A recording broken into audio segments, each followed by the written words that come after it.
Mortal Dust 4. A high school boy laid his head on the desk, deep in sleep. It was a period of self-study and the teacher had not arrived, so the students could not contain their restlessness. They enjoyed every second of their freedom. And despite the noise and chaos, the student sleeping next to the window did not wake up. Fatty Jun, his best friend, knew the teacher was fast approaching and he would get in trouble if caught sleeping. So he walked to his best friend, Wang Wei, to try to wake him up. Before he succeeded, the latter suddenly stood up from his desk with a look of shock followed by confusion. Fate Nexus, my death, muttered Wang Wei before becoming even more confused. He did not know what these words meant. He just had a vivid dream that told him he would die at a very young age. Typically he would ignore such a thing as nothing but a dream. But for some reason he believed in that dream. Are you alright? Asked Fatty Jun. I'm fine. Just drowsy from the nap. Well, Teacher Long is on his way, so be presentable, especially since he doesn't like you very much. Wang Wei nodded before removing a bottle of water from his backpack and washing his face. He did not want the teacher to use his appearance to cause trouble for him. During the entire self-study class, Wang Wei pretended to be studying, but he was distracted thinking about that dream. Luckily for him, this class was today's last, and he rushed home as soon as school ended. He called his chauffeur to take him home. And as soon as he arrived, his mother asked him why he did not stay for after-school activities or attend his private lessons. Mom, I think I'm dying. Yu Yan stopped cooking and looked up and down at his son. If he did not know his son was usually a good student, she would have used the spatula to teach him a lesson for saying something so ominous. Boy, what are you talking about? After hearing her son's explanation, she really wanted to beat him up. It's just a dream, she reassured him. But it's not. Yu Yan wanted to rebut him, but she stopped herself when she saw the determination in his eyes. For some reason she believed him, or at the very least decided to indulge him. What do you want me to do? Wang Wei was shocked since he did not think that far. After pausing for a moment, let's go to the hospital. Maybe there is something wrong with my body. Fine, replied Yu Yan as she contacted their primary physician. Their family can be considered wealthy elites, so it was not a big deal to use the most extensive and expansive medical tests to reassure his son. An hour later, Yu Yan had already texted her husband about the situation while taking Wang Wei to the nearest hospital. Wang Wei asked the doctors to run all possible tests and they acquiesced. And when he saw Dr. Yen walk into the room with a serious look, he knew his hunch was correct. Dr. Yen, is something wrong with my son? Asked Yu Yan as she also felt something was odd. The doctor arranged her hair before answering. This was a habit she had when stressed or needed to deal with an anxiety-ridden situation. Madam Yu Yan, I don't know how to tell you this, said Dr. Yen in a plain but reassuring voice. We have detected a genetic anomaly in your son. What does that mean? Asked Yu Yan, trying hard to control herself. This anomaly has only recently been detected and, be direct, doctor, said Wang Wei, making her sigh. You won't live past 35 years of age. Yu Yan immediately wanted to break down. However, she knew it was not the time. Is there anything you can do? This anomaly has only been recently detected. And with our technology, there is nothing that can be done. What about genetic warriors? She hurriedly asked. His father is one of the few third-level genetic warriors in the world. Maybe he can do something. Dr. Yen was slightly surprised. Although she had these people as patients for quite some time, she did not expect them to be a family of genetic warriors, especially a third-level one. More than 20 years ago, an alien ship crashed on this planet. And from the remains, the people of Blue Ocean Planet were introduced to the genetic warrior, a method for humans to actively evolve and control the process. Unfortunately, most of the ship's records could not be recuperated, and scientists only retrieved the first 3 levels. And in these short 20 years, any individual who can become a third-level genetic warrior is exceptionally talented. I don't know much about the detail of genetic warriors, continued Dr. Yen. So, I can't say for sure. But I know that he can't reach the first level with his genetic mutation. Yu Yan could no longer control her tears. Meanwhile, Wang Wei was quiet, left to his thoughts. Yu Yan thought her son had difficulty processing this news, which further broke her heart. She took her cell phones and contacted her husband. Less than 5 minutes later, everyone in the hospital heard a booming sound from outside before the entire building trembled for a brief moment. Then Wang Tian came rushing inside the room. Let me see the result, he asked directly while hugging his family. As a genetic warrior, he had an in-depth understanding of the gene. And after analyzing it, the light in his eyes faded a little. Luckily, he was prepared and hid it from his wife and son. Back home, the family had a quiet dinner. No one knew what to say. That same night, Yu Yan convinced his son to sleep in the same bed as her. Meanwhile, Wang Tian went to use his contacts. He traveled all over the planet and met with the planet's best doctors, scientists, and genetic warriors. He only returned home 3 days later. "How did it go?" asked Yu Yan over the diner table. The quiet Wang Wei looked at his father, hope deep in his eyes. Unfortunately, Wang Tian shook his head, sending the family into despair. "Don't give up yet," he hurriedly said. "I will go to prehistoric continent to see if I can find something." Everyone became quiet. The alien spaceship did not only bring forth evolution for humans. In the continent it first landed, it released some unknown substance that forcefully accelerated the evolution of all life forms.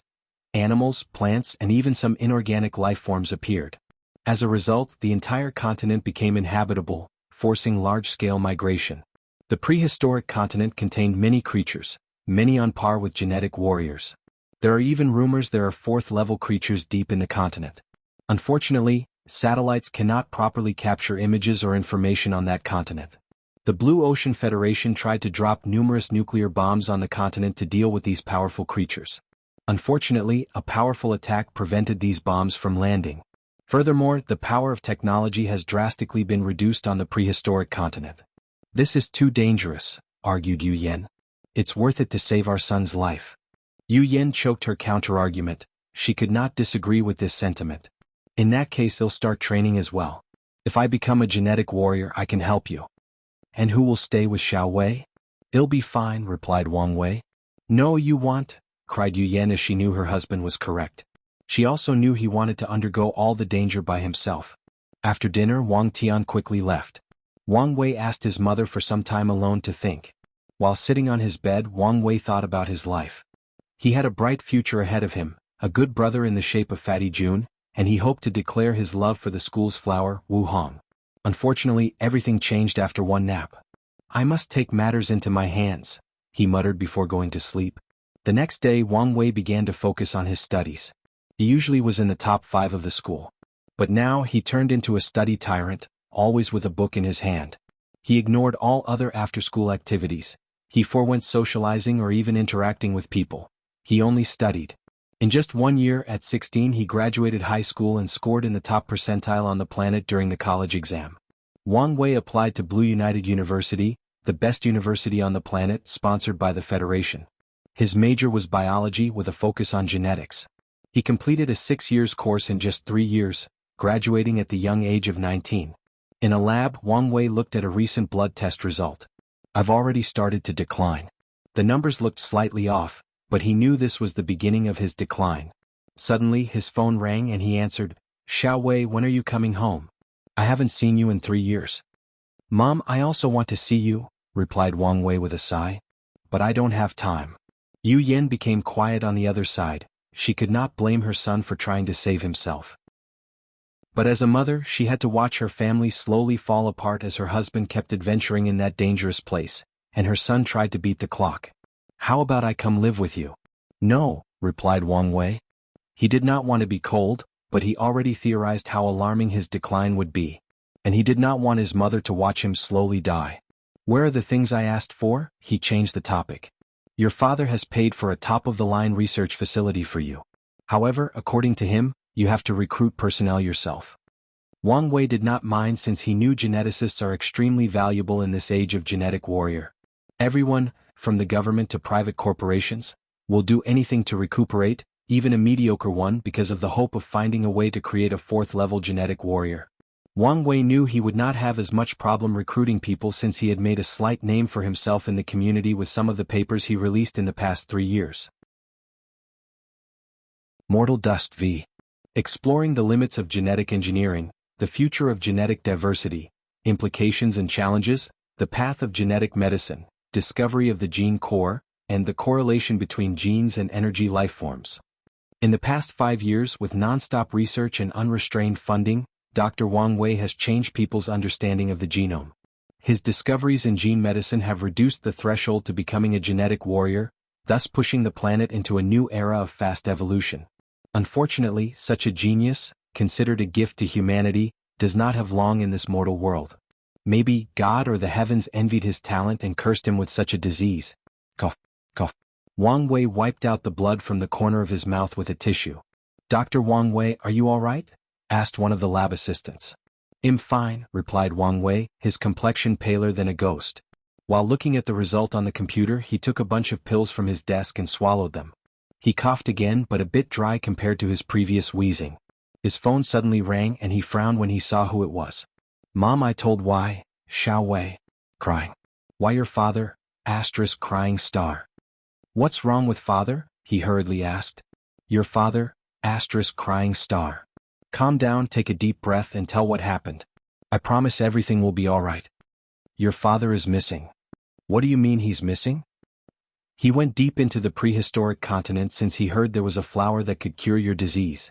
However, a fourth-level creature appeared in the same location he headed, and no one has heard of him since then." Wang Wei became quiet. One of the main reasons for all his success is the odd things his father brought back from that hell of a place.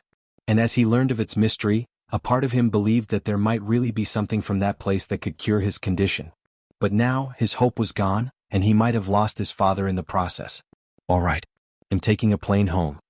I'll wait for you." Wang Wei stood up from his chair, prepared to tell his assistant to get his private jet ready. Unfortunately, before opening his mouth, he suddenly felt lightheaded, and everything went black. When he opened his eyes, he was attached to a bunch of machines, and someone was resting next to his bed. "Xiao Wei, you're awake," cried Yu Yan after hearing the sounds of the machines. She hurriedly called the doctor. "What happened to me?" asked Wang Wei, still dazed and groggy. It was a terrible feeling since he felt his mind was not in the right place, no matter how hard he tried. "I'm sorry, Profession Wang," said the doctor.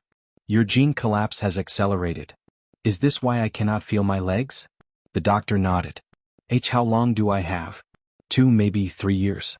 Yu Yan could not control her tears. "So, I was not guaranteed to live to 35.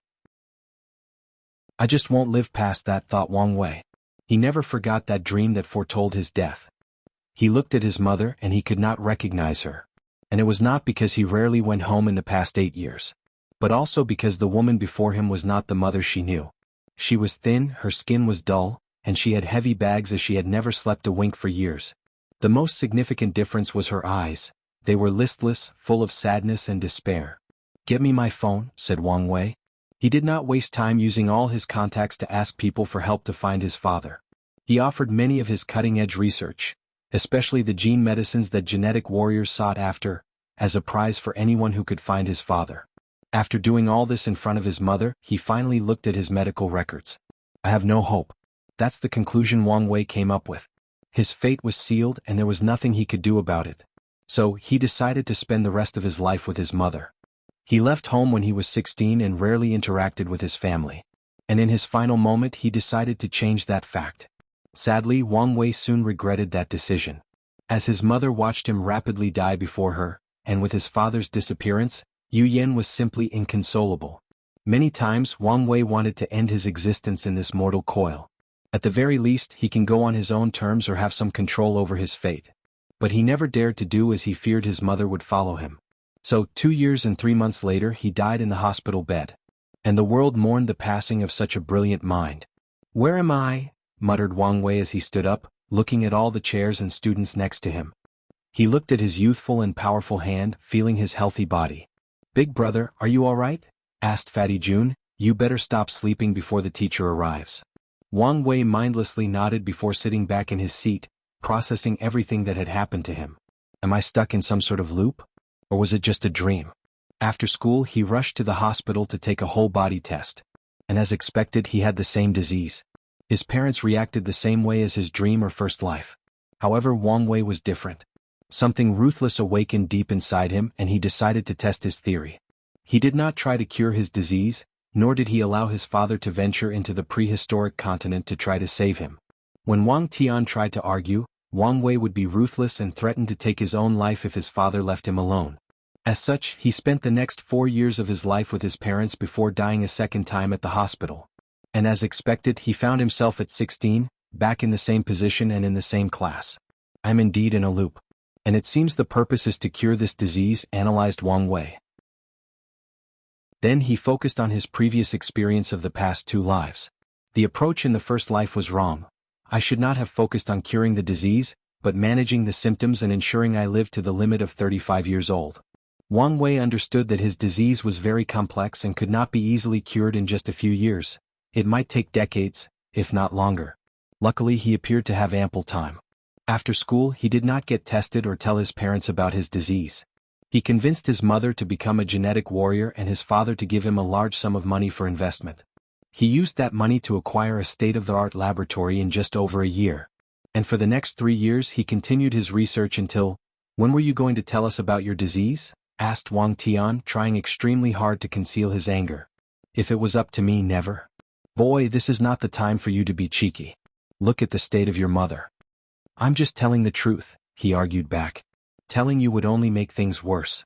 You probably are thinking about going to that dangerous continent to find a way to save me. But I can tell you it won't work." "And how would you know that?" Wang Wei opened his mouth but could not say anything. Then he suddenly wondered what would happen if he told his parents about the time loop. He did not know whether some god or devil placed him in that loop, but he was not happy that his fate was decided for him. Furthermore, he was unhappy about keeping it a secret when revealing the truth might make things easier for him. So he decided to gamble and tell the truth. To Wang Wei's surprise, nothing happened, except for his family not believing him. However, he had many other ways to convince him, like knowledge about the future and so on. Then, his family established a code word to believe him easier and faster in his subsequent life. With his family's help, things proceeded smoother. In this third life, Wang Wei lived to 30 years old, 3 more than the first. However, he concluded that he had reached a bottleneck in his research to manage his disease. The fastest way to deal with this issue is with some faunus or species in the prehistoric continent. Otherwise, he might use hundreds of lives before succeeding. Unfortunately, that place was too dangerous.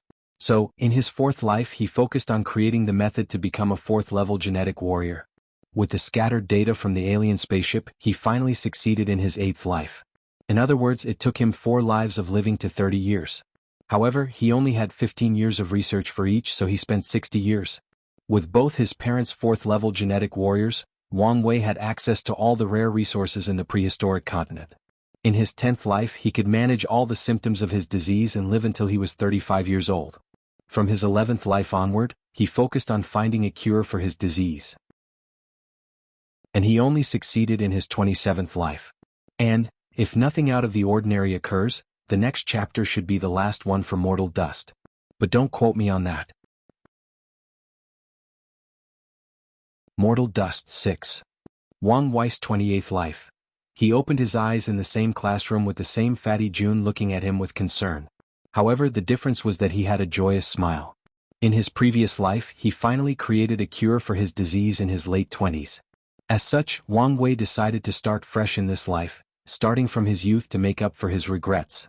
"Fatty, I'm fine," reassured Wang Wei. "That's good. Hey, I just had an excellent idea.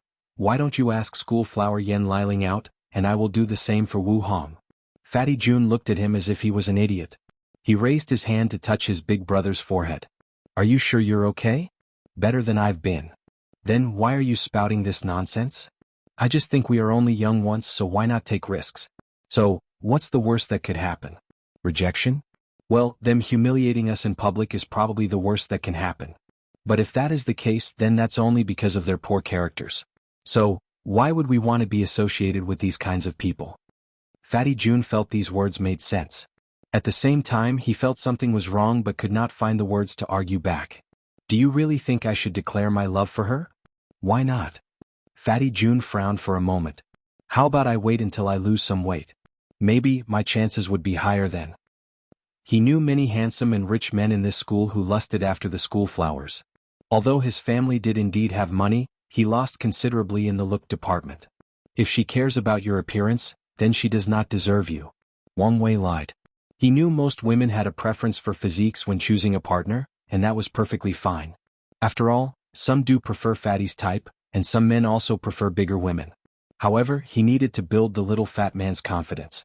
Plus, if you ever wanted to lose weight, you should do it for yourself, not to please someone else. "You know what, you're right," said Fatty June, his voice a little too loud and catching the attention of the other students. The two had to continue their conversation with lowered voices. That afternoon, a piece of shocking news traveled throughout the school. Two students asked the school flower Wu Hong and Yen Liling out, and they accepted. When the men discovered 2 of the top 5 school flowers were no longer available, they almost lost their marbles, especially when they realized they lost one to Fatty June. The next 4 years became interesting to say the least. After returning home, Wang Wei once again convinced his parents of the loop.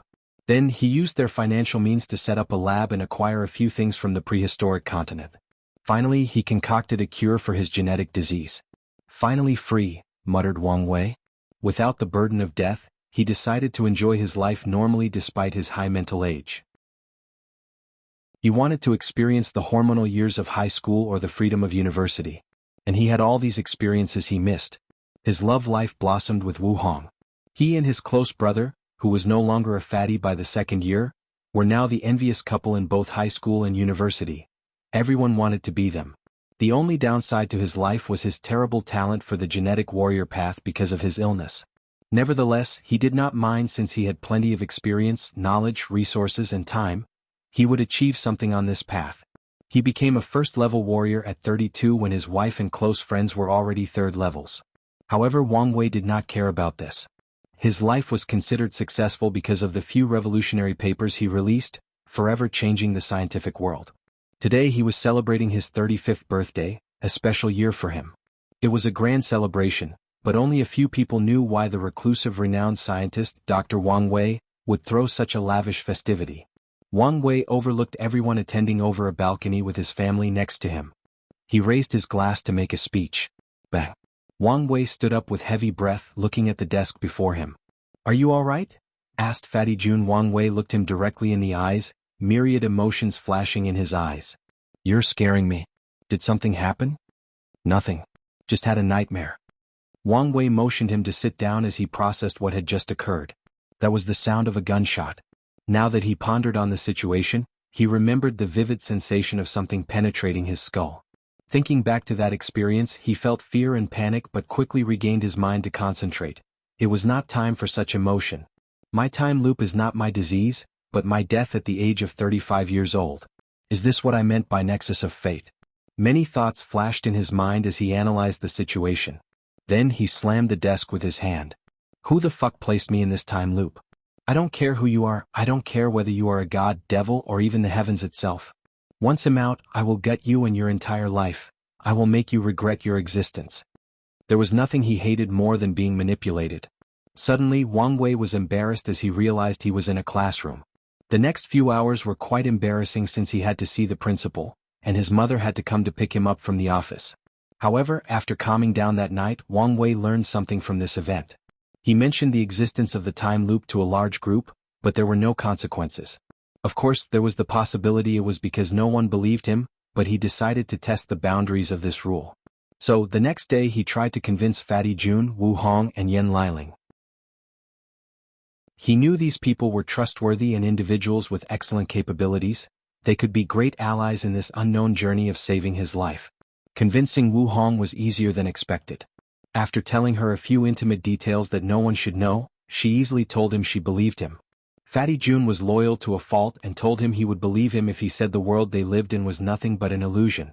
The real issue was Yen Liling. However, after more than a month of predicting future events, she had no choice but to believe. So, the next step was establishing a way to come together faster in the next life. Then the group began to work together to save Wang Wei's life. Wu Hong was in charge of figuring out the cause of the time loop. Li Jun had to create a powerful military force to protect Wang Wei. Yen Liling was tasked with finding a way for Wang Wei to transfer knowledge of their future self to their younger self, making it easier for them to work together and be efficient. As for Wang Wei, he worked to change his talent in this life to become a powerful genetic warrior. And since the others' tasks were not simple things that could easily be achieved, they would also help. He died in this life because one of his researchers accidentally brought a dangerous plant from the prehistoric continent. The plant looked like an average office plant, and she used it as decoration. Unfortunately, it released a dangerous and undetectable toxin that is deadly to all first-level below genetic warriors. With this death, Wang Wei knew for sure he was in a time loop around living more than 35 years and that he could die in the most ridiculous way if he were not careful. In his 29th life, he successfully cured the problem of his genes and acquired an ungodly talent for evolution. Unfortunately, he died because something went wrong with his laboratory, resulting in a powerful explosion. Li Jun, Yan Liling, and Wu Hong could not save him in time despite their third level. In his 30th life he cured his disease and the problem with his genes. And in a short time he and his family became 4th-level genetic warriors using countless resources and even affecting their foundation. As one of the most powerful entities on the planet he still died. Oh. The beast disaster. All the creatures or odd species from the prehistoric continent invaded his region of the world. This event revealed to humans the horror of that place, with countless 4th-level creatures. Wang Wei died while protecting his mother as a creature swallowed him whole. Mortal Dust Finale. Wang Wei sat on his school desk, breathing in and out. He placed his elbows on the desk and supported his head with his hands. 30 times. That's how many times he had to experience death. And each time the experience was not pleasant. He ignored the noise around him as he took a deep breath. He concentrated on the sound of his beating heart, slowly alienating all the noise in his surrounding. And when he could only hear the soothing rhythmic thumping of his heart, he felt calm, peaceful, and composed. Let's see if it works. He closed his eyes, using a meditation technique to enter a realm of absolute silence. As he traveled into the depth of his mind, he soon saw 5 floating lights and a rare smile appeared on his face. He opened his eyes to look at the worried Fatty June and said, "I have something for you." "Huh? Something? Forget about that. Are you all right?" "You'll understand soon." Wang Wei placed 2 fingers on Fatty June's forehead as he closed his eyes. "It might hurt, so be prepared." Immediately afterward, Fatty June groaned as his eyes changed. It was no longer youthful and full of vigor. Instead, it contained the vicissitudes of life. Li Jun faltered for a moment, and Wang Wei supported him. "So, I failed," said Li Jun, his eyes full of wisdom beyond his age. "What life is this?" "The 30th. But you should not blame yourself. I couldn't protect you, so who else should I blame? We knew things would not be so simple. Anyway, we should focus on the positive sides." Liling's method worked. 4th-level genetic warriors have evolved their brains to detect the magnetic fields of the universe. And this process is often referred to by scientists as achieving a higher consciousness. Wang Wei's group theorized the further evolution of the higher consciousness in 5th and above genetic warriors would allow humans to transfer their consciousness into another body, abandoning the flesh and becoming pure consciousness creatures, to become soul creatures. So, they experimented to see if they could leave a piece of their higher consciousness to Wang Wei, and when he died and restarted, whatever power placed him in the time loop could bring them with him. Separating the higher consciousness took some time to achieve through technology. And right before Wang Wei's 35th birthday and death, the group proceeded with the plan. "Let's go get the others," said Wang Wei before meeting with Wu Hong, Liling, and his parents. After accessing the previous lives' memories, the team had a better chance at surviving since they did not have to go through all the hurdles of becoming acquainted and convincing each other. "It's good that at least one of our plans succeeded," commented Yan Liling. "So, what's our next game plan?" 5th-level genetic warrior. "If all of us can be this powerful, nothing on this planet can kill us," said Wang Wei. "That's not as easy as stated," added Yu Yan. "We have already theorized that further study of the higher consciousness is the way to the 5th level. But how will we achieve this stage in less than 20 years? She was correct. Achieving 4th-level genetic warrior with the limited time the group had was already a daunting task. And each higher evolution needs more energy or resources and more time. "Do you want to study temporal fields to create a time acceleration room?" asked Wu Hong. "Exactly," replied Wang Wei. "This level of technology cannot be developed easily." "Yes, but we have time." They did have time, but at what cost? Wang Tian patted his son's shoulder while Yu Yen tried not to cry. Then the group got into action. Wu Hong and Wang Wei worked on the temporal field, while Yan Liling and Yu Yen worked on the 5th-level genetic warrior path. Li Jun and Wang Tian were in charge of calculating all possible dangers that could lead to Wang Wei's death and preventing it. The group also did not give up trying to survive in this life.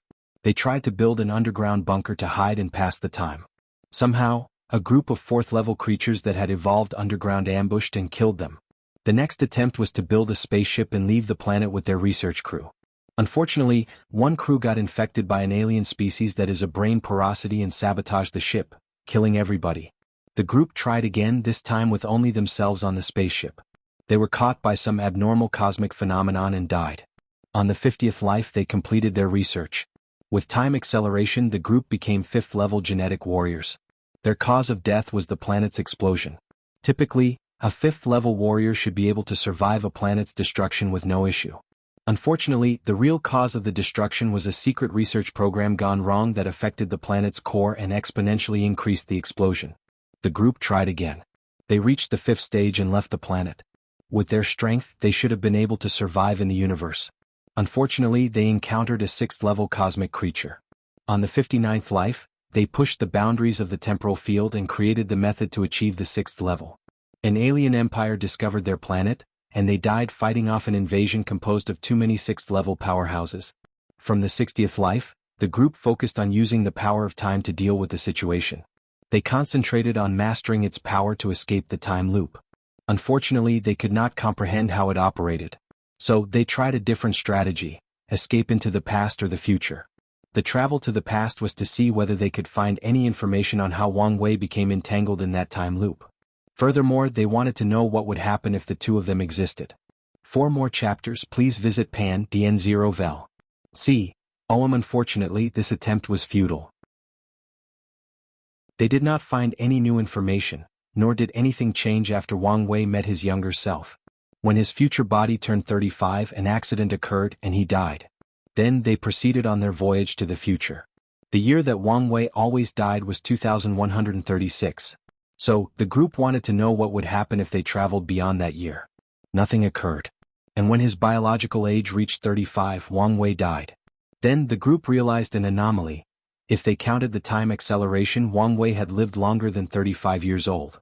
And yet, previously he always died in the year 2136. But now, after traveling to the future, they cannot understand how exactly his death time is calculated. They tried to use this information to their advantage. However, they soon gave up on this idea since they no longer knew the rules and regulations. Without knowing the exact time Wang Wei would die, the number of variables that needed to be considered dramatically increased. 100th life. Wang Wei walked on a beach, lost in his thoughts. He stopped and turned around. "Why are you guys following me? We are afraid you'll give up." "Give up, huh?" Sigh. He turned around and continued walking. "Is this what I need for this to stop? Accept my fate and give up?" thought Wang Wei as he looked at the sand. He spat on the ground with disdain in his eyes. He refused to just give up. He promised himself that he would punch whoever it was that made him suffer through this.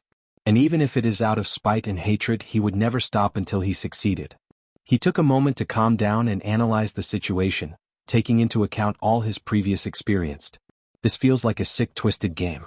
He felt that way because of the events in the future.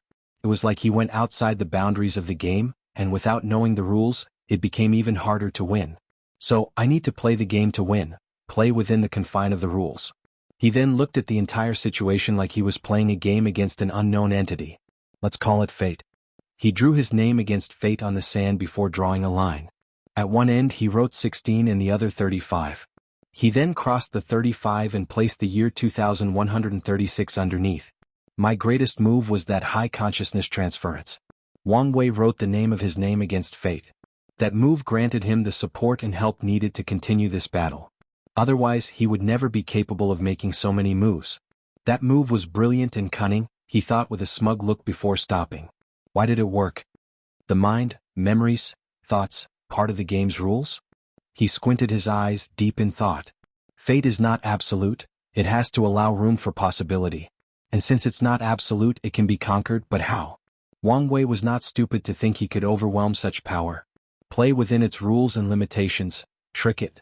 In this life, Wang Wei did nothing extraordinary besides managing his disease. And when he turned 35, the group placed him in a machine with 2 pods. And when the time arrived, the machine beeped, signaling his death. Pushi. The other pod opened and a teenager walked out.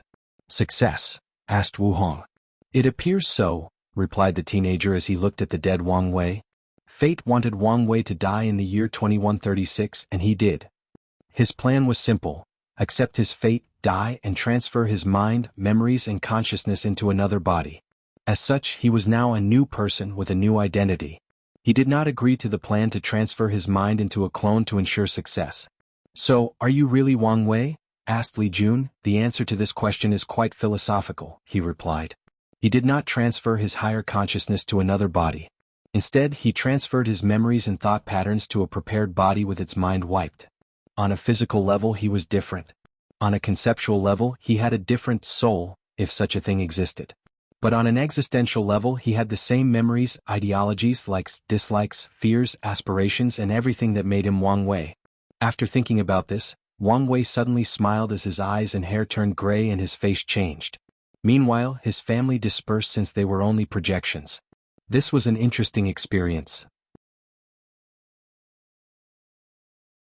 The game. The discordance of fate, thought Wang Wei, which is one of the most important things he learned from this experience. Fate is all about determinism, it deals with the absolute. Yet, it yearned for the people under its control to have unlimited possibilities and escape its shackles. Wang Wei raised his head to condense a silver-gray star and looked deeply at it. Cultivation is a process of slowly escaping the control of fate.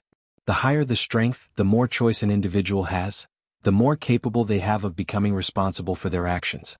Then there are the fateless, people born outside the control of fate. They are the blessed few. A better way to describe them is that the river of fate does not register them. Finally, there is another group of people that he just learned of, people who have condensed their fate star. When a mortal break free from their fate without outside influence. The influence includes finding a cultivation technique and becoming powerful. To condense a fate star, they have to be similar to the mortal dust Wang Wei, using their intelligence, resourcefulness and willpower to fundamentally alter the course of their life or a specific event. This is not as easy as it appears, thought Wang Wei as he looked at the planet he created in a corner of the science and technology world for this mortal dust. I can control the fate of everyone present to a scary level, he thought before looking at two couples walking in the street. If he wanted, he could determine the very genetic components of this couple's descendants 100 million years from now. He could control the air particle their descendant 234,987 years from this exact moment would breathe. Wang Wei could determine the precise molecular composition of every mortal that will exist on this planet for up to a few billion years. He can determine their personality, choices, trauma, success, failures and so many more. The river of fate should be more even horrifying than I am. So, how difficult is it for a mortal to condense their fate star? Wang Wei could not fathom the difficulty of achieving such a thing. Even he only defeated fate because he had unlimited time. There should be some people who succeeded. And if these individuals walked the cultivation journey, they would be scary. He shook his head before dispersing the fate star since it was not real. Anyway, he was still a fateless, and to his knowledge, the star granted similar capabilities. Wang Wei then teleported to the beach, where he had his epiphany. He looked at the sand deep in thought. In the grand scheme of things, it does not make sense for fate to allow any being possibilities to become free. It undermines its core concept of absolute control, unless someone needs it to do so. Grand Tao, he muttered out loud before writing its character on the sand. The entire chaos universe is like a game, and cultivation is a way to level up. Based on the player's location, they can choose different classes: Emperor, Tao, and Immortal. In some locations, the Emperor class is not available. Wang Wei felt his understanding of fate, especially order-disorder laws, increase at an alarming rate. In this game there are technically 12 levels. There are many rules and regulations reinforced by game masters, Heavenly Tao. Once a player does something outside the game's cognition or becomes too broken, the game master will place limitations on them. At the same time, the higher a player's level, the more rules they can learn and break. Nevertheless, the highest level player does not come close to the ultimate game master, Grand Tao. Wang Wei's eyes became more brilliant. Not everyone in the game can be a player. Some people have to be NPCs. And when an NPC becomes a player, those are the people who give birth to their fate star. Meanwhile, fateless are people born with some small bugs. Maybe there is a better analogy for them. Wang Wei placed a pin on the fateless analogy before continuing with his train of thought. After level 12 there is no way to move forward. No, some players have gone beyond that level. And in that realm, they seem to be able to compete with the ultimate game master. Wang Wei remembered when Hanjun protected him from Grand Tao and allowed him to break one of the game's rules. A taboo. From level 12 to 13 there is no path. Players have to create their own method. And upon success, the players will acquire some of the powers of game masters to bend the rules of the game or even establish them themselves. His mind became clearer as he understood his next step after becoming a peak paragon. The ultimate game master wants players to level up and maybe even challenge it.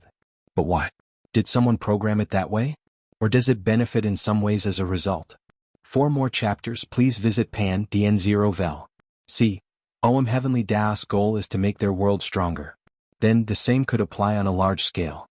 Maybe, Grand Tao desires the infinite chaos worlds floating in primordial chaos to evolve, strengthen, and give birth to even more powerful cultivators. Or, it could be something more sinister: we are stuck in a cage raised like pigs to be slaughtered. And, of course, the pig has to fatten up first.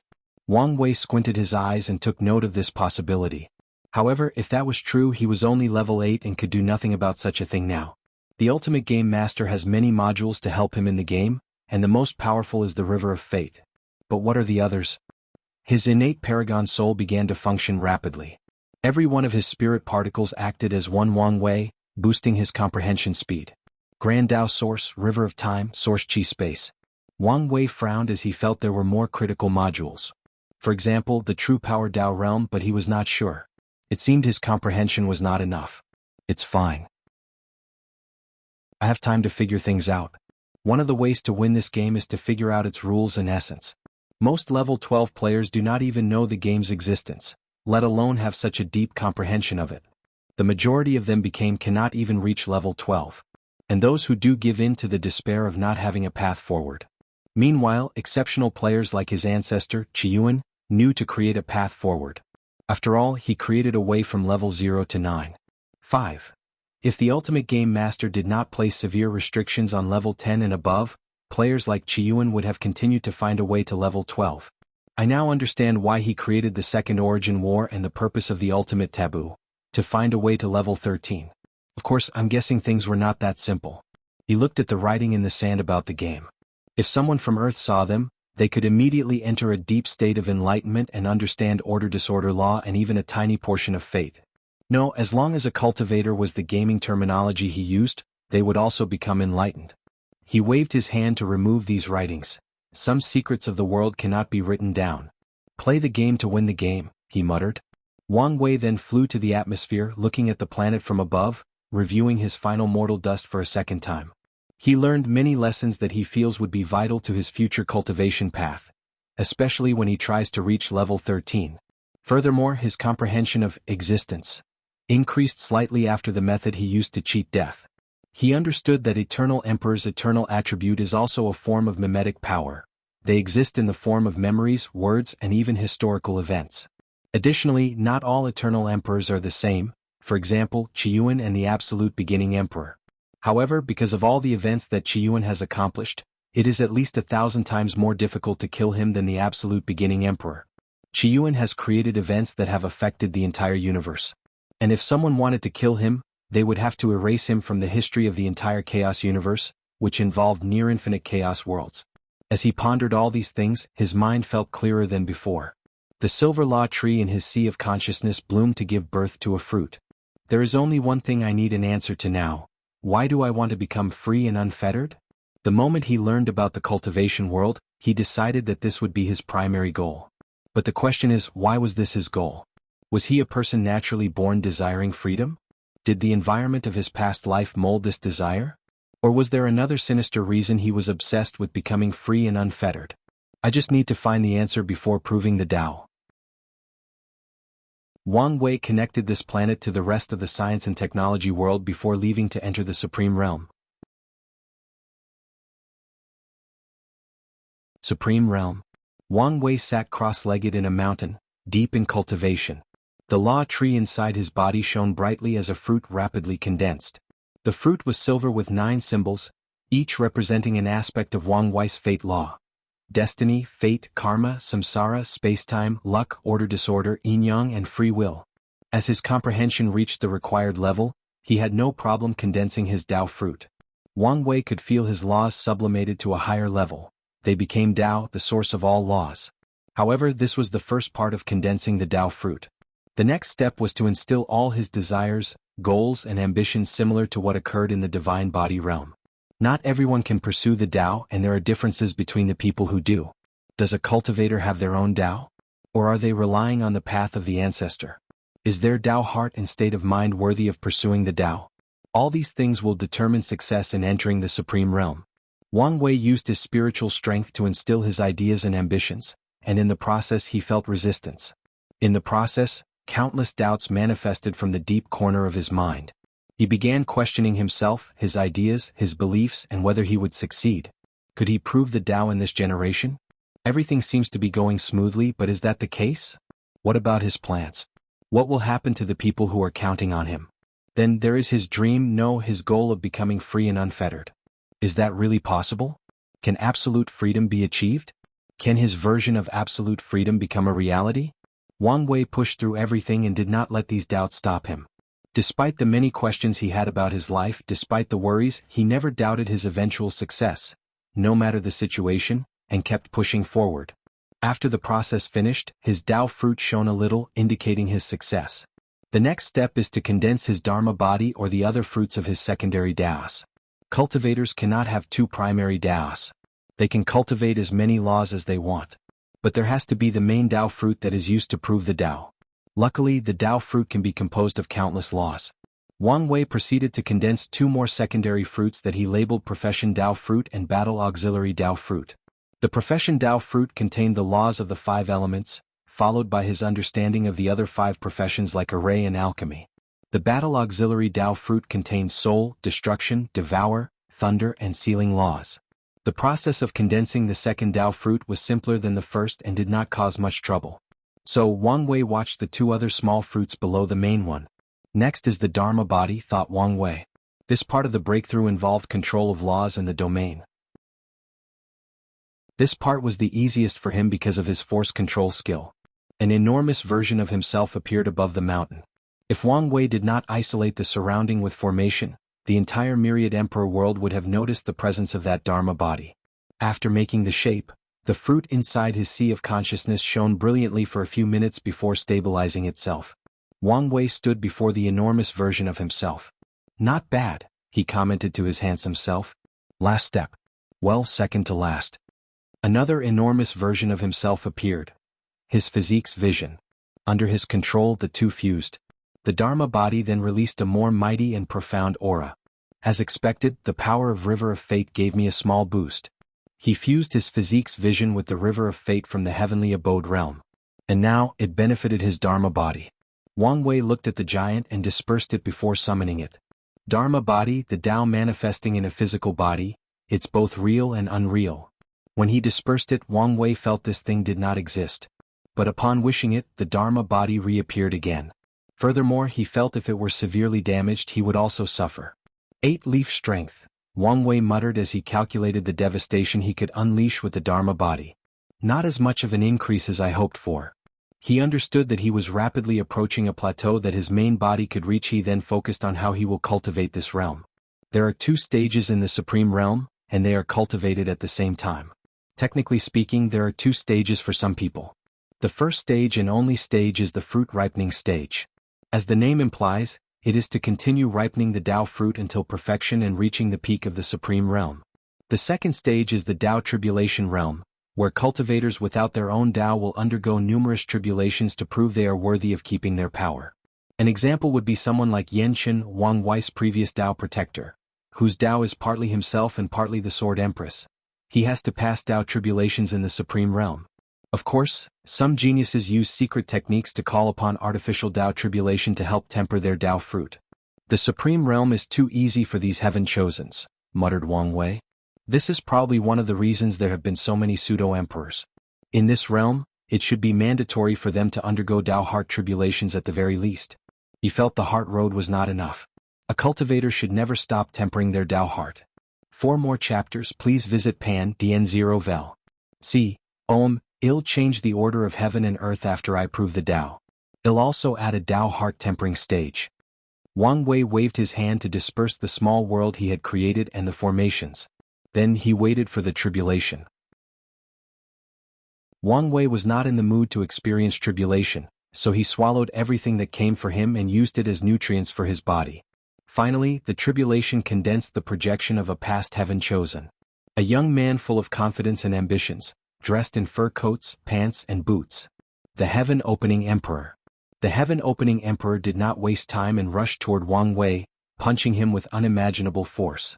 The law of power and strength on par with 10 primordial dragon force, commented with a slight surprise. He was not amazed by the latter's strength since he expected as much from the heaven-opening emperor. After all, he was one of the critical reasons acquired lifeforms won the war during the Null Era.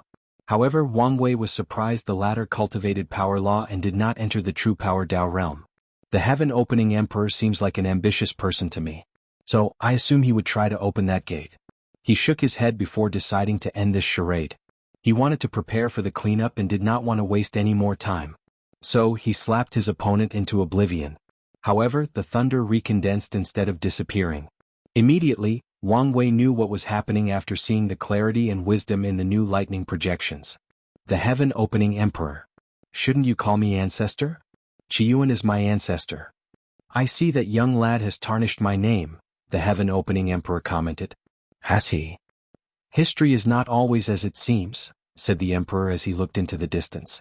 They say the primordial god fell in love with me, and I used this opportunity to study her body and create the ancient cultivation. But is that what happened? No. That bitch treated me like a toy, torturing me for her sick pleasure. I had to have a strong body to survive. The emperor paused as he reminisced. My original intention was not as noble as history said. Of course, after acquiring strength and seeing the plight of the human race, I tried to help by perfecting and spreading the system. But during that time, how many times I came close to death by her hunting me. She almost destroyed the Wang tribe. The emperor sighed before shaking his head. I'm sure your life was not easy. Not one who lived in that era had a good life. That does not change your action, commented Wang Wei. The bloodline imprint was common in my era, argued the emperor. Great emperors were the cornerstones that prevented the extension of the human race. So, having a fast way to revive was a common tactic. I have no problem with what you did back then. Heaven-opening emperor was slightly surprised. He thought this descendant was similar to Qiyuan, a little too righteous. But maybe he was wrong.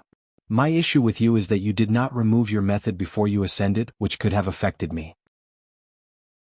Wang Wei suspected this man killed 2 aristocratic Wang clan emperors to prepare for his resurrection from limbo. Interesting, commented the emperor. He could tell this kid inherited some characteristics from Qiyuan and him. Well, it was nice meeting you. I guess we will see each other very soon. Heavenly Book. Wang Wei's reaction to the heaven-opening emperor has everything to do with trust.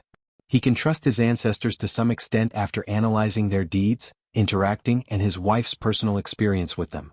Nevertheless, he would never completely trust them since the number of people he trusts completely can be counted on one hand. As for the heaven-opening emperor, he is in the category of people Wang Wei can trust once he is on the same level as them, with no overwhelming power disparity. Once that happens, he has no trouble reuniting the Wang clan for his benefit. He looked in the distance before disappearing and returning home. He first went to check on Li Jun and the others. He did show them the memories of what happened in the science and technology world since he did not want them to be affected by the taboo. Wang Wei did not know the extent of Hongjun's protection, which would probably not extend to the people he loved. So he would only show his wife since she might be safe from the taboo. How did it go? Asked Li Jun as he handed him some tea. Pretty well, replied Wang Wei before explaining his mortal dust. What about yours? Pretty standard. I became a murderous psychopath, a mighty general, a conqueror, and a battle-addicted martial artist. The only interesting aspect was when I was a corpse and worked in samsara for your life-death incarnation. That should have been quite the experience. What about the 8-Extremity Foundation? It worked. I did what you told me and sent all my clones to the spacetime incarnation. They are now all quasi-emperors after cultivating in a parallel timeline. What did Liling decide? She said she wants to take at least try. Wang Wei nodded. Yan Liling's talent is better than Li Jun despite being way weaker than him. So, she wanted Wang Wei to preach existence to her and see if she could walk the 9-Extremity Foundation. Wang Wei also plans to do the same for his mother. He wants his mother to have the strength of 7 Leaf before proving the Tao. She has to have the power of a failed 9-Extremity Foundation. And he's prepared to go to extreme means if necessary. He chatted with Li Jun for a while before seeing his father.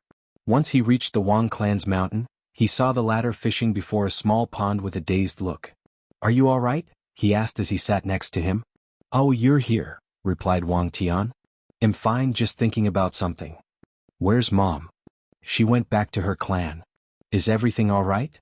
No, just a normal visit. I see. So, what's on your mind that you did not even go with her? Wang Tian sighed before explaining the situation with the Sword Empress talisman. In other words, You're conflicted about tempering your body despite the ancestor giving you her wisdom that the body is necessary for the future path of cultivation? Wang Wei wanted to curse. These swordsmen were too stubborn. I know you think I'm inflexible, but things are not simple. I am now over 900,000 years and for all my life, I've held the belief that swordsmanship is all about giving up everything for offensive capabilities. How can I easily change? You should also understand that the ancestor spent innumerable yuan epochs to learn this lesson and shares that wisdom with you. Shouldn't that count as something? It does, hence why I'm conflicted.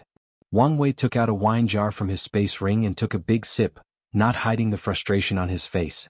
Did she leave her consciousness in the talisman? Yes. Did you ask her the question? You were right. Ancestor Qiyuan did preach existence to her, and she achieved 9 extremity. What level? 2 root. The reason for failure? Her body was too weak, Wang Tian replied with a bigger sigh. So, are you prepared to walk the same path as her? With your talent and my guidance, achieving 5 root should not be a problem. I don't know. Well, figure it out. Wang Wei disappeared and returned home to see his wife. These pure swordsmen are truly the most stubborn people I've met. The older and more powerful they are, the worse they become, Wu Hong replied. She also suffered this frustration when she tried to convince Sword Empress to temper her body. The latter did not change even after losing to her. Wife, I miss you. He hugged her. For more chapters, please visit Pan Dien Zero Vel. See, Oem, did you not see me in your last mortal dust? I did, but it was only a projection. Speaking of which, will it be a problem if you know what happened in the science world?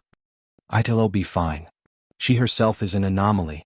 Although her powers and memories are limited, she still has some privileges. Wang Wei then shared everything that occurred. Your game analogy is quite the perfect way of looking at things, commented Wu Hong. However, you underestimate the players who condense Fate Star. Oh, is there something I don't know? After condensing the Fate Star, they will undergo an awakening where they experience the essence of the universe or the essence of the Tao. The result of this process is a terrifying ability that you would refer to as cheat ability or golden finger back on Earth. Wang Wei's mouth twitched. Is it that bad? It varies based on the individual. But I remember one of the scariest Fate Stars I met, continued Wu Hong. Heavenly Book Paragon, a peak paragon and controller of the Heaven Grand Tao Source. She squinted her eyes. He is one of the few people I've never defeated in my life. And honestly, during our fight, I don't think he fought me with all his strength during our fight, yet we tied. He's that good? Do you know what his ability was? It was a novel. You have to give me more than this. Let me finish, replied Wu Hong before pinching him.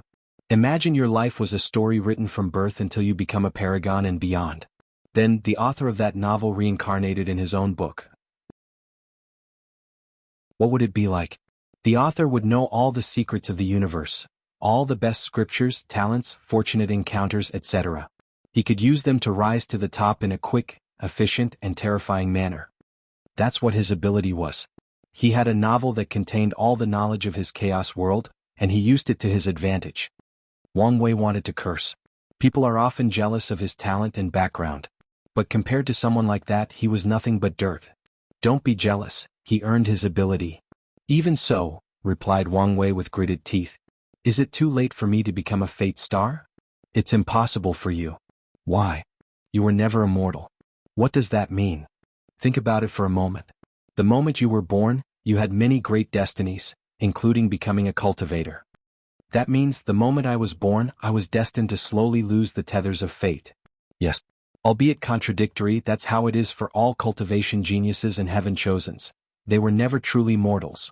Meanwhile, Fate Stars are true NPCs, people essentially created to embellish the game and make it more realistic. Then, they successfully escaped the restriction of the source code and became players.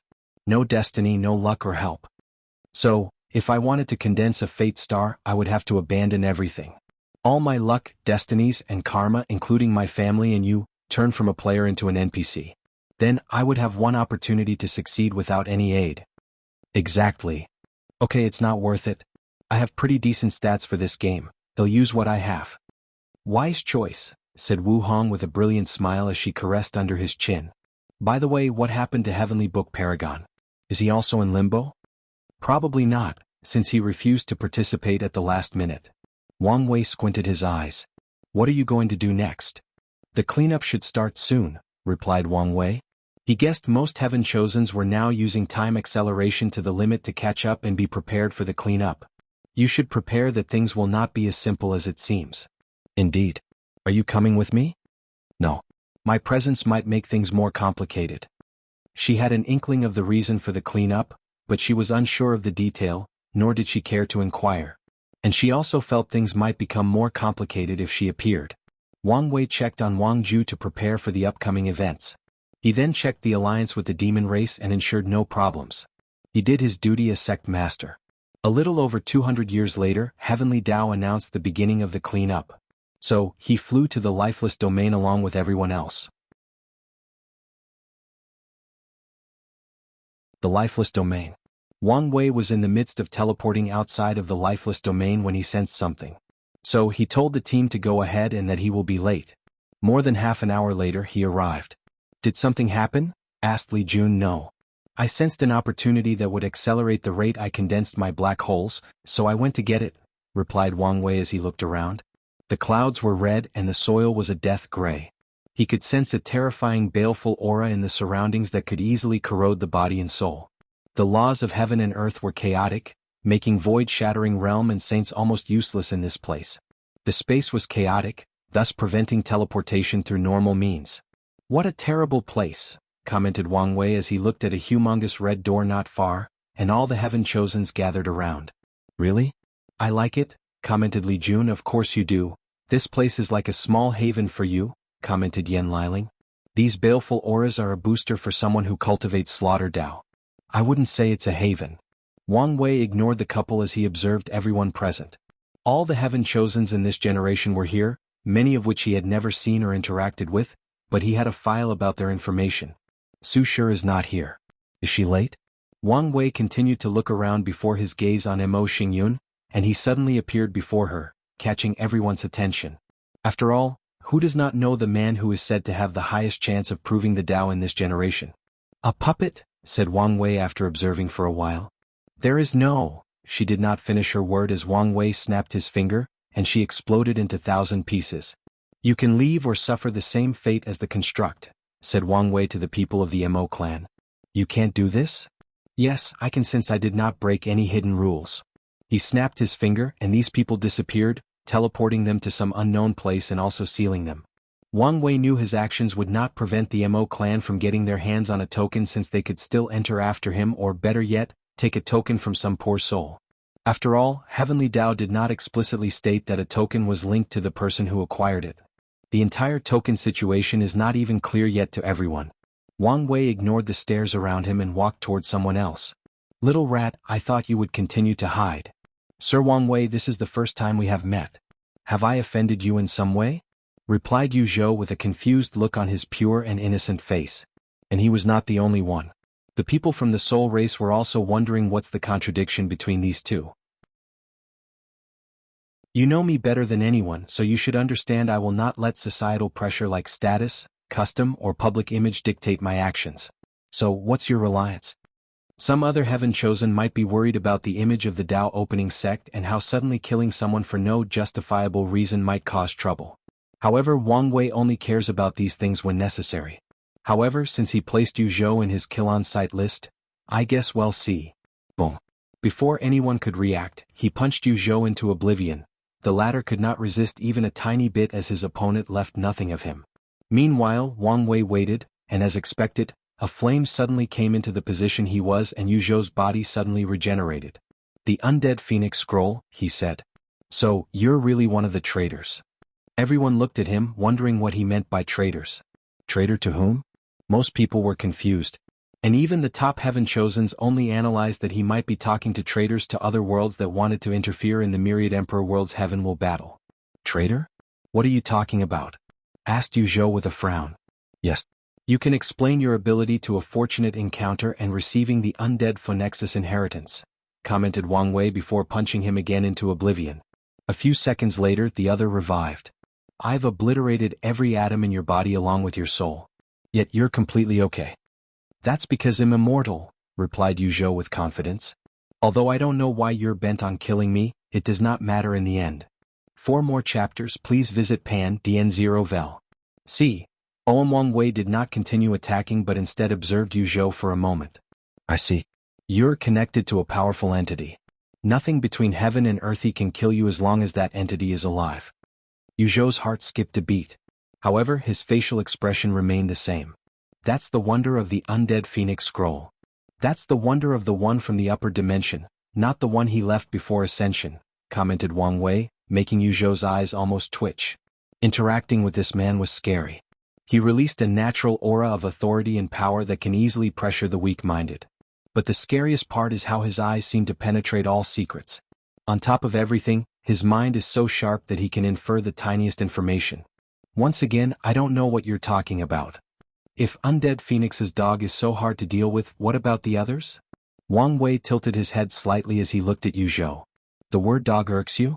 Isn't the price to achieve such immortality to become someone's doormat? Shouldn't you have adapted to being called a dog by now? Young Master Wang Wei, even a Buddha can be angered, said Yu Zhou with gritted teeth. Whatever. Let's see how you deal with being sealed. Rune appeared around Yu Zhou and he tried to resist. Unfortunately, he turned into a small orb that contained a small world where he was sealed.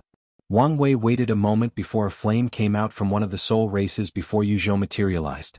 Killing yourself and using talismans located in different locations to materialize again. Not a bad method to avoid sealing. Wang Wei looked at the sky for a moment.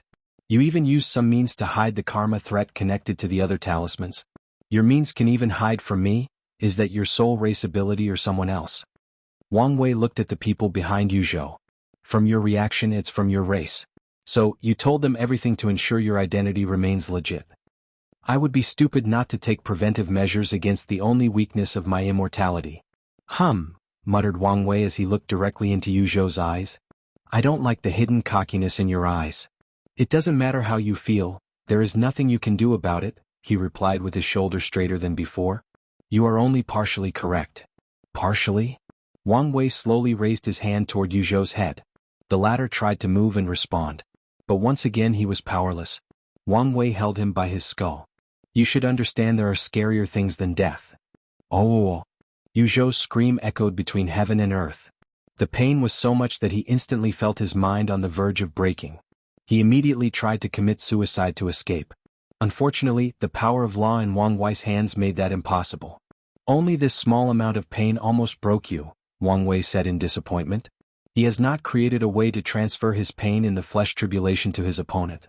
But with the slight evolution of his pain talent after the tribulation, Yu Zhou could not withstand it. After the latter destroyed his vocal cords screaming for a few minutes, Wang Wei dropped him on the floor. The heavenly will battle does not allow interference, even by an existence on par with the undead Phoenix Emperor. So, who will give you your immortality by then? Yu Zhou exploded himself in an attempt to use death to remove the pain. But even then he still felt, leading to killing himself a dozen times in just a few seconds. He then looked at Wang Wei with fear. Yes, those are the eyes that traitors like you should have. He then looked at the soul race members. Your race should probably close your gate again before the final battle. Why would we do that? This idiot just revealed that he has a method of being immortal. You can imagine how many people would do anything to get their hands on it, even if they must become someone's dog. Their faces changed. Some emperor lineage and even hidden old monsters would pay anything for such an opportunity. Yu Zhou's face changed as he immediately realized Wang Wei's plan. With the information he revealed, he would raise the soul race's suspicions. Then he revealed his immortality, forcing them to close their gate and limiting his movement and resources. And if he abandons this identity, he will become more suspicious. Not to mention he will have to hide from immortal powerhouses interested in his immortality. No eternity. Wang Wei turned around to look at someone who was observing him not far away, Di Tian. Their eyes met, creating sparks. Clash of the Titans. As they gazed at each other, standing a few dozen meters from each other, they suddenly released their auras. Bang! A terrifying wind generated from their clash, sending some of the weaker geniuses in the surrounding away in the process. But this was the beginning. The clouds over the entire lifeless domain were divided into two. The baleful aura pushed to the corner of the domain, making space for the clash of these two titans. Lightning and thunder flashed, showing that even the heavens acknowledged the power of these two. At this point in the clash, only heaven chosens like Fang Lijuan, Zhen Biu, Huang Yuan, and people on that level could remain to watch this clash. Then, on Wang Wei's side, a projection of the river of fate manifested, making the spectators instantly feel despair because someone controlled every second of their life. On Di Tian's side, the wheel of samsara manifested, allowing everyone to have visions of their life from birth to path and even experience some memories from their past lives. During this clash of aura, only a few people remained close to those two: Tong Ruobing, Huo Feng Huang, Feng Heng, Li Jun, Ao Shen, Jingwu Hua, and two others, one man and one woman. The clash lasted for a few more seconds before another vision occurred of a golden throne situated between the two. As a result, the intensity of their aura suddenly increased. Boom. The standing top heaven chosens were pushed away by the clash. At this point, they could not resist the confrontation with only their aura and would need to use their powers. However, doing so would imply they lost or cheated, so they just flew away. How could they be so strong? Thought Tong Ruobing, biting her lower lip as she flew away. Should I accept these people's invitation? A while ago, a group of geniuses invited her to an alliance against Di Tian and Wang Wei. She rejected them but is now considering this as an option. Feng Heng squinted his eyes as he flew away. Typically, he would have laid low-key as it was his normal mode of operation. However, he also needed to show his fangs once in a while. After all, the battle is one of the best ways to temper the mind. Of course, the main reason for his actions was because his situation was not the best in the Tai Profound Gate since the deception trial. Many of the upper echelons were suspicious of him. If it were not for another secret group inside the gate and his own power, he would have been discovered and forced to run away. As for that secret group, he could guess who it belonged to. He looked at Wang Wei's display of his might with countless thoughts flashing in his mind. The other also flew away from the center of the clash. And each had their own thoughts regarding this battle. Meanwhile, Wang Wei and Di Tian continued their conflict. The golden throne moved back and forth between them, with one having the advantage only momentarily. Then they suddenly stopped simultaneously and everything returned to normal. They looked at each other for a moment before walking away. As expected, thought Di Tian as he regrouped with the Di clan. He found a way to make up the gap between us. Most likely with the unorthodox way of 9 extremity. Now the question is, will he break the limit? By all odds, there should be no way for this to be possible. After all, 9 Pillars was someone above the Emperor realm and spent countless epochs before discovering a unique treasure that would allow someone to reach 10 extremity. And since this treasure does not exist in the lower dimension, there should be other ways to achieve 10 extremity. As long as it's him, there is a possibility, thought Di Tian. I should have gone above and beyond to kill him. His aura is different, thought Wang Wei. It's more ethereal and noble. Did he find a way to reach 10 extremity? If that's the case, I cannot be as relaxed as I used to be.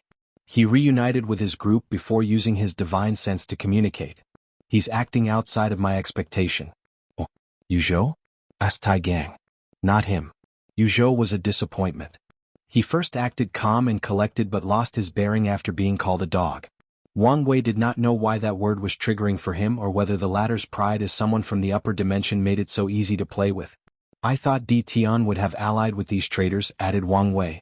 I thought the first he would do after his release would be to go on a rampage and kill all the heaven chosens before the battle, commented Li Jun. The sleepers are gone, so it's harder for him to assassinate anyone, said Yen Liling. He could still do it himself, added Tai Gang. Maybe he's waiting for the appropriate time. Maybe, said Wang Wei. After Di Tian reunited with his family, he looked in the direction where Yuzhou secretly escaped with the soul race. He experienced the mental beating Wang Wei gave that man. Are those the people Little Seven talked about?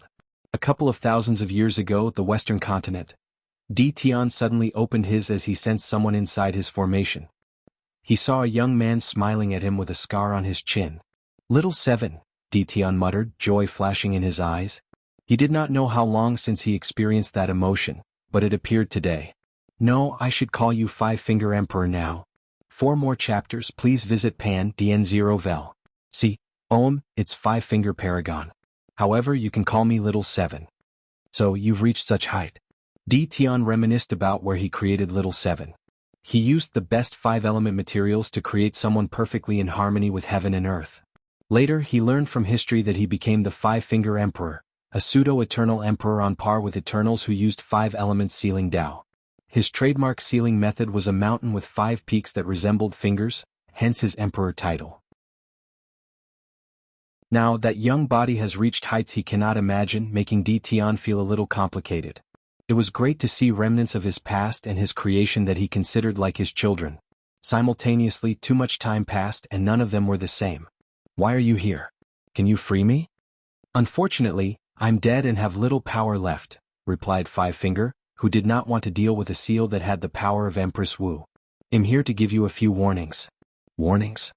A few people might come to ask you for an alliance against Wang Wei. Don't do it. Oh, and why not? These people are traitors and spies from the upper dimension. Five Fingers explained some basic knowledge about the 2 suns and 7 moons, the closing of the lower dimension, and the meaning of the upcoming era of the Myriad Emperor world. Now I understand why Heavenly Tao gave him a complete Son of Era position. So, you still haven't explained why I should not ally with them? He would work the devil itself if it could assure his victory.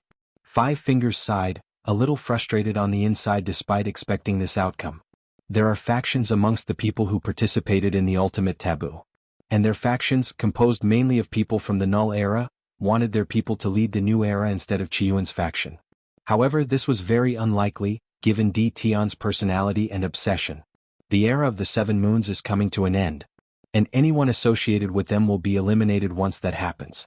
If you work with these people, when that day arrives, we will not be able to protect you or the revive madam. Di Tian frowned. He did not want to do anything to would affect his life after reviving Ninger.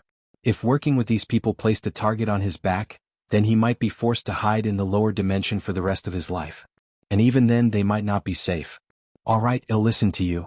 Lastly, be wary of Heavenly Tao. If you go on a killing spree of this era's heaven chosen, it won't ignore you anymore. I know. Di Tian knew that if Wang Wei did not rise, Heavenly Tao would accept him taking the throne because of his overwhelming strength. However, with the current situation, if he began to affect this golden age, the latter would again scheme his downfall. Is there anything else? No, replied Five Fingers. I wanted to help you more, but my situation is not good. Are you and the others all right? Di Tian created 12 humans that he considered his children before creating Ninger. Of the 12, 5 became great emperors, 3 became primarchs, and the other 4 became insurgent Dao monarchs. Little 3, little 4, and little 9 all died, said Five Finger with some sadness. As in complete death? Yes. Di Tian sighed as he remembered these kids. Little 3 was a great emperor and little 4 and 9 were primarchs. Did they die in the war? Although he had some knowledge before the Null Era, they were incomplete. Little 3 and 9 died in the war. Little 4 died in the upper dimension. Although I'm used to life and death, it saddens me to hear of their departure. I'll make a grave for them that I can worship. They would be pleased, replied Five Fingers as he began to fade. He looked at his body before cupping his hand and bowed politely. Father, it was nice to see you again. Di Tian smiled before nodding his head. As he watched his son disappear, he looked dazed for a few minutes before sitting down and continuing his cultivation. Defamation. After this intense battle, many people could not help but look at these two with horror, especially Di Tian. Most people thought he had ceased to be a viable candidate for the throne.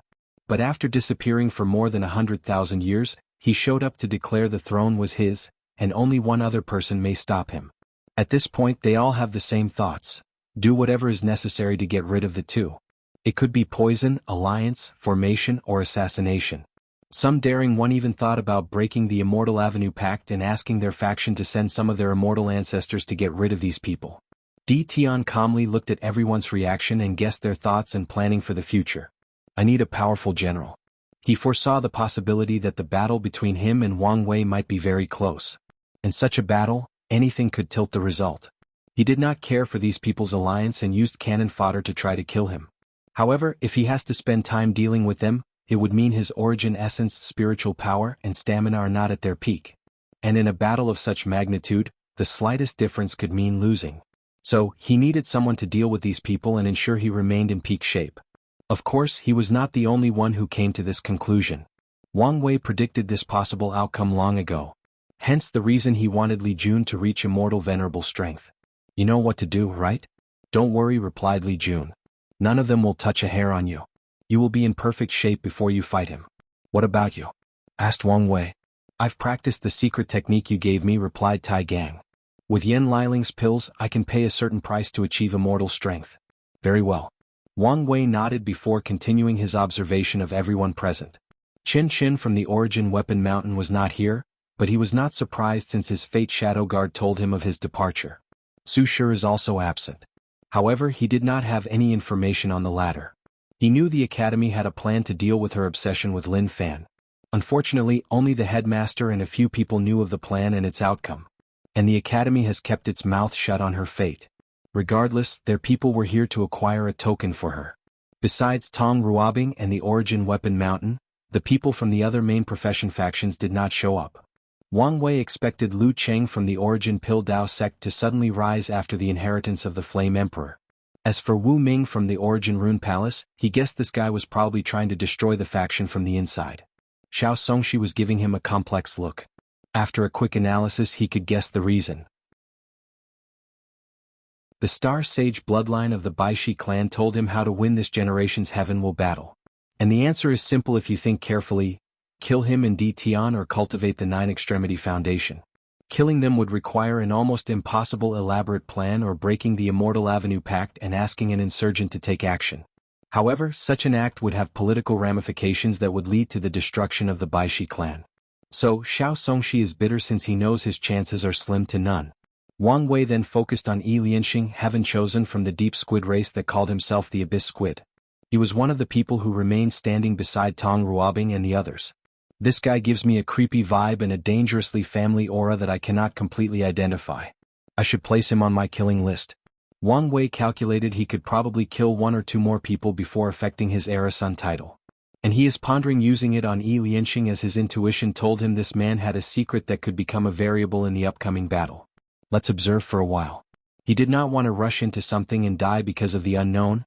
He was not stupid or cocky because of his strength. Wang Wei looked at Ao Shen and frowned. He sensed a powerful treasure that hid the latter's real body. Nevertheless, he felt some sense of familiarity with his aura. Where did the demon race find such a treasure? And where did they get such a powerful Heaven Chosen? The Sleepers or the Fate Shadow Guard have not infiltrated the core of the demon race. Countless thoughts flashed inside his mind as he pondered the information he had. He remembered reading about a secret project of the demon race ages ago to create the ultimate bloodline. Ultimate bloodline? Atavism? Did they want to create an innate creature? Or maybe a creature that contains all the demon race's bloodline? That would be interesting. He moved his eyes, making everybody's heart skip a beat. Every time he focused on someone, everyone else became tense and worried they would suffer the same fate as Yuzhou. Wang Wei glanced at Yang Guowei from the Yang family before moving his eyes. Then he sensed some tension between Jingwu Hua and Ao Shen. While he observed things, someone walked toward him. It was a man with gray skin and yellow eyes. Wang Wei recognized him since he was one of the few who stood next to Li Jun and the other top Heaven Chosens. For more chapters, please visit Pan DN0 Vel. See, you're Wang Chang's descendant, aren't you? And you are. Yin Zhen from the Body Dao Cave. Wang Wei frowned. He knew about the Body Dao Cave since they were an emperor lineage that dated back to the ancient emperor era with 4 great emperors. The founder of that lineage was a body refining fanatic and was the first pure body refiner who proved the Dao in that era. He called himself the Body Ancestor and wanted to spread a complementary body refining technique to the Origin system. Unfortunately, body refining was too painful, arduous, and required too many resources. Most cultivators were satisfied with the minimum tempering they had to do for the Origin system, resulting in his dream being crushed. Over time, the Body Dao Cave became the place with the best body refining techniques. Well, maybe not the best, but they have the most extensive collection and the most variety. Ingen? Where have I heard this name? Said Wang Wei, who took a moment to remember. You're the man who lost to my ancestor, Ancient Desolate.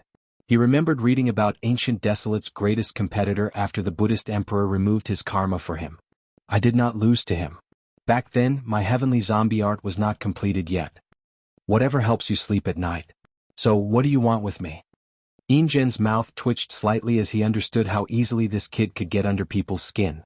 Nevertheless, he refused to argue with a junior. I have some conflict with your family. I can guess as much. What a rude brat, he muttered. I have accepted my loss to Wang Chong. But tell me why, after I woke up from my seal, I learned that Ancient Desolate Body Refining Scripture is known as the most powerful body refining scripture. And the reason for such a title is that it grants the cultivator the ability to fight great emperors in the quasi-emperor realm. What a load of bullshit. He only lost to Wang Chong because he did not finish his heavenly zombie art. But now, after sealing himself in Ain Grotto heaven for countless eras, he not only managed to temper his will to a high level but also perfected his technique. It is indeed bullshit. But what can I say? Some things, people, and events are mythified due to time. Brat, are you saying Wang Chong did not spread these lies? Quite the accusations, Lord Yin Zhen, said Wang Wei with squinted eyes. Does your body Dao Cave have proof? Otherwise, you're defaming one of our ancestors. And our sect will not take lightly to false accusations. Yin Zhen's yellow eyes shone. Kid, I'm not here for a war of tongues. I only care about proving him the best with body refining. All right. Let's settle this. Wang Wei raised his hand and Yin Zhen followed. They grasped each other's hands before squeezing. They controlled their strength to prevent affecting the surroundings. Bang. A few seconds later, Yin Zhen's hand exploded and he looked on in shock. He did not say anything and walked away. There is still a chance, he thought. How is it? Asked Li Jun. 54 Primordial Dragon Force, Peak 5 Leaf and Room for Growth? Li Jun squinted his eyes. It seems I have work cut out for me. Before everyone could process the situation, a vision occurred above the red gate in the middle of the domain. Heavenly Tao finally appeared. Oddity. Numerous lights flew from the heavens before floating before all the participants. They were all a token with the characters, Heaven Will, inscribed on them. Wang Wei held his token and observed it. As expected, it's not linked exclusively to anyone. If someone lost the token, they would lose their position to fight for the Heaven Will. And as everyone figured out this truth, this thing immediately became the most valuable thing to everyone present. Wang Wei instilled his divine sense and received a message on how it functioned. The current token is inactive and requires sacrifices of the devil race's blood to become active. After Heavenly Tao distributed the tokens, the door to the 9 devil gods began slowly opening, and the process took a few minutes. Hey, what happened to the 2 talents the sect got? Kai Song is doing excellent. She's been absorbing some of the miscellaneous emperor's inheritance and developing her talent for puppetry and constructs.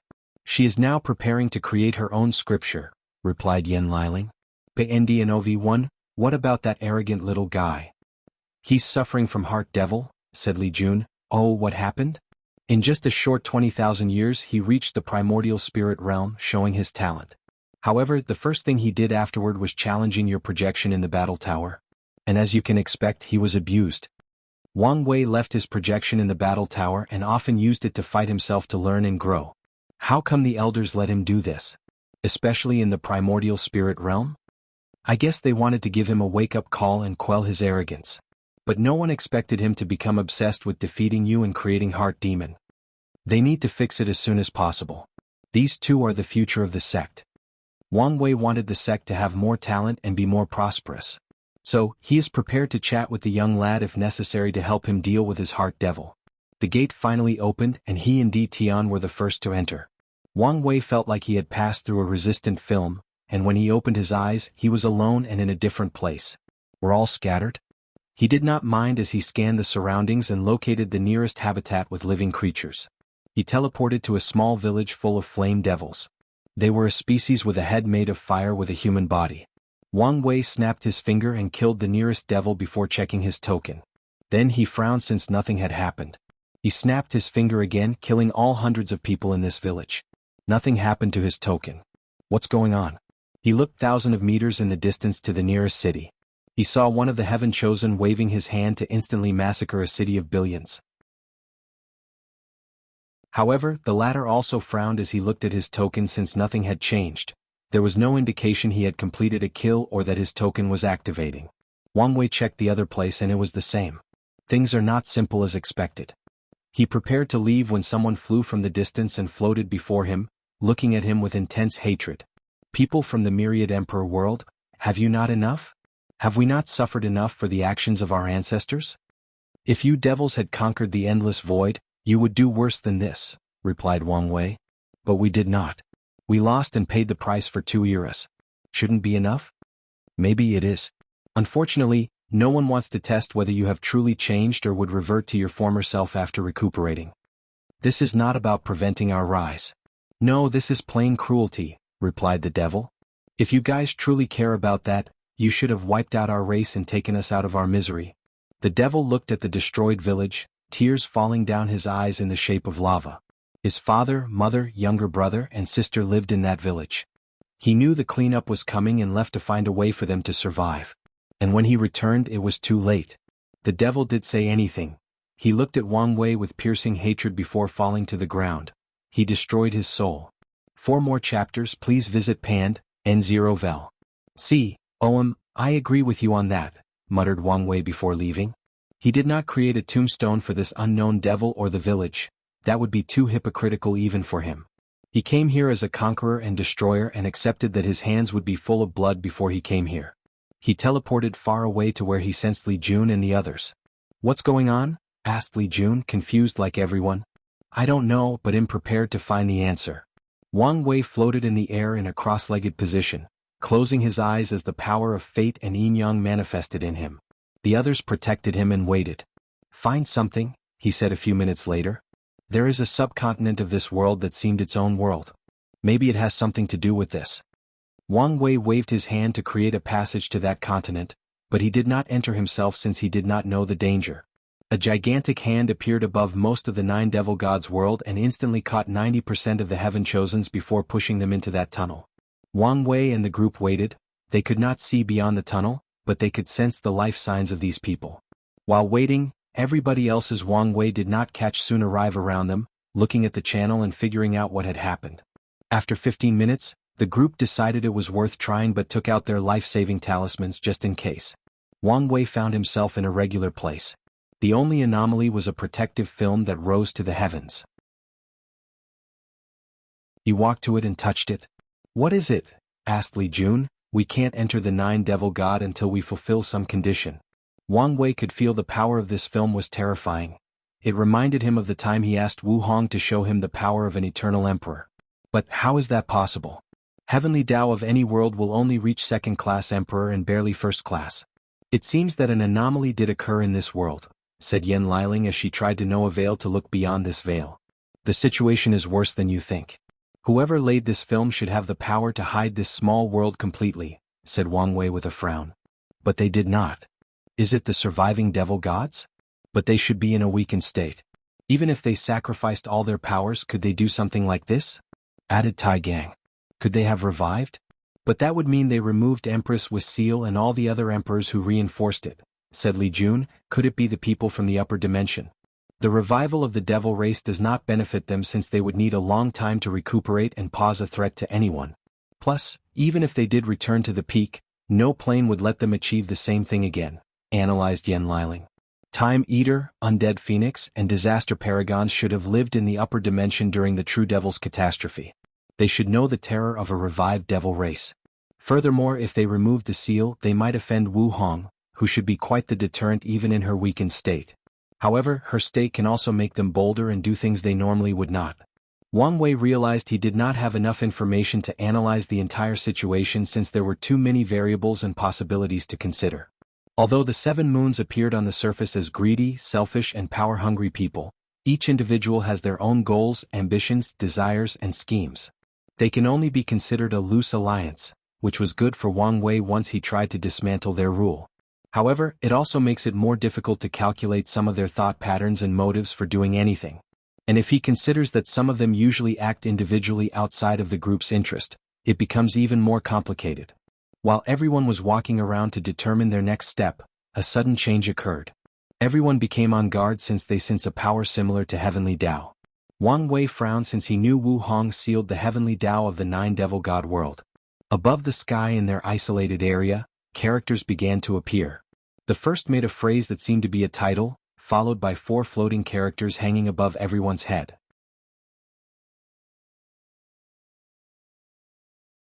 The Game of King. The Game of King. King, advisor, general, soldier. Everyone looked at the character and the message to choose a position. These heaven chosen quickly analyzed they had to participate in some chess game to enter the 9 devil god world. But what was the point of this? And why would they need to choose which pieces they are? Wang Wei had similar thoughts as these people, but he saw more than them. He detected an absolutely terrifying and brilliant use of order Dao from these characters. Order is about balance and cannot exist without disorder, said Wang Wei out loud to the heavens. Since we must participate in the game, we also must know the rules. A multicolored light appeared above the sky before a book descended in Wang Wei's palm. A few people wanted to rush to get it but remembered who this book belonged to. Meanwhile, Di Tian also wanted to rush but decided to better observe the situation and not make rash decisions. Heavens, please grant this lowly one a rule book, quickly screamed a fast-minded individual. Unfortunately, nothing happened. So, he and many others tried saying the same thing differently. Suddenly, someone rushed toward Wang Wei to grab the book. He did not even look at who it was. Before the person could react, Li Jun kicked the man's head, popping it like a balloon, killing this man's ambitions of achieving immortality and sitting on the throne. Li Jun looked at everyone with bloodlust in his eyes. With his flowing red hair, he looked like a god of slaughter who reveled in the act of killing. And when he licked the blood on his face, he was genuinely menacing. "You look disgusting," said Yan Liling, destroying the atmosphere. She took out a silk cloth to wipe his face. "Common, honey, am trying to be intimidating," said Li Jun with a smile. The atmosphere was not destroyed. Seeing Li Jun instantly kill such a genius and smiling casually like it was nothing was scarier as it indicated this man's unhinged mind. Some people did not care about what occurred and were only concerned with getting a rule book. Di Tian took out an artifact in the shape of a chessboard and activated it. The artifact exuded the power of order, and after a few minutes he took out a peak quasi-emperor ore and said to heaven, "This is my offering." As soon as he finished, another book descended from the sky and landed on him. However, he squinted his eyes when he noticed the book in Wang Wei's hand was different than his. However, he did not say anything. He was not stupid and guessed this was intentional to sow conflict. Other people tried Di Tian's method, which worked, so more took their treasure to exchange. Pan DN0VE1 CM, "Excuse me, ladies and gentlemen, you can also buy the rules from me," said Wang Wei. "And I only need a supernatural tier as exchange." People then gave him a look that said, "We would never believe in your integrity, especially after how you treated Yin Zhen and Yuzhou. A cruel and cunning person like you is the least trusted person here. I am offended by the looks on your faces. But I promise to sign the most restrictive contract that I will not change anything from the rules." This statement did increase his credibility. But people were still on guard. Think of it that way, would you prefer to fund me or the devil race? This was indeed something worth thinking about. If they exchange with this world's heavenly Tao, the one who will benefit is the devil race. On the other hand, they also did not want to increase the foundation of the Tao opening sect. "We don't have to buy from you." "True. But it's obvious my book is the original and probably has some hidden secrets not found in the others," countered Wang Wei. Many people debated and in the end many decided to buy from him. The others continued to buy from Heavenly Tao, and Wang Wei shamelessly called them traitors. As for the others, they bought from the few people who exchanged after Di Tian. As for Di Tian himself, he had an unapproachable vibe, so everyone left him alone. Wang Wei made a decent profit and he kept his word. Of course, the contract he signed also stated these people could not sell it to another person. Then, everybody collectively after reading the rule book because of how strange they were. The first sentence was about how anyone who entered the continent needed a role: king, advisor, general, and soldier. The book indicated the rules and restrictions of each role. King can only fight another king. Kings cannot kill generals, advisors, soldiers, or others. Kings can have up to 5 generals. Only kings can fly. Advisors are responsible for logistics, transportation, and other miscellaneous responsibilities. General leads the soldiers. Only generals can use summoning techniques with a limit on the number. Soldiers can only kill soldiers. Everyone wondered about the meaning of these rules, to be precise, the deeper meanings and implications. "I choose general," suddenly said Di Tian. The character trembled a little but nothing occurred. "In that case, I want to be an advisor." The character trembled again but it was the same result. "Soldier." Nothing happened. "King." Then the character of king floated above his head. Everyone tested this anomaly and discovered 5 people who could only become king: Di Tian, Wang Wei, Yin Zhen, Feng Heng, and Yi Lianxiang. "What is with these rules and nonsensical restrictions?" asked Tai Gang. "It seems the objective is to prevent us from slaughtering too many of the devil race," commented Li Jun. "The vagueness of the rules is to give the devil race an advantage," analyzed Yan Liling. "They are probably used to this mode of battle and overwhelm us on experience. Furthermore, we probably do not know all the rules." Liling is right. The rules we have is only because of the disorder balance. However, there are probably hidden rules we have to discover ourselves. So what do we do now? Return to prepare for this game? Asked Tai Gang. I don't think we have a choice, agreed Li Jun. No. We will use the barbaric method first, said Wang Wei. For more chapters, please visit Pand, N0vel. See, you want to use brute force to break the film? Yes. Let's gather the entire world and see what happens. The group left through the space channel before returning to the Myriad Emperor world. However, the moment they landed, their entrance token changed. The characters for King and General appeared with a message asking for a choice. King can enter the battle and bring people with the number based on the activation level of the token. General is connected to a king, and killing devil races will contribute to activating the king's token. Things just got more complicated, stated Tai Gang, and he was correct. Yes. Heavenly Dao seems to accept this game of king as part of the Heavenly Will battle. So now, trying to use brute force equals intervening in the final battle, said Li Jun with a frown. Why would it accept such a nonsensical game? Asked Yen Liling. A new and prosperous era is coming. Heavenly Dao may want the next emperor to have power and display leadership, charisma, and strategic capabilities. That's a reasonable explanation. But are things as simple as that? Probably not. Let's go home first and prepare, said Wang Wei as he felt the same way. Things were not that simple. However, before they could even leave, the token sent another message. Everybody had 3 days before the start of the game. It's one thing after another, complained Tai Gang, and everybody agreed with him.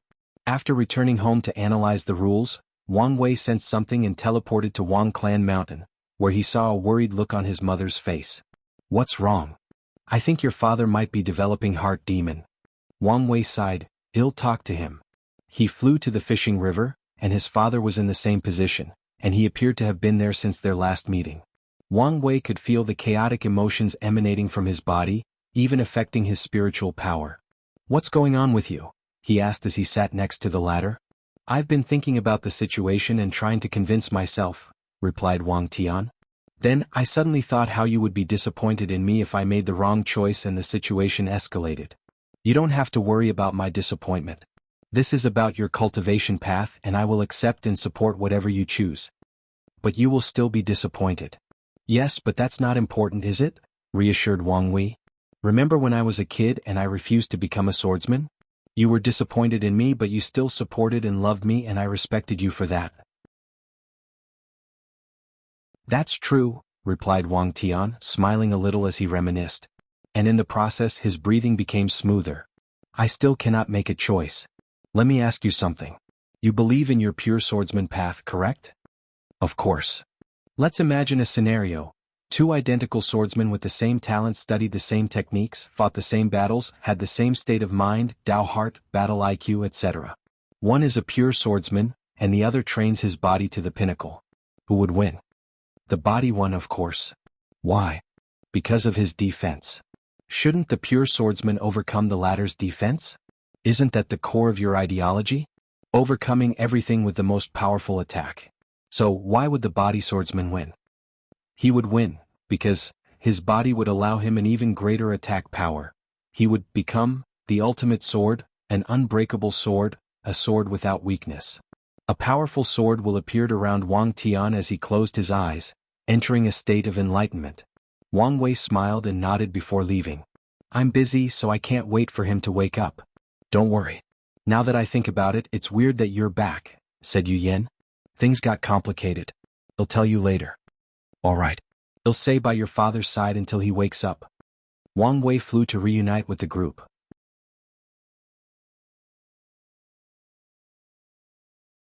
Start of the game.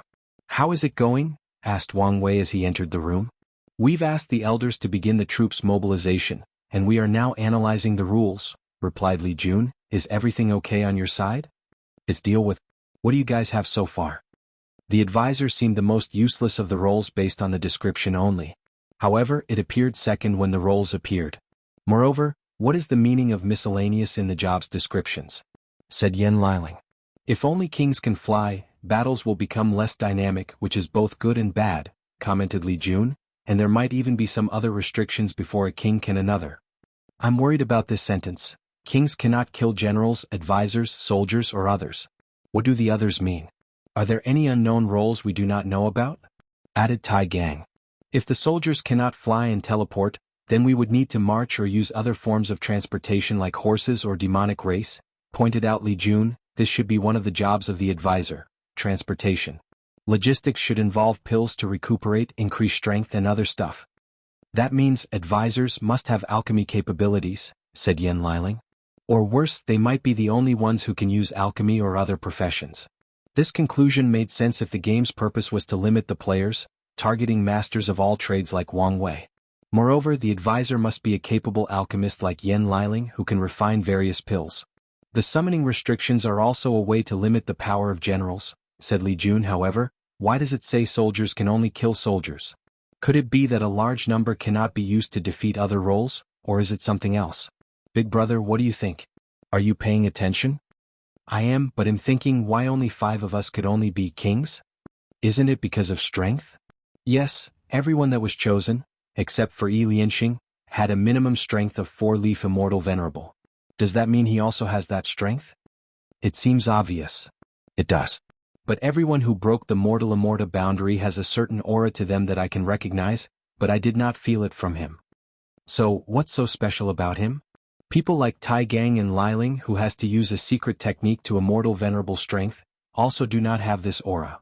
Are you saying Yi Lianxiang can increase his strength from Quasi-Emperor to 4-leaf Immortal Venerable? And it might be higher? How is that possible? Because of the gap, Li Jun only has 3-leaf and will only achieve 4-leaf in the Quasi-Emperor realm, and there is the possibility of failure. Maybe you should really kill him, said Tai Gang. He was in for removing any possible hidden danger. Let's observe more since I probably only have 1 spot left. I need to take out the biggest instability, replied Wang Wei. Now, you guys should consider the implications behind these 5 individuals. Implications? Said Li Jun with a frown before his eyes lit up.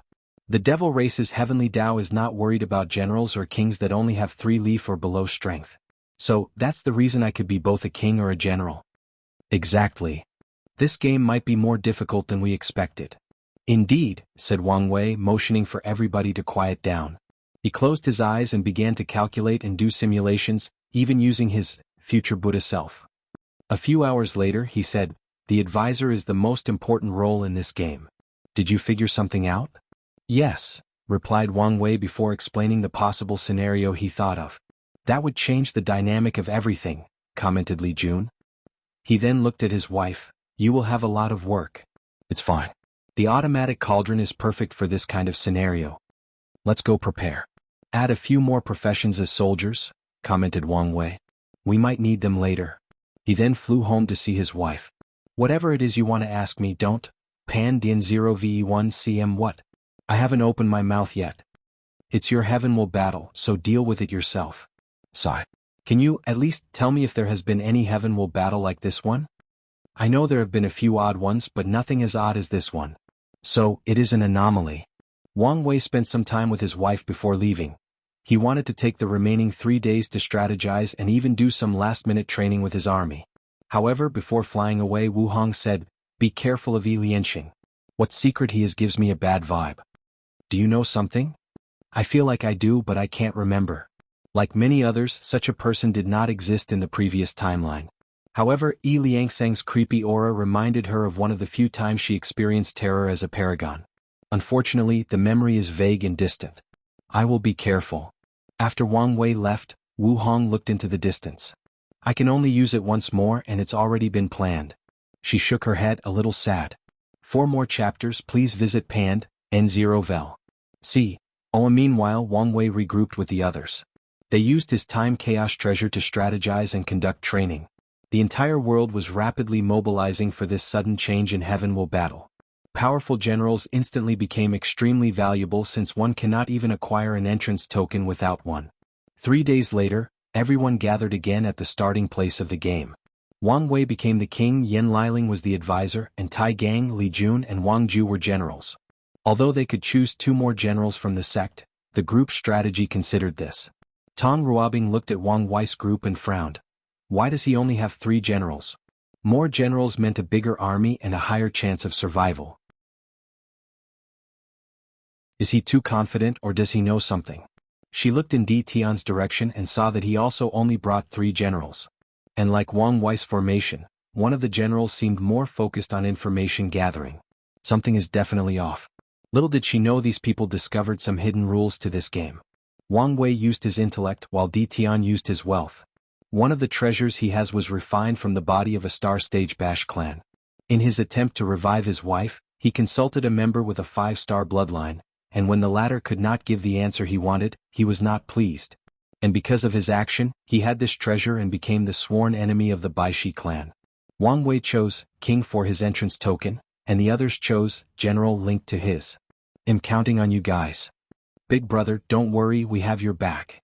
Wang Wei smiled before heading to the protective film. However, before passing through it, something occurred. Heavenly Dao suddenly showed up and said Wang Ju and another person wearing a hood beside Di Tian were banished from entering. What is wrong now? Asked Wang Wei, even though he knew. No answer. He'll agree for her to seal herself. No answer, just the same answer that Wang Ju was banned. Then let her be a king. Still the same. This is absurd.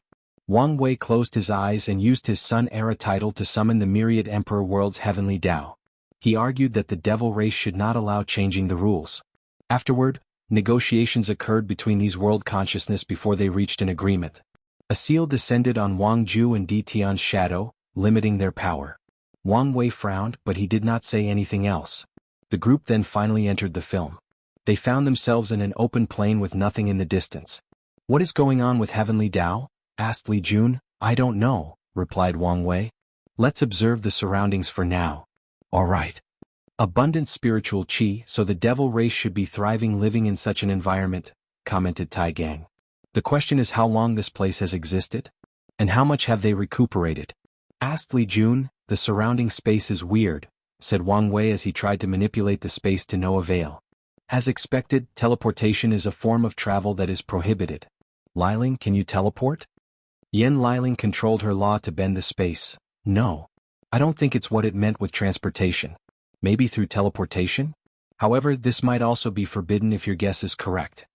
True. Try flying. Everyone then tried to fly into the sky and a powerful force prevented them. Please choose your soldiers. These characters suddenly appeared, floating above this group's head. The group then summoned their legions, the Slaughter and Undying Legion. You have reached the maximum number of soldiers. Please be warned that spatial treasures will be forbidden from now on.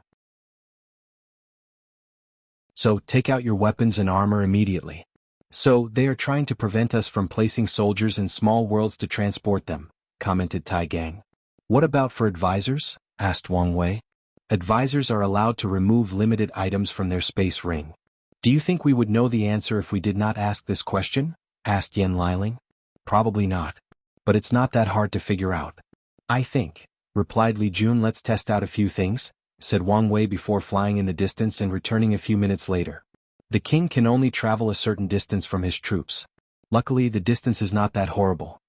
The devil race in this continent better have the same rules and restrictions, said Tai Gang. Otherwise, this would be ridiculous. They have to, replied Wang Wei. Wang Ju, send your scout. Well, march afterward. Wang Ju only brought the least amount of people in the group because of the previous tactics. A few hours later, she returned with some news. Sect Master, your prediction was correct.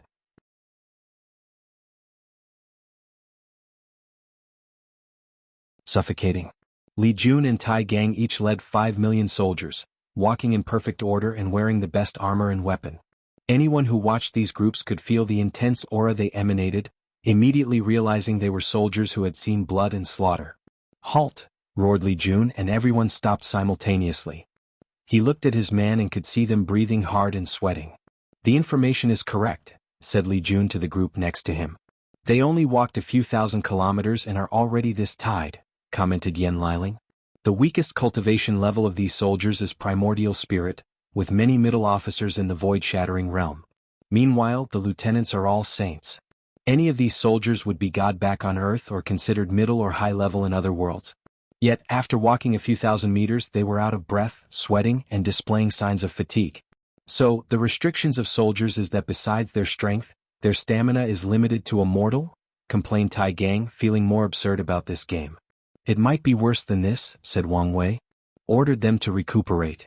Li Jun made a hand movement, and the soldier perfectly sat cross-legged on the ground, entering a deep state of meditation while holding their weapons. Half an hour later, it's useless. They are not recuperating their stamina. Give them some food and pills, ordered Wang Wei, and Yan Liling did so. After eating the food, the soldier's stamina recuperated. You, and you, said Li Jun, pointing to 3 people in the front. Go to the side and use all your origin essence. The soldiers followed his order and used the fastest way to deplete their origin essence. Then they cultivate to recuperate. Useless as expected, said Li Jun. Yan Liling approached the soldiers and gave them energy recuperating pills, and they quickly recovered. Resources will be extremely valuable, she said. The game allowed her to remove limited items from her space ring. So, she will need to use the resources of this place to supplement her soldiers. I'm surprised they did not make us use our own resources, commented Tai Gang. That's what the exchange at the beginning was for, added Wang Wei before looking in the distance. Heavenly Dao purposely teleported us to a faraway place so we could waste the resources in our spirit ring. If resources are not managed properly, we could be wiped out. This game seems to value mortal strategies and abilities. Mortal generals have to worry about their army state when marching, their transportation, logistics, etc. Meanwhile, as a cultivator, he rarely has to worry about his soldiers' stamina and traveling speed. Luckily, he also had to learn these things when his army was young, and he also read Sun Tzu's Art of War from Wang Wei. Personal ability should play a role in this game as well, said Wang Wei as he closed his eyes and expanded his divine sense of the surrounding. Nope, they restricted that too. Tai Gang is right, this is bullshit. That's what I've been saying. Let's go in that direction. I've detected life. The armies continue their march, with the group focusing on managing their pace and keeping tabs on the soldiers. After 5 days of marching, numerous breaks, and hunting food for the soldiers, the group arrived at a small devil race village and immediately noticed a few anomalies. What race is this? Asked Tai Gang. He learned of the subspecies of the devil race, but he had never seen such a creature, so he thought it was a lack of knowledge and experience. They looked like humans with horns, said Li Jun. There is no devil species like this. The closest is the horned devil, but they have claws, fangs, and wings. Only a few devil races externally looked like humans, added Yan Liling. Is this a new species? Their bloodline has some human mixed on it, said Wang Wei as he scanned them with his divine sense. More importantly, have you guys noticed something even more abnormal? Yes, they are not afraid of us, she replied. I cannot see the slightest fears in any of their eyes. The group did not act rashly and observed. These devils only glanced at their large army and continued to live their lives as if nothing had occurred. Some of the children even looked at them with curious eyes. Wang Ju, send one of your men to kill one person, ordered Wang Wei. A fate shadow guard approached the nearest healthy man and slashed his head, immediately turning the village into a frenzy. Children hurtled with their mothers and the man stood in front, protecting everybody. Wang Wei and the group did not continue to kill and waited. They checked the entrance token to see if this kill made any change. It did not. Half an hour later, a new message suddenly appeared in the sky. Soldier has violated the rules. According to the stipulations, preparing for annihilation. A terrifying power brewed from the sky and ready to annihilate that guard.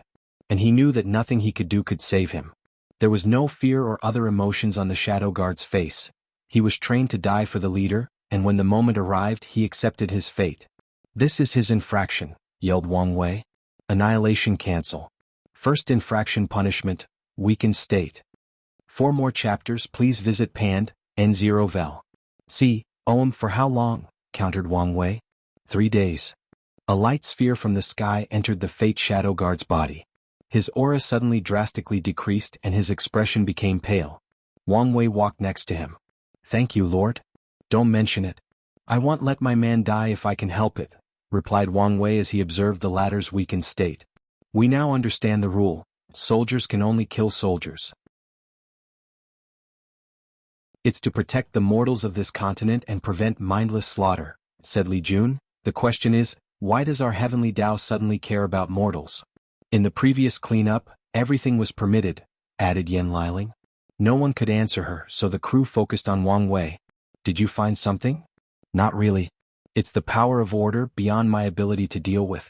The best I can do is quickly figure out the hidden rules, replied Wang Wei. He tried to study and deal with Wang Ji's seal, but it was useless. Luckily, she could still use Immortal Venerable 3-leaf strength.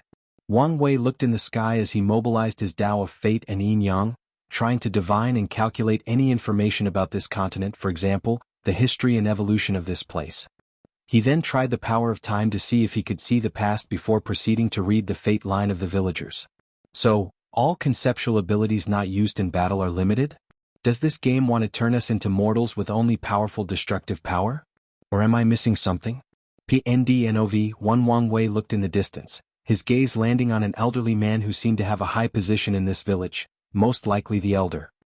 He waved his hand and the elder flew before him. Foreign demon, have you not learned your lesson? The heavens protect us. Wang Wei ignored him as he entered the latter's memory and saw everything from birth until now.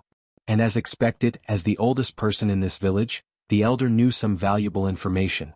There is a big city about 5 kilometers northeast, said Wang Wei. Take all their food and burn their farms. Li Jun frowned before ordering his man to do as he said. The troop marched forward, leaving a devastated village. After walking for a few hours, he approached Wang Wei and asked, "Are you all right?" "I'm fine." "If you were fine, you would have turned that village into a resource-gathering spot for our troops." Wang Wei sighed. "I was hoping you wouldn't notice." He was embarrassed. "Come on, I know you better than this." "I just find this place too suffocating," replied Wang Wei as he looked at the sky. Li Jun understood and patted his shoulder. "Don't worry. I've calmed down." Wang Wei decided to better control his mood during this game. The group continued their march, taking the necessary pause and break. After 5 days they finally arrived in a big city. The troop immediately noticed the city was prepared with the gate closed and soldiers on the city wall. So, Li Jun ordered everyone to siege the place and waited outside, deciding on the subsequent attack strategy. Somewhere in this continent, a secret gathering took place. 7 shadows sat at a rectangular table, 3 on each side with 1 person on the head. "Hasn't these meetings become too often?" asked a voice. "Shut up, Greed. You're always complaining about something." "Unlike you, Lust, who spends all the time staring at a mirror, I have better things to do." "Shut up," said Pride, who knew these people would bicker for hours if this continued. "We have these meetings often because of the cleanup. I'm assuming this is the reason we are here, Wrath?" Everybody looked at the head position. "That's correct."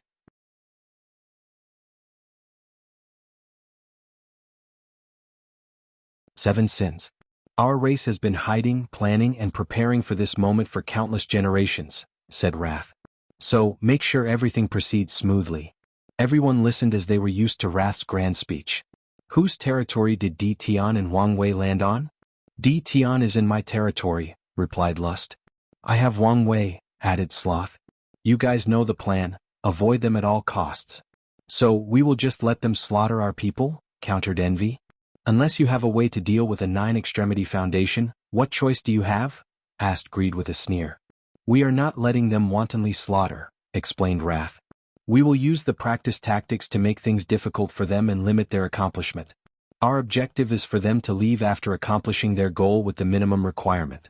If any of you directly confront any of these two, the result will only be your pointless death." "That's fair," acknowledged Envy. "What about the other Ultimate Kings? What do we do with them?" asked Pride. "With enough planning we can deal with them, but be extremely cautious," replied Wrath. "However, stay away from Yi Lianxing. Give him the same treatment as the 2 Supreme Kings." "Him?" Our information did not indicate anything special about him. Even his strength seemed ordinary. Just know his secret is enough to warrant this level of caution. The others gave Wrath a look and agreed. "What about Mo Xingyun? According to our predictions, as an anomaly she was supposed to be an Ultimate King? The recent information is that she has some conflict with Wang Wei and has to use a puppet to attend to the cleanup," explained Pride. "She's in my territory, how do I deal with her?" asked Gluttony. "Use your troops to eliminate her puppet body and her troops," ordered Wrath. "As you wish. We will regroup if something unexpected changes," declared Wrath before dismissing everybody. "Hopefully the plan goes smoothly." Lust territory, a magnificent palace. A beautiful woman dressed in a black hanfu with braided hair suddenly opened her eyes. She looked indistinguishable from a human except for her very long nails, which were at least 10 centimeters and very sharp. She gently picked 2 pictures, Di Tian and Wang Wei. "I finally have a chance to surpass Wrath. How can I give up so easily?" Many things flashed in her mind before putting Di Tian's picture away and holding Wang Wei, He seems the easiest target of the two, so let's begin with him. An overlord? 9-extremity foundation? A Sun era? Lus sneered. Every man has a weakness, and yours happened to be your family. She then left the palace to prepare. Sloth territory. The group sat in a tent with a table and a map in the middle, looking at a rendition of the city. What's the best method to attack the city? Asked Wang Wei. A direct attack would result in too many casualties since our enemy is ready, commented Tai Gang before pointing to a spot. And it does not help there is only one gate for the entire city. Although that's bad, it will become our advantage if we can take down the city, commented Li Jun. Another problem is the city formation, making things even harder. I worry the people will burn the food and destroy the resources once it appears we're about to conquer the city, added Yan Liling. Can we siege the city and starve the people inside? Suggested Tai Gang. Our logistics won't last for that long. Yan Liling shook his head. We don't have a cavalry yet, so this limit our options, said Li Jun. He then looked at Wang Ju. Have your scouts found a group of demonic beasts yet? Please visit PN0V1. No, we only find a few beasts, but they are not suitable for war. Li Jun touched his forehead. The best option might be to use the advantage of the undying army to break the city gate forcefully. The city is protected by a powerful formation that can block the 3 generals for a relatively long time, even if they use their immortal strength, limiting the use of brute force in this scenario. Use the array virus, said Wang Wei. Array virus? Li Jun's eyes lit up. You want the Fate Shadow Guard to infiltrate the city array with the virus, deactivate it from the inside and even open the gate from the inside? Pa-N, Dan 0V1.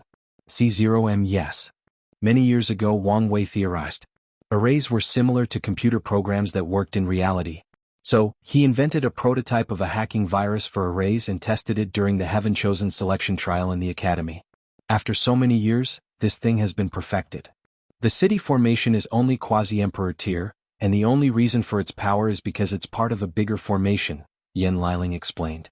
However, I did not bring one with me, and it would take some time to make one. The array virus is now a standard equipment of the Fate Shadow Guard, so we brought some, reported Wang Ju. Excellent, uttered Li Jun. Let's plan the attack for tomorrow night. Everyone left to prepare for the battle except Wang Wei. He was useless unless a king showed up. So he closed his eyes to cultivate. After calming down and analyzing the situation, he realized this place was an excellent opportunity for him to study Order Disorder Dao, and Heavenly Dao itself would be his teacher. By studying this game and the application of Order Dao, he can learn the hidden rules and secrets and dramatically increase his understanding of fate. Not just order but also fate. The night, the troops gathered outside the White Fang city, alarming the wall soldiers. How many people do we kill after breaking the gate? Asked Tai Gang, sitting on the 2 horses they could find. We will kill 80% and leave the rest for resources farming. All right. Archer squad, roared Li Jun, and a group of individuals in his and Tai Gang's legion prepared their bows and arrows. Li Jun trained these squads by creating a scripture called Military Archery Art, based on the weapon law part of his Slaughter Dao. The power of law manifested on all these archers, indicating they were all in the void-shattering realm. Li Jun sensed the devastating power of his man and smiled. He had to rely on time formation and the Dao Seed Pond to cultivate these men. The Dao Seed Pond is one of the foundation secret realms of the sect. Whenever a void-shattering realm cultivator or above dies, they would condense a Dao seed to leave in the pond. Even sealed individuals would do the same after. Then, future generations can use these seeds to comprehend the law. However, this feature is not why the pond is so valuable to the sect. Its value came from the fact the sect can choose people to inherit these seeds and the power of the person who condensed it. The only drawback is that a person will forever stay in the realm of whoever seed they inherited. Most, if not all, emperor lineage has something similar. And this pond is why ancient sects from the ancient emperor era have such a deep foundation. The amount of tier 7 and above cultivators they have cultivated since ancient times is astronomical. Fire. Arrows descended on the wall, covering the sky like a plague of rats. The city formation activated and created a protective barrier over the entire city. Bang, bang, bang. The barrier trembled and the heart of the soldiers in the wall followed it. Luckily nothing happened, boosting their confidence. The city guardian began to yell for his archers to return fire. Unfortunately, he soon discovered his enemy outclassed him in skill since none of his arrows could reach the enemy. The archer squad would fire 2 arrows for every arrow the wall archers fired. One to counter them and the other to cause damage to the formation and city wall. The attack continued for half an hour when Li Jun received a message from Wang Ju. "Alright, let's put more pressure on them and force them to focus on us." He raised his hand to condense a spear and throw it. A blood-red light cut through the night sky, eliciting deep fear in these soldiers' hearts. Luckily, the formation protected them.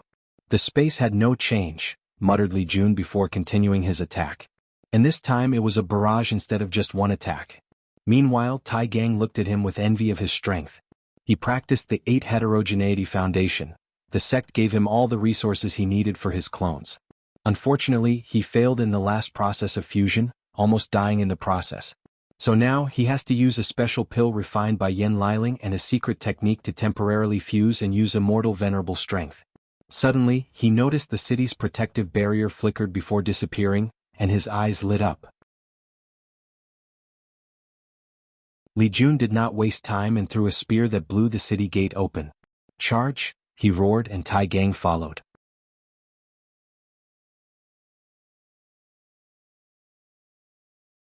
Bloodline mixture. Thank you to Wei for the magic castle. This gift means a lot to me because of the situation and because it's my first magic cast. Remember this. Once again, thank you. Li Jun led the troops inside the city to confront their defensive army. They faced an army made of the Black Wing race, a devil race with black wings and horns. Unfortunately, with the game's restriction, this race that could naturally fly lost its advantage. Li Jun led the troops but did not participate much in the battle after killing a few hundred people. Instead, he overlooked the situation to ensure nothing unexpected occurred and waited in case the enemy had a mighty general. He would also protect his men as much as possible to reduce the loss. Meanwhile, Tai Gang led the slaughter in this battle. His undying legion relies on his innate talent, so he should have waited behind a layer of protection in case something occurred to him. However, he always considered himself a fighter and would be the first to head into battle. Bang! Tai Gang threw a punch and generated an immense vibration that killed thousands. He instantly appeared before a row of soldiers that remained perfectly in their army formation despite the dire situation. Boom!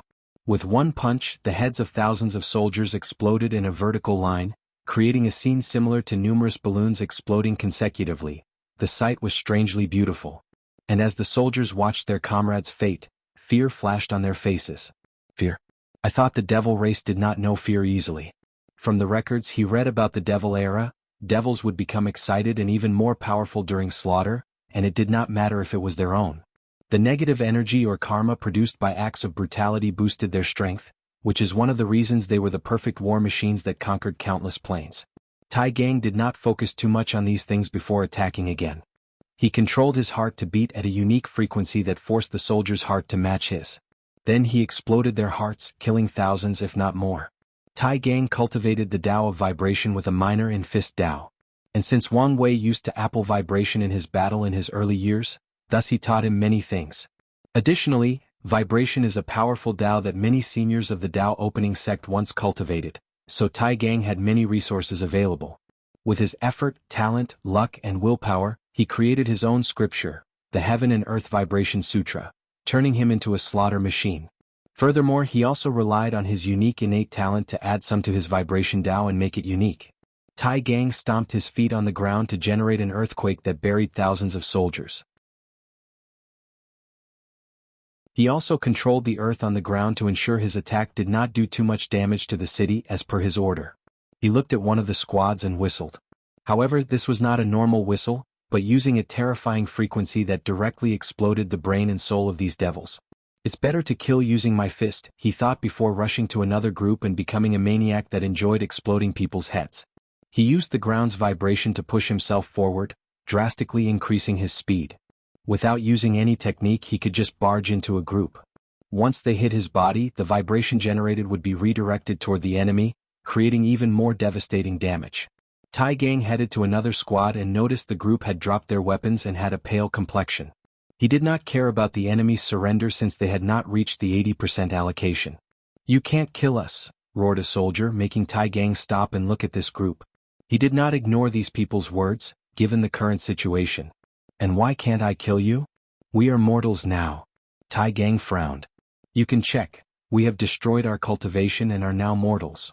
Is this another hidden rule? Thought Tai Gang before looking in the distance. He immediately used his divine sense to message Li Jun, who ordered his men to stop killing. He quickly accessed the situation and learned many of his men killed these mortals.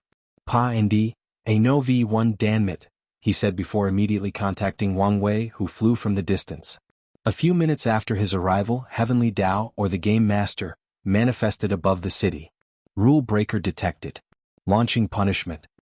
No punishment is needed since these soldiers became non-combatant during active battle. Their action should not be allowed in the first place. Heavenly Dao slowed down the process of gathering power. Punishment avoided. Be mindful in the future. Li Jun, if you need to save our men in the future, use the same tactic as them, said Wang Wei with a sneer before Heavenly Dao disappeared. That's a good strategy. After all, we will only waste some resources to recultivate them. Please visit PN0VE1. All these men were talented disciples in one way or the other. And the resources used to cultivate them are not worth searching for talented and loyal individuals. Li Jun mobilized his men to get the city under control since a few people chose to fight until death. Meanwhile, Wang Wei was observing the people who surrendered. Most had fears and relief in their eyes. However, some looked at him with defiance, telling him he could not do anything to them. Wang Wei did not care as this was not true. He had thought of 2 ways to kill these people. The first one is to have members of his troop abandon their cultivation, losing their status as soldiers and ordering them to kill these people. Of course, there is also the possibility of hidden rules which state that foreign soldiers who lose their soldier status must leave the game and cannot do such a thing. In that case, he would use his second plan, turn them against each other. He would read these people's memories and divide them into 2 groups, each containing people with grievances, even the tiniest contradictions. Then he would dangle starvation before them. He would tell them he would feed only one group, the group that is the final winner. Finally, he would watch the ensuing slaughter for survival. Wang Wei knew some people might resist and refuse to fight. But as long as one person does it, others will follow. And when the others realize they would die of starvation. Well, there is a saying that a starving beast will even bite its master's hand. Wang Wei shook his head before continuing to observe the thing he came here for. A few minutes later, Li Jun approached him. Did you discover something? Yes. They are mixed with human bloodline. Oh, these people? Pointed at the one in front of them. No. All the devil races in this city. Are you saying these devils fuse with human bloodline? But they hate us. That's not important. True. Do you think someone artificially engineered this bloodline mixture? But for what reason? The best theory I have is a way to escape Wuhang's seal. If the devil race became a subspecies of humans, they would no longer be the devil race and the seal would not work on them. However, is that possible? It seems too easy. It's not simple. They would also have to be acknowledged as a new human subspecies. Acknowledgement from the myriad emperor world's heavenly Tao? Wang Wei shook his head. The seal affected the entire endless dimension. And the devil race was also once a species on that level. So, they would need true heavenly Tao's permission. You don't sound too sure. It's just a theory. Plus, I feel like I'm missing something. We have time for you to figure it out, said Li Jun. Nevertheless, whoever is responsible for this plan is either very powerful or extremely intelligent. They also have no fear of Wu Hong or willing to die for the revival of the devil race. Li Jun patted his shoulder and did not say anything more. He's only the muscle and only uses his brain when needed. Let's go discuss our next step. Lust Territory, Red Rose City. Di Tian slowly walked around the destroyed city with a serene look. The troops lost way above the bottom line I wanted, and many of the resources were destroyed before we conquered the city. He frowned as he looked at the result of this war. I need better generals for the Heavenwell battle. He could see that his army would not survive in a confrontation against Wang Wei because of superb generals like Li Jun and Tai Gang or a supporter like Yan Liling. The only thing he has equal to Wang Wei is his shadow, who has 70% of his strength. If his sleeper still existed, he could find a talent from there that had the potential of breaking the mortal-immortal boundary. Unfortunately, the D clan did not have such a talent in this generation. Should I wake up a sealed heaven chosen? With his status in the clan, there should be no issue using a sleeping heaven chosen as a general. His eyes suddenly lit up. There might be a better alternative. He had an idea and calculated the success potential. Di Tian took a breath. Before anything else, I need to figure out the rules of this game. He lost too many soldiers because of the stupid hidden rules.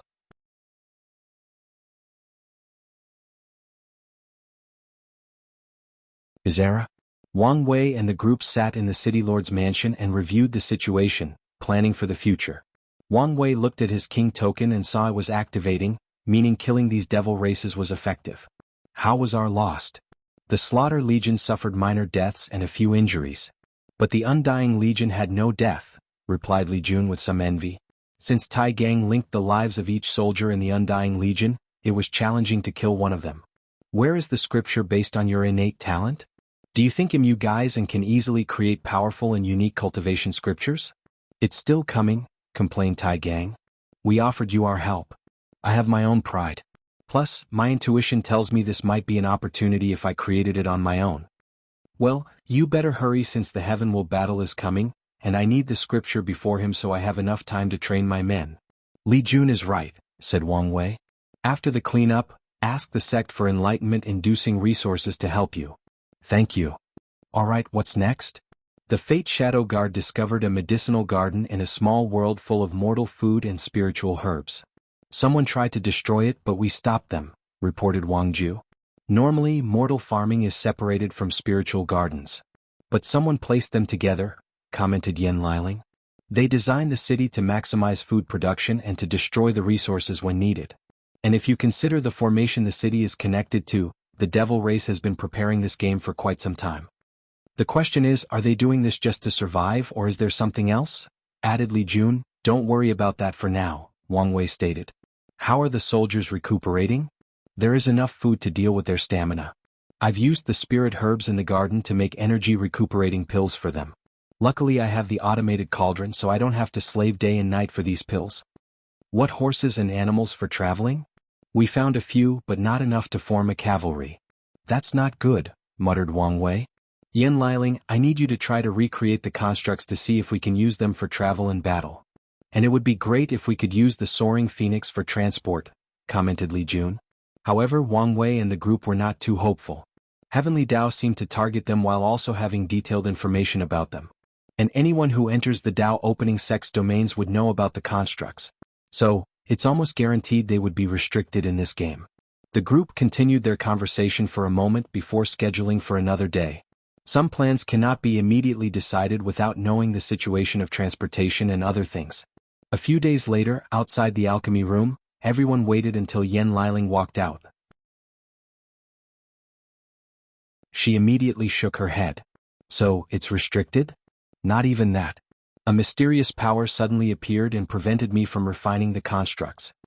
So, even the heaven-hiding formation was useless, muttered Wang Wei. What about the horse construct? He suspected the constructs that replaced cars, helicopters, or even planes would be restricted. So, he tasted her by refining a magical artifact or puppet in the shape of a horse and powered by spiritual energy to replace animals or demonic beasts. It was an attempt at circumventing the rules. Useless, replied Yen Liling. I have even tried establishing a teleportation array, and it did not work. So, we have to rely on mortal means for everything? Sneered Li Jun. It doesn't make sense to me, commented Tai Gang. While the rules restrict us, it also restricts the development of the devil race. We destroyed the devil race civilization. So, if they want a chance at survival, they must bring us to their level and play their game, analyzed Wang Wei. They would lose miserably if they tried to catch up with us in such a short time of recuperating. Everyone felt a sense of suffocation. Although these people did not have the same goal as Wang Wei, no cultivators enjoyed having restrictions on them. Most cultivate to have power so they can be lawless, doing anything they desire between heaven and earth. There is good news, said Yen Liling as she led them to the medicine garden, showing them a large farm of grown food. The good fortune seeds worked? Yes, nodded Yen Liling. In just a few days with abundant spirit chi, we cultivated enough food to feed our 10 million troops for 3 months. The good fortune seed is a project Wang Wei thought of since his chi luck trial. He wanted to create these seeds or crops that could grow quickly by absorbing spiritual chi from the environment. His original goal was to feed his Grand Xia dynasty's citizens. Unfortunately, he did not have the capability back then. However, over the years, with his power and understanding of the good fortune flame, he finally created the seed. Please visit P.N0VE1. Co. And with this seed, the mortal in the Tao opening sect never has to worry about food. He plans to use this seed to feed the entire myriad emperor world and amass a ton of merit. Additionally, the seed has another benefit. It's beneficial for cultivators in the body tempering, divine sea and even divine Altair realms. Cultivators can acquire the spiritual chi they need from the products grown from the good fortune seed instead of hard cultivation. It makes cultivating in these realms easier and faster. Over the years, the Tao opening sect has cultivated many low-level disciples with these seeds. And Wang Wei tasked Yan Liling to bring some into this continent to ensure the troop no longer have any problems. There is some bad news, added Yan Liling. As expected, Li Jun's mouth twitched. It's not bad. After testing, I discover that the good fortune rice can only replenish a quarter of the soldier's origin essence. They still need to take pills to recover completely. At least your workload will decrease, comforted Li Jun, and Yan Liling nodded. The era you're about to create will truly be brilliant, suddenly said Tai Gang as he looked at the field. What brings this on? Asked Wang Wei. The idea just popped into my head, he replied. Do you have a name for it? Now that I think about it, you never told us, added Li Jun. If you think about it, the core of everything, the name is easy to guess. Everybody's eyes lit up. Indeed, commented Li Jun, but aren't you worried about some third-class emperor ruining all your hard work after inheriting such immense power? Third-class emperor? Said Wang Wei with a sneer. Only first class can continue my legacy, and I won't even accept descendant. Plus, even first class won't be guaranteed. I will leave tests based on intelligence, tactical strategy, leadership, and charisma. I won't leave a back door for the Tao opening sect, and I might make their tests harder. I want my era to be the most prosperous but also the longest. Wang Wei knew his era couldn't last forever. Things that rise must fall, which is the balance rule of heaven and earth. However, he can take steps to ensure the new era lasts as long as possible by preventing weak and unworthy people from inheriting his legacy and power. Finally, he'll have you guys to keep them in check, added Wang Wei. No problem, replied Li Jun. Have you considered what will happen when another race proves the Tao, Panda, NOV, E1? That will be part of the test. They have to show that they can show some level of impartiality. It'll also leave some of my strength to punish anyone who tried to abuse the system. As long as you've thought of the possible consequences and prepared, nodded Yan Liling. Don't mention these things since it's too early, said Wang Wei. What's our next step? His king entrance token was nowhere near the activation level, so they needed to continue killing. Do we need to establish a dynasty like the Great Xia? Suggested Tai Gang. We don't have to worry about food issues. However, I feel this would make more trouble than it's worth. You're right. Governing the devil race would be a nightmare because of their hatred for us, commented Yan Liling. Such a dynasty would have too many rebellions, and with the lack of transportation, the larger our borders, the worse the situation would become. It also does not help when we cannot use death to instill fear and control the citizen. Added Li Jun. Dynasty or religion is not viable, especially if we consider the time we have in this continent. So, what's the best course of action? Continue with our army sweeping one city after the other, said Li Jun. In that case, we need a map of the surrounding. A map of the continent would be ideal, but I doubt we will find that, said Wang Wei. Did we find one in the city lord's study room? No. It appeared they purposely did not leave any written records of a map, replied Wang Ju, who stood behind Wang Wei. Did you search the city lord's soul? He killed himself and erased his mind. I admire the devil race's determination, but they are just making things more annoying, commented Wang Wei. In the next city, make sure to get a map. Otherwise, Yan Liling and I will have to figure out the terrain based on the large-scale formation that each city is part of it. Everybody went to accomplish their task to prepare to march.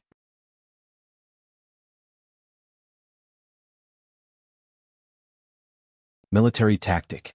Li Jun ran forward with his spear pointed forward, eradicating anyone in his path. He then waved his spear to the left, creating a river of blood that drowned a squadron of 100,000. He looked to another group and roared. Roar of God. When God is angered, mortal suffers. His roar generated a potent power that annihilated the soul and body of anyone in his path. Li Jun then opened his mouth to spew an eerily green smoke. Anyone affected by it had black veins on their bodies and faces, their eyes turned red, and they vomited black blood. They died of poison. PNDN 0VC. OM. Li Jun then focused on another group. With one look, the soldiers instantly became pale, lost their hair, and their eye sockets became thin. They died of unknown and incurable diseases. Fear enveloped the soldiers who witnessed his brutal slaughter, and Li Jun used this to his image. He controlled the generated fear to immobilize the surrounding soldiers, preventing them from destroying their cultivation. He only came for one thing: killing. He wanted to kill as many devil races as possible before they used the same tactic in the previous city. While Li Jun was searching for his next target, he heard a scream before seeing a young-looking devil rushing toward him, with no fear and determination to die with him. Li Jun calmly looked at him. In his eyes, this soldier was slower than a snail. He calmly caught the soldier's spear and crushed it with his hand. Then he stabbed the latter with his spear. The soldier looked directly at him, his eyes full of hatred and unwillingness. I curse you and the human race. Do you expect me to be angry at the words of a loser? Li Jun responded calmly. On the contrary, I feel pity for your kind, pity how far you've all fallen from the ancient era. And whose fault is that? Yours, of course, replied Li Jun. You guys became too greedy and created too much negative karma. Too much even for you to swallow, and now you're paying the price. The soldier looked at him fiercely before the light in his eyes faded away. Li Jun shook his head. Some devils felt they are themselves and should not pay for the crime of their ancestors. Others believed they should have continued to rule the world or, at the very least, remained a strong race after that event. Li Jun looked at another squad and used a technique: frenzy of slaughter. The soldiers' eyes turned red before they began to fight and kill each other. It was like their previous comrade was their worst enemy, as if they were the kind of enemy that killed their parents and took their wives. Another squad came to try to wake up these people from the nightmare. Unfortunately, these people also attacked them before members of this squad also became infected and turned mad in the same manner. Li Jun waved his spear to generate a rain of weapons, killing people in large quantities. He went on a slaughter spree for more than half an hour before the battle ended, and the group conquered their second city. With his previous experience, Li Jun was swifter in dealing with the aftermath. Military Tactic Room. Wang Wei looked at his token and nodded in satisfaction. Li Jun looked at the battle report and he, too, nodded in satisfaction. This city put up more of a fight, said Tai Gang. The Blood Devil race are more militant, so few were willing to surrender even in the face of death, said Wang Wei. Did we get the map? Yes, replied Wang Ju succinctly before laying a map on the central table. There are 7 territories in this continent, each named after one of the 7 deadly sins. We are now in the sloth territory and the territory closest to us is greed. In the grand scheme of worlds, this continent is small, said Li Jun as he looked at the map. However, it is too big for us. With our marching speed, it would take us 10 years to reach the greed territory and 6 if we have horses. It doesn't make sense, Yan Liling pointed out. With such a scale, such primitive traveling method would make things a nightmare and even hinder the development of the devil race. Even if they want to restrict us, isn't this going too far? She imagined the nightmare it would be to build the cities that make up the formation and how the lack of communication would impact the entire continent. Everything we have encountered so far indicates the game was well planned out, meaning there must be a chain of command and a way to communicate long distance, Wang Wei said. And if there is a way to communicate, there must be a way to travel instantly. A hidden rule that allowed teleportation, summarized Tai Gang, who no longer complained about this nonsense game since he expects the bullshit to continue. Any ideas? Asked Li Jun. Wang Wei shook his head. Too many possibilities. In that case, let's move on, announced Li Jun. Our next target is Hell Tiger City. When is the reinforcement logistic coming? The group left a group of soldiers in White Fang City to plant a new batch of crops and bring more food. Please visit Panda, N0VE1. Co. M. If we consider the time it took us to reach here, the fact they are a small group and the time for the crops to grow, they'll arrive in 3 days, replied Yan Liling. We will depart on the 5th day. 5 days later, the legions began their march toward the next city. Midway through the journey, one of the Fate Shadow Guard rushed to the group. Enemies detected on the east side. Oh, how many people are there? Asked Li Jun, estimated to be roughly 20 million soldiers. So, the same as our numbers. Do you recognize who they were? Is there a king present? Asked Wang Wei with hope in his voice. He's slowly dying of boredom after not doing anything for the past weeks. Before the soldier could answer, another scout arrived. Enemies are approaching on the north side. Then 2 more approached with news of the enemy coming from the west and south side. We are surrounded, commented Tai Gang. With each side having 20 million soldiers, that's a total of 80 million, 4 times our number. This could prove to be dangerous. Do you think someone is watching us? Asked Yen Liling. To blindside us easily with this tactic is the only way I can think of. I would normally say no, but am not completely sure when it comes to this game, responded Wang Wei. However, the most likely scenario is a brilliant strategist. I agree, added Li Jun. The strategist knew where we landed, making it easy to calculate that we would attack White Fang City, the nearest city. From there, it's easy to calculate our next destination by considering whether we have a map, then plan this attack. So what's the plan? Asked Tai Gang. Li Jun did not immediately answer but looked at the 4 scouts. Give me an educated guess on whose troops you think are the most powerful? The Fate Shadow Guard gathered and exchanged information. They took into account things like the leading general's aura, the marching discipline of the troops, their weapons, aura, and other factors to theorize which was the better troops. East and west, muttered Li Jun before looking at his men. 4-direction formation, shields on east and west. Immediately, the troops marched to their formation. The Slaughter Legion took a position on the east and west sides, and each soldier took out the shield in their back and firmly planted it before them, forming an iron wall shield. The Undying Legion took the north and south side, ready to attack and annihilate their opponent. The Archer Squad positioned themselves in the middle to serve as support while also protecting Yen Liling and the Logistics Squad. 4 times our numbers? No problem, declared Li Jun, who was not afraid of such a confrontation. Even outnumbered, he believed in his men's capabilities. Coming, said Wang Wei, floating in the sky and looking in the distance. Then he muttered, no, King, as expected. He wanted to fight and kill a few decent opponents. The enemy soon arrived and Li Jun yelled, shield. The shield squads shook their shield to create a protective barrier that protracted the east-western side, leaving the north-south side open wide. However, that is the plan for the Undying Legion to go on the offensive. And with this tactic they only have to face half the number of troops. Remember, you are the shield of a future emperor, yelled Li Jun. You must not falter. You must not show any weakness and let the enemy break your defense. Even if you feel weak, despair, fearful, you must not drop the shield. Even if you die, you must defy death and persevere until your comrade behind you take your spot. Remember our motto? We are the Emperor's shield.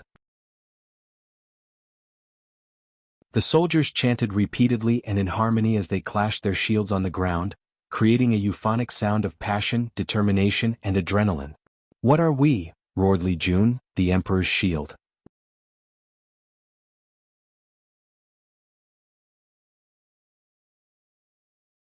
Military battle? Excellent, commented Wang Wei as he observed these soldiers from above.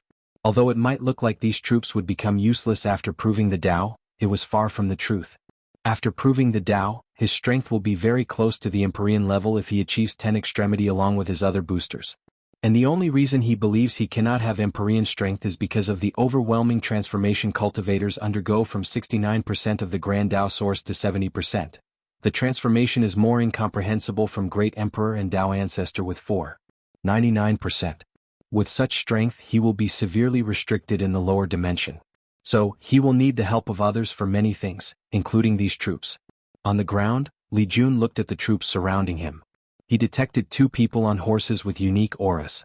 Furthermore, the troops revolved around these 4 generals. He squinted his eyes. He held his spear in the middle and checked the balance before throwing it with immense force. Boom! The spear turned into a red light as it cut the air due to its sheer speed. Array 1, roared Sloth General 1, leading the northern troops. Immediately, his soldiers reacted and formed a formation. Then, in front of everyone's eyes, Li Jun's speed, which was numerous times faster than light, slowed down, traveling as it was navigating through water and working against a lot of resistance. By the time the spear reached its destination, it had lost most of its power. So Sloth General 1 used his axe to send it flying away, forcing Li Jun to recall the spear to his side. What a strange array. Is it the power of time? Or something else? He focused on the battle as the enemy's cavalry ran towards him from the north and west side. Archers, yelled Li Jun, and arrows flew from the middle. Unfortunately, the enemy troops also had archers and they were more skilled than the city troops. Although not as good as Li Jun's troops, they held their own with little loss until the cavalry reached the enemy. Bang! The western cavalry clashed head-on with the western protective shield. And no matter what they did, they could not pass these men's shields. Meanwhile, the northern side began a slaughter.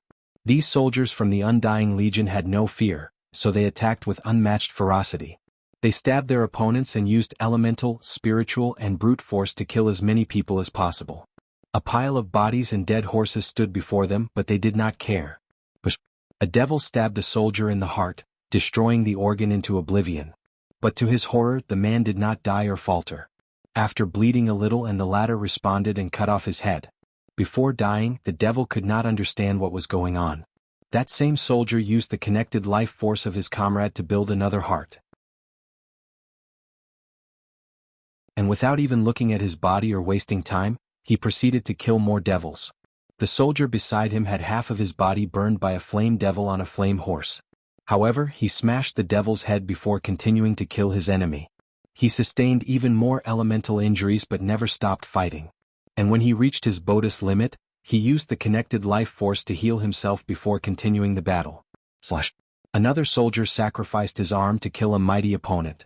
Then, with skills that indicated he had practiced before, he used his divine sense to levitate his arm from the ground and used the shared life force to reconnect it. During the entire process, he never stopped fighting and killing. Sloth General 1 frowned as he watched his enemy rapidly decimate his army. While the cavalry was being slaughtered, his infantry also approached the human troops. "Go for the head," he ordered before communicating with Sloth Generals 2 to 4, which troops had now arrived on the east and south sides. The east side was another iron wall, but the south side also had to deal with the Undying Legion. The Undying Legion trained to protect their heads, so this tactic was less effective than the devils would wish. Nevertheless, it only worked to some extent. A soldier had their heads cut off, and this should have been his end, but to these devils' horror, a white light came from his separated neck and reattached his head to his body, even drawing the spilled blood back onto his body. The devils became more aggressive and smashed these soldiers' heads. But it also regrew back. Regrettably, not all of them succeeded in regrowing their head. Tai Gang's innate talent allowed them to share life force to heal, but there was a limited amount that each soldier could access and control based on their individual talent. "Ha-ya!" roared a devil as he slammed his halberd on the ground, smashing a soldier to the ground. Blood splat over the surrounding people and on his body. But this was not the end. Blat. Blat. Blat. Please visit Panda, N0VE1. Co. M. The devil continued to smash the heavy weapon with unmatched rage, turning all the soldiers' body parts into meat sauce with chunks. He did not want to give the latter a chance to regenerate. "Ha!" He laughed victorious before he felt a pain in his chest. He looked down to see a big hole. And with shock, he raised his head to see the same soldier before him. Pa and D, a no V1 primordial spirit? The last thing the devil saw before entering samsara was a condescending smirk. The undying soldier looked at his fallen opponent before rushing to his comrade next to him. According to his training, if he lost his body on the battlefield, he could continue to battle or find a place to hold his primordial spirit. The sect would create a body for him later. The soldier entered his comrade's weapon according to the rules, waiting for his return in the future. "Here," said Yen Liling, handing Tai Gang numerous pills. The latter did not hesitate to swallow them. His life energy drastically increased, and he used his power to share it with his soldiers, increasing the pool of life force they had to heal. These soldiers immediately became more intense, entering a semi-berserk state since they had no fear of death. Sloth General 1 noticed the change in Yen Liling's action in the center. He knew the best way to deal with this army was to find the source of their ability. And he could already identify what it was, know who it was. Unfortunately, he could not immediately take care of the problem. "Use soul attack," he ordered. This method was once again not as successful as he wished. Tai Gang developed his talent to reach the soul, meaning the soldiers can heal certain soul injuries, even if it's not all. Furthermore, knowing this was one of the weaknesses of the Undying Legion, he trained the soldiers to prepare. They had to learn soul defense techniques and have a soul-protecting artifact. The Tao Opening Sect went above and beyond to nurture these soldiers, providing them with enough resources to make some declining emperor lineage wince in pain. And this was not the end. Li Jun also helped this legion protect their souls by creating a technique that allowed them to absorb baleful auras and use them as a shield to save their souls. Swish. An arrow pierced through the sky, leaving hundreds of afterimages in its path, heading straight toward Tai Gang. He calmly raised his hand to catch it, but to everyone's surprise the arrow divided into two, with the second one headed for Yen Liling. Checkmate, thought Sloth General 1. Unfortunately, before he could celebrate, purple flame manifested around Yen Liling and burned the arrow into oblivion. Did they think I was a damsel in distress because I'm an advisor? Commented Yen Liling. I think they do, replied Tai Gang. I feel offended. Yen Liling suddenly felt like many people in the world thought she was a useless group member. If it were not for the rules, I would burn all of them to ash. Tai Gang swallowed his saliva. He knew the horror of a talented pill master. These monsters have some of the weirdest pills. More importantly, they are all masters of poison. Wang Wei tasked Yen Liling to create poison for him to temper his body once he finished with his black holes, and Tai Gang once experienced some of her experiments. His body trembled as he remembered the horrid poisons he saw her testing. I guess it's my turn to move, commented Li Jun as he checked on his Slaughter Legion, who was responsible for the defensive maneuver of this war. If they failed, the group would fight on 4 fronts instead of 2. He jumped on the shoulders of one of the soldiers and used them as footholders to rush toward the enemy's general. Sloth General 1 immediately ran in the opposite direction, which surprised Li Jun a little. However, he sensed 3 more people coming from behind him. You want to fight me 4 versus 1? Not a problem. He did not hesitate to follow. However, in his way he communicated something to the group. Happy New Year. I know for some it's not time yet. Nevertheless, I will say it again in tomorrow's chapters. Please take some time to read the author's note.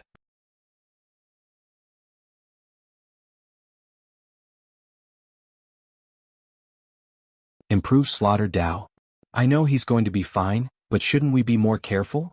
Said Tai Gang as he watched Li Jun rush toward the enemy in the distance. We are, stated Yen Liling, and Tai Gang finally noticed Wang Ju had disappeared, and his eyes lit up. Li Jun looked at the 4 people who surrounded him. As his red hair played with the wind, he rested his spear on his shoulder. So, who are you guys? Sloth General 1 was a devil with goat horns and claws. Sloth General 2 had black wings made of bones and a snake head. General 3 had 2 bull heads and was 5 meters tall, and General 4 was a headless human. No answer, huh? Uttered Li Jun. I guess we are doing this the hard way. General 4 was the first to attack as he turned into an enormous creature more than 30 meters tall before punching Li Jun. The attack was comical if someone compared their size. However, Li Jun easily blocked it with the tip of his spear. He never stopped tempering his body and suffering through the pain. Li Jun's goal is to reach 1 primordial dragon force in body refining before the heaven will battle. General 4 acted immediately and changed into a tiny creature as tall as 30 centimeters and rushed toward Li Jun with unmatched speed. Transformation Dao? Or a lesser version of it? He flicked his spear to send him flying away. Suddenly, General 1 appeared out of nowhere in front of Li Jun with a dagger stabbed in his stomach. Li Jun looked at the blood falling from his body, and after a few seconds, it disappeared as if it was never there. Interesting illusion. If I didn't see through it, my body would have responded as if I did and created a stab wound, he commented. It's a shame I outclass you in spiritual strength. The General 1 before him disappeared since it was an illusion. But the others took this opportunity to attack. War! Yelled General 3 as numerous soldiers suddenly appeared behind him, boosting his stats and giving him a number advantage. Using War Dao against me? I admire your confidence, commented Li Jun. He gazed at the summoned troops coming toward him, and they suddenly dropped on the floor one by one. General 3 checked and his face became severe. His summon died of hunger, a common mortal problem. Sinful water. General 2 spewed out a putrid and visually unappealing black water. Anyone who lays eyes on this water will have an instinctive reaction of disgust, and the consequences of touching it are even worse. Cleansing purifying flame, Li Jun created a pure white flame that instantly disintegrated the black water. If you do not use your trump cards, you will die miserably in this battle, said Li Jun with a smirk. The 4 generals gave each a look before placing themselves in a specific position. The same strange runes appeared before them before becoming a tattoo on their bodies. Li Jun immediately felt the changes. It the previous array that acted similar to Time Dao. Li Jun raised his hand, and it appeared he was moving in slow motion. He felt he needed an extraordinary amount of energy just to move his fingers or breathe. His mind became so slow it felt like a single sentence would take an eternity to ponder. His origin essence, spiritual strength, and blood energy operated slower than an old, dying turtle. Furthermore, his thoughts became negative. He did not feel like moving a finger, literally. He felt his spear and armor were too heavy. He even felt standing up was too much work and required too much work. All Li Jun wanted was to lie down and sleep, and he was thankful that he was powerful and did not require food to sustain himself. Then things worsened. He felt breathing or living was too much. He felt his very existence was a burden to the world and the people around him. So all he wanted was to enter eternal sleep. He wanted to give up to stop the pain. Depression? Mental disorder? Li Jun remembered a concept he learned from Wang Wei from his past life about mental disorders. Wang Wei explained to him how a cultivator's change in their mental state and their Dao heart's destruction could be the result of mental disorders. Li Jun thought the subject was interesting, so he remembered, and this sloth ability reminded him of that discussion. If mental disorders have such a severe effect on cultivators, the situation would be 100 times worse, if not more, for mortals. How many of them have died as a result of it? His mind worked on overdrive while remaining clearer than ever. My slaughter Dao involves every aspect that causes mass death: famine, disease, natural disaster, or war. So, isn't mental disorders a part as well? A purple light flashed around Li Jun's body, granting him a more ethereal and mysterious aura. Enlightenment, commented General One. Don't let him. The others followed him and rushed to terminate Li Jun. Unfortunately for them, shadow tentacles manifested from the ground and blocked their paths. Who's there? Roared General One, but no one answered him nor showed up. So they tried again but could not get close to Li Jun, and a few minutes later, he opened his eyes with a more profound aura. Sudden enlightenment? And it was so deep? Is this what it feels like to be a super genius? Although it was not his first time having sudden enlightenment, it was never as deep as this one, and it became rare for him after comprehending the law. However, with this one he knew he had a slight chance at reaching 5-leaf venerable strength before the heavenly battle. Li Jun squinted his eyes as a crazy idea popped into his mind. It's worth trying even if I might die. Please visit Panda, N0VE1. Co. Li Jun looked at his opponent and no longer decided to test out their powers and abilities. He deployed his Dharma body, which was holding a spear like him. All things can be killed, even sloth. The enormous spear descended from the heavens, immediately rendering the 4 generals immobile. Their arrays could not resist the spear for even a moment before bursting apart and continuing toward them. "Huh," muttered Li Jun as he sensed spatial fluctuations.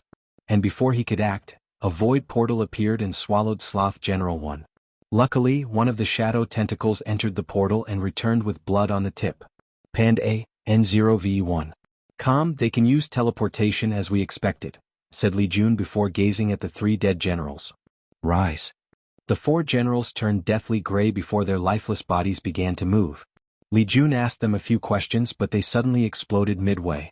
Did you learn something? Asked Wang Wei, who landed next to him. Yes. 7 supreme kings controlled 7 territories, each named after one of the deadly sins. These people are the troops of the Sloth King. So, they are the people behind the scenes. I'm guessing there are lesser or weaker kings. Yes. Did you learn how he teleported away? Kings can choose a location as their home base, granting them the ability to summon their generals from long distance. But there is a price. Of course. The price is to abandon our citizen status and turn into a citizen of the 9-devil god world.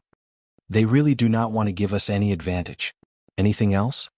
Kings with a base are not restricted by a certain distance from their troops, granting more free range of movement. That's all I could learn since someone protected their souls from searching. Muttered Wang Wei as he pondered for a moment. This is probably not the only method of teleportation.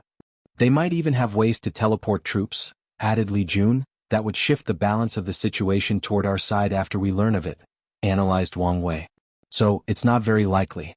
However, there is definitely a way for kings to teleport from one territory to the next. For people as strong as you and Tian, the best tactic is to run away and hide. So, mobility is key, agreed Li Jun, who suddenly changed the topic. Can you tell me about the mental disorders you previously mentioned? Mental disorder? Is that related to your enlightenment? Yes. Mental disorder and slaughter? Oddly fits. There is no problem, but I only know very little information. He only knows about a few things he reads online and reads some basic knowledge once to impress a client. It's fine. If you want to use it to improve your slaughter Dao, you might have to study emotion, soul, and medicine law. You're probably right, he muttered after pondering for a moment. Then he suddenly felt he fused too soon with his 8 other clones. Unfortunately, he needed the power for this event. Li Jun then remembered he was now a supreme genius and did not have to worry so much. He proceeded to annihilate the remaining troops, focusing on the east and west side that the shield squad had to fight off. Once the Undying Legion finished off their opponents on the north-south front, they aided the Slaughter Legion on the eastern and western front. Sloth Castle. General 1 suddenly appeared in one of the rooms with someone waiting for him. Lord, mission, failure. He dropped dead on the floor. Happy New Year, and I hope you have a wonderful year.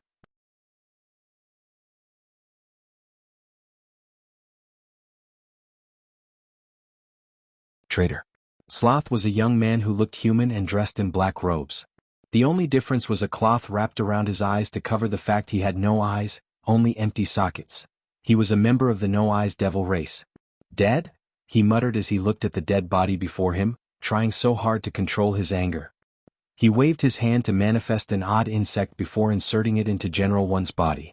A few seconds later, the latter's body moved as if it was alive. What happened? Our troops were annihilated. How? The plan was perfect. Our enemy? He did not finish talking when a shadow spear came out of his body and went for Sloth's throat. He evaded slightly, but it left a small wound on his cheek. Sloth frowned as he watched General 1 suddenly disintegrate. Very careful, I see, he muttered with gritted teeth. He used his status as king to manifest a mirror where he saw numerous green spots. However, with each passing second, countless red spots disappeared. A one-sided slaughter. Sloth could already predict he would lose 4 of his legion and generals, leaving him with 1. The plan was to weaken Wang Wei's troops while he hid, forcing the latter to quit this game and have to kill another participant to acquire an entrance token. Unfortunately, the plan failed miserably and Sloth wanted to know why. No, he wanted someone to blame. He controlled the mirror to contact someone. Greed territory. A man lay in a tent with numerous women surrounding him. They would feed him, fan him, and massage different body parts. When is this going to end? Asked Lazy Suave. You have to bear with it, husband. I don't have to fight, right? You may have to if a powerful king shows up, responded another beautiful voice. What a pain in the ass, replied Lazy Suave, who suddenly frowned. Husband, is something wrong? Nothing, just felt sleepy. Then he closed his eyes and slept in his bed. In his dream, someone appeared before him. My lord, said Lazy Suave as he knelt on the ground. Why didn't you tell me? Excuse me? Why didn't you tell me Li Jun's troops were so powerful, you waste? Roared Sloth as he kicked Lazy Suave away. Forgive me. I didn't know. Your job is to know. Your very existence is to know things I don't, rebutted Sloth as he continued kicking. General and troops training is very private and only shows up during the Heaven Will battle. In most generations they are unimportant, so little information is known about them. Sloth stopped while Lazy Suave spewed blood. I cannot infiltrate the Dao opening sect, so my information source is almost non-existent. Sloth took a moment to breathe and calm down. He understood this was the truth. Lazy Suave could infiltrate the Myriad Emperor world and create a decent information network due to a unique chaos treasure that Wrath gave him that allowed him to hide his identity and because of his laziness gimmick. Most people who know him would only chuckle at his story and would not pay him much attention, allowing him to blend in and do things in the shadow.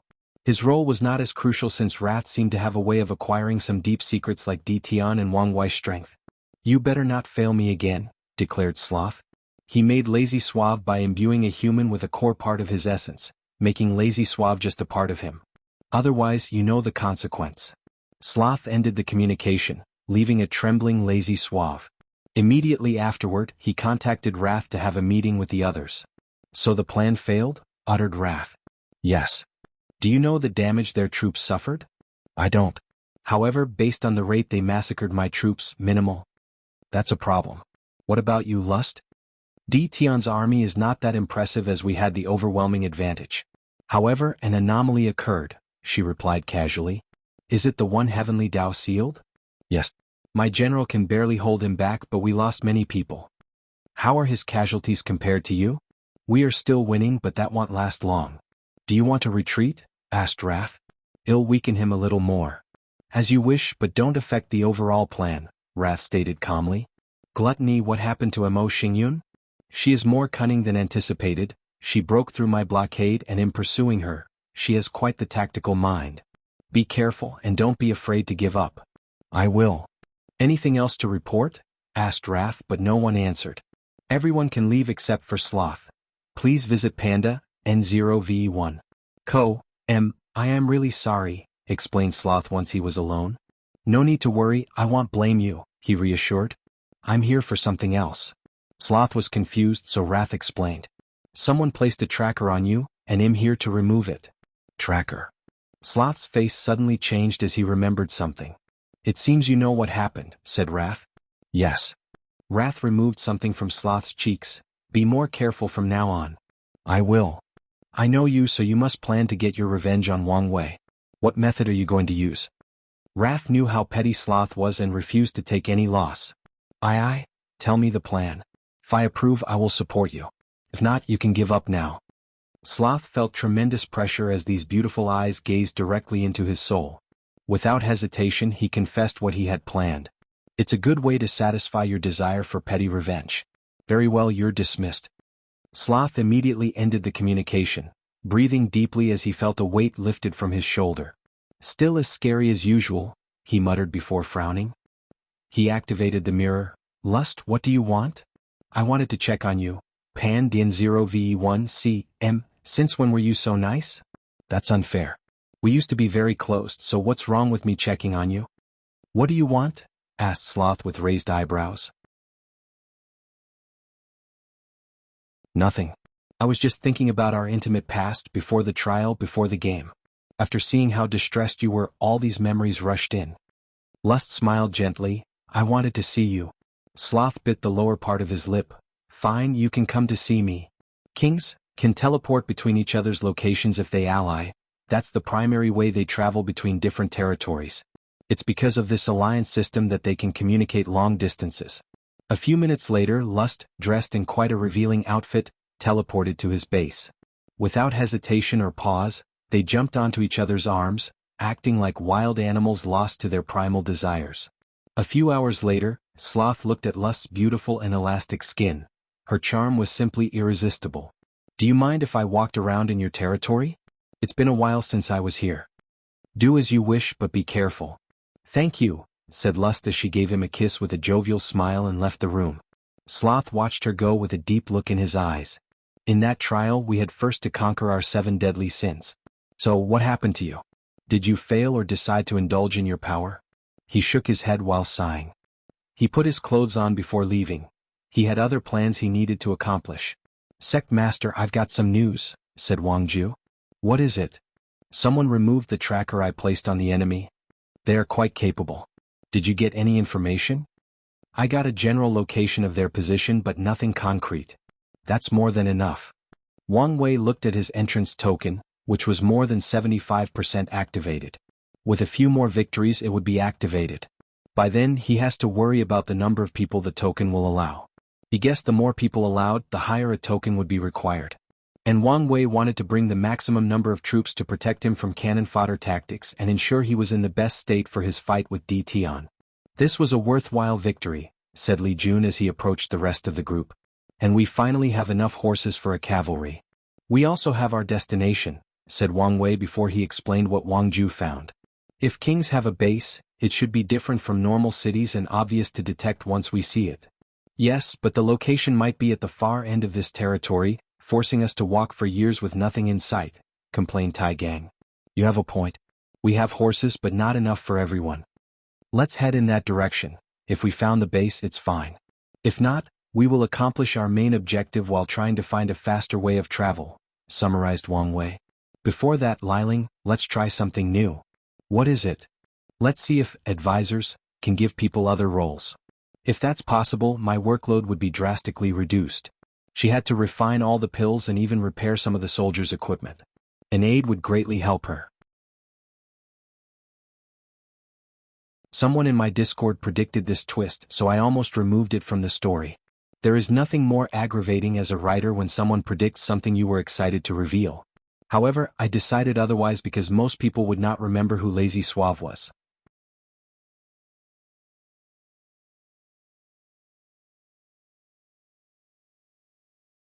Third match. Elian Chang floated above, showing his jagged teeth as he looked down. Beneath him was a cube-shaped barrier that contained a large ocean. Two armies fought inside that ocean, the Devil and the Sea Race troops. Lianchang was calm as he watched the battle since his troops used this array to change the environment and give them an advantage. The water boosted the Sea Race troops' power, allowing them a one-sided massacre. Every time a devil died, Lianchang would inhale their soul, energy, blood, and flesh. Terrible sacrifices. Even the number cannot make up for the lack of quality. I need better sacrifices. He frowned as he pondered. I came to this place due to the fewer restrictions in the Myriad Emperor world. However, I did not expect to be even more restricted. Lianchang waited until the battle finished and had his men close the formation and clean up. As he watched everything from above, he became irritated. I need an excellent sacrifice. He then remembered the clashes between these two a while ago. Wang Wei, talent, strength, soul, luck, and destiny, he is the best sacrifice I could ever find in the lower dimension. He licked his lips thinking about it. Although Di Tian is excellent as well, he lacks something I cannot pinpoint. Lianchang squinted his eyes. Luckily, I don't need to choose. I can get my hands on both. He looked in the distance before muttering, "Where are they?" Suddenly, he heard indistinguishable murmurs that would drive most people to madness. The sloth and lust territory? That's very far from the pride territory. Lianchang knew how long it would take him to travel from his current location to the sloth territory with his troops. By the time he reached his destination, the entire event might have ended. As for waiting until after the game? He came to this place in the first place because he feared using his power in the Myriad Emperor world and being detected by some old monster or some hidden power. Lianchang looked at his entrance token for a moment before shaking his head. It was not that important since he could take it from someone else. Then he gazed at his troops. His arm turned into a gargantuan octopus tentacle before slapping these soldiers into oblivion. He ignored the scream and desperation of his own men, killing them without hesitation or remorse. He only left one person alive, a general. Lianchang absorbed these people's blood, flesh, and everything of value. Then he landed on the remaining survivor. "Lord Why? We dedicated our lives to serving you," asked the soldiers with tremendous pain in his voice. He dedicated his life to the Lord, but it was painful to see how easily they were discarded without any purpose or explanation. "You don't need to know," said Lianchang before making the general pass out. "If it was not for this stupid game and its rule, you could have survived longer," muttered Lianchang before putting that general on his back. Then he ran at full speed toward the sloth territory. He regretted he still could not fly with only one soldier. "Sloth territory, success," said Yen Liling with extreme joy as she looked at the 5 people who acquired the role of aide. "Easier than I thought." She never thought she only had to say a few words similar to a blessing for the game to acknowledge the change. "Indeed. We don't have to try the other complicated methods," added Wang Wei. If things did not succeed in the first method, he planned to establish the ceremony cultivator used to contact Heavenly Tao as a way to get the role. "Our productivity has increased, so let's continue our journey," he commented. Then the group assembled the necessity before marching to the next city. Wang Wei met his first king in this game and became excited. Unfortunately, the latter was too weak and could not quench his thirst for battle. As he looked at the dead king before him, he could only shake his head before proceeding to check his body. "Did you find something new?" asked Li Jun, who had just finished with the city's cleanup. "Not really. The only thing I discovered is the more powerful a devil, the higher concentration of human bloodline it contains." "So, your theory is correct. They use human bloodline to deal with the seal. The evidence suggests as such. What I want to know is who is responsible for this idea. The 7 ultimate kings, the sealed devil gods, or someone else entirely. Our lack of mobility and restriction makes it more difficult to investigate these things." "That's the current issue," agreed Wang Wei before looking at his entrance token. "We only need 2 to 3 more cities before the token's activation. Then we can head to Sloth's base to see if we can find something." The troops gathered all the resources from the destroyed city before moving on to their next destination. During their march, the scouts suddenly returned with news. "Enemies detected in the northeast." "Northeast?" "According to the map, no city or town is in that direction." "It is one of our own. A heaven chosen?" "Oh." "The leader of the Divine Tao League, Feng Lijuan." "Her?" "It seems fate knew we had unfinished business," Li Jun said with a smile. He did not immediately order the troops to go after her but contacted Wang Wei.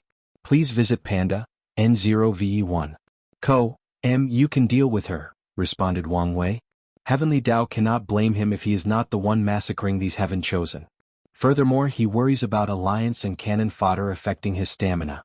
So, it's in his best interest to reduce the troops of his competitors. Damn it, said Fong Lijuan. I should have guessed something was wrong with that squad.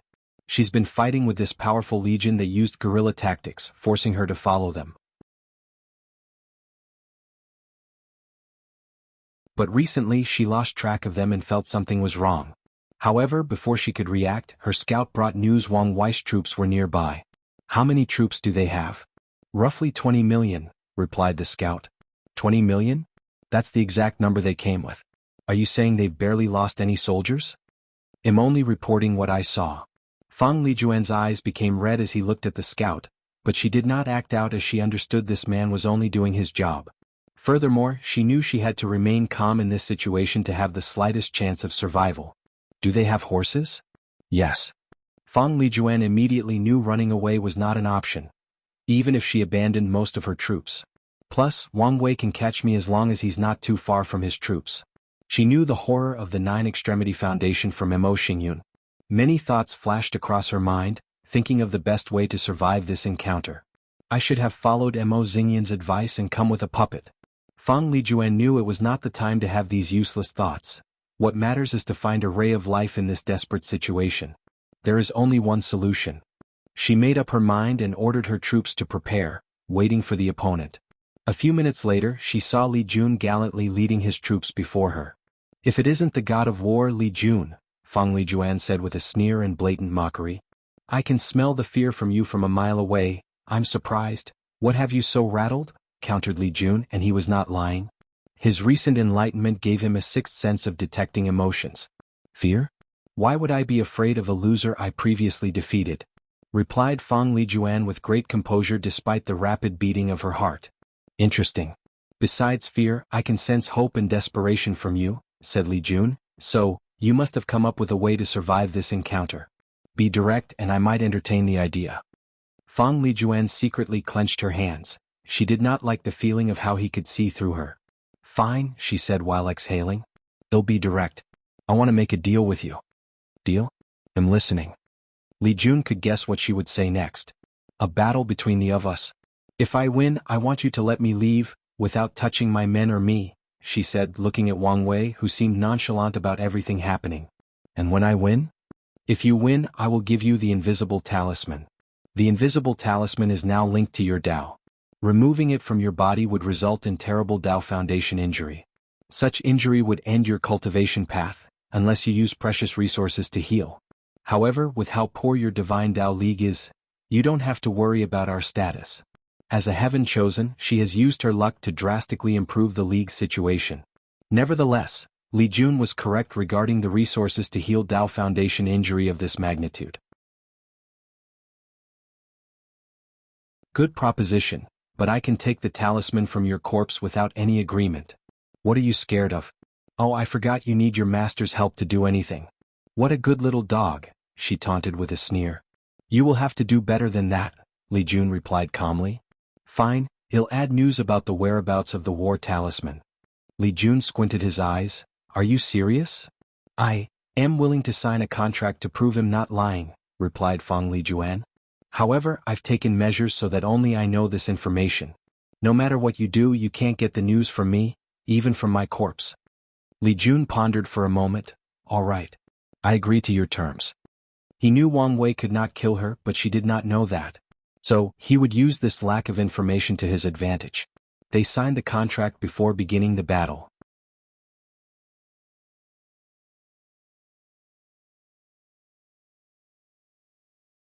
Killing Fate.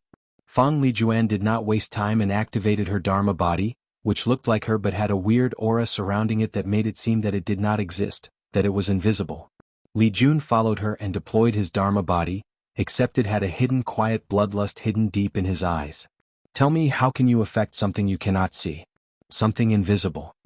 Li Jun immediately lost track of Fong Lijuan as she became invisible to him and unknown to the world. How can an ant hide from a god? And unfortunately, no creature, known or unknown, can escape the clutches of death. His Dharma body stabbed a golden spear directly at Fong Lijuan's location. Shadow escape, she disappeared before manifesting a distance, avoiding the attack. Immediately, Fang Lijuan knew the fight wouldn't be as easy as she had guessed. Shadow Dao? It seems you've improved since we last met, said Li Jun. Fang Lijuan did not answer. She might have been quite arrogant before, but after breaking through the limit of her bloodline and experiencing many things in this generation, she's not stupid enough to keep holding on to certain detrimental ideas of the Divine Dao League. She knows to constantly improve and never become complacent. Otherwise, the only fate awaiting her is death or worse, becoming irrelevant. Wrath of the Shadow World, Li Jun sensed something and looked into the sky. Invisible shadow? He sensed she created a small world full of shadow energy to enhance her attack. Then she applied her invisible Dao to the shadow to enhance their hiding ability. Bang! Numerous shadow spears, swords, palms and punches landed on Li Jun, but he did not move a single step. He easily tanked the attack with his fleshly body with no injury. Then he looked at her as if to say, "Do you have something better? Is this the best you can do?" Oftentimes, knowledge and the truth are invisible to us. The surrounding immediately changed after Fang Lijuan's Dharma body used this technique. The soldiers in the surroundings began to lose their knowledge or all the things they learned in their lives, including how to cultivate and how to use their powers. They began to forget fundamental truths like they were humans, had a mind, spirit, and soul, or that they understood the laws of heaven and earth. And it was the same for Li Jun. The fear of death is ingrained in all living beings, and slaughter is instinctual, especially when someone is cornered. Li Jun's counter immediately removed the effect of this spell before counterattacking with a beam of death energy. Fang Lijuan's Dharma body turned into a giant crystal and protected her. Boom! She defended the attack but was still injured. Blood spilled from her nose and her complexion became paler. Fang Lijuan immediately tried to make her injury invisible as a way to heal. If it's not there and invisible, then it does not exist. Unfortunately, Li Jun's Di realm would not allow such a thing. Is this what Mo Xingyun referred to as Di realm? How can Li Jun be talented enough to reach such a stage? Fang Lijuan knew she could not achieve 9 extremity, so she wanted to enter the Di realm at least. But even that was more challenging than it sounded. Her mind worked rapidly, thinking of countermeasures. Meanwhile, Wang Wei looked at the battle from a distance. They were not surprised by the flowering words these Dharma bodies would recite during the match. In the Supreme Realm, battles are often more about understanding the Tao and manifested in the form of a philosophical debate. Although it may appear stupid and pointless to some people, they knew these battles were perilous if something went wrong. If a cultivator suddenly doubts their Taoist during one of these debates, there is a high chance of developing heart devil, the collapse of the Tao heart, and/or their state of mind. And this collapse has created the existence of an anomaly, half-emperors. Typically, these people with doubts or wrong interpretations of their Tao would die if they ever touched the heaven will. However, throughout history, one recorded exception is the Heat Emperor. The Heat Emperor cultivated pure Yang Dao, with a fighting style involving extreme heat to burn all matters and concepts. However, in one of his battles in the Supreme Realm, someone pointed out that solitary Yang cannot exist without Yin, and vice versa, meaning he needed a touch of Yin Dao in his extreme Yang Dao. Unfortunately, the Heat Emperor refused to accept this fact and went on a maddening tirade. Years later, no one knew how he managed to enter the quasi-realm, and he took the heaven will with some luck and strength. Then, the world learned of half-emperors, an entity even weaker than pseudo-emperors. Pseudo-emperors can become third class as long as they fix their Tao hearts. However, half-emperors are as weak as 5-root Tao ancestors. According to records, they have the eternity ability of ordinary emperors, but it is unknown whether they can improve or fix the issue with their Tao. Please visit Panda, N0VE1. Co. Mpian DN0VE1 C. M. Wang Wei theorized the Heat Emperor might have been the first half-emperor, and Heavenly Tao fixed the bug in the game after him. Of course, there is also the possibility that half-emperors is more common in other places like other source chaos worlds. Fang Lijuan decided to be even more aggressive in her approach. The things most important to us cannot be seen. What are the most important things to Li Jun? His family, loyalty, sect, and pursuit of the Tao.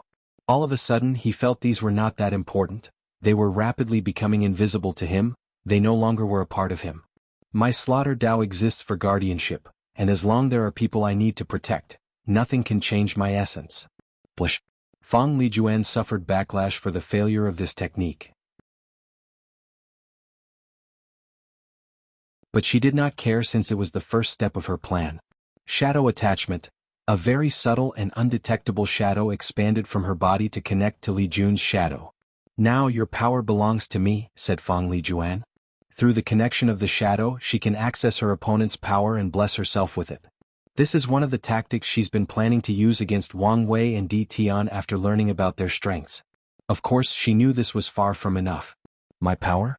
Can you even handle its weight? Can you handle the burden of death? The screams of the fallen?" screamed Fang Lijuan, her voice shrieking with misery and pain. The voices make them stop. She could hear an infinite number of people talking to her, asking her why she killed them. It was like she had to confront the grieving souls of all the people Li Jun had killed. However, there is no way he could have killed so many people. Li Jun did not kill so many people. However, in the sex trial, he had to confront the killing intent and baleful aura of numerous emperors who had too much blood on their hands. He has been using this method to temper his mind and willpower. So he passed on this burden to Fang Lijuan for her to have a small taste. "This battle has been quite the disappointment," he commented.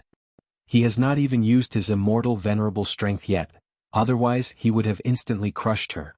"Not yet, it's not over," stuttered Fang Lijuan as she disconnected the shadow and abandoned her previous tactic. "I have one last attack." Suddenly her aura exploded as it drastically increased. Then her hair turned white-gray like an older woman, and her face aged with wrinkles and age spots. The power of invisibility emanating from her Dharma body became even more potent. "Things are finally becoming interesting," commented Li Jun, who could see she sacrificed her lifespan to exponentially boost the invisible talisman's power. She even reached the strength of one leaf immortal venerable. The invisible hand of fate, a gray hand with the power of fate, descended from the heavens intending to annihilate Li Jun, and he looked at the sky in shock. "I win," thought Fang Lijuan.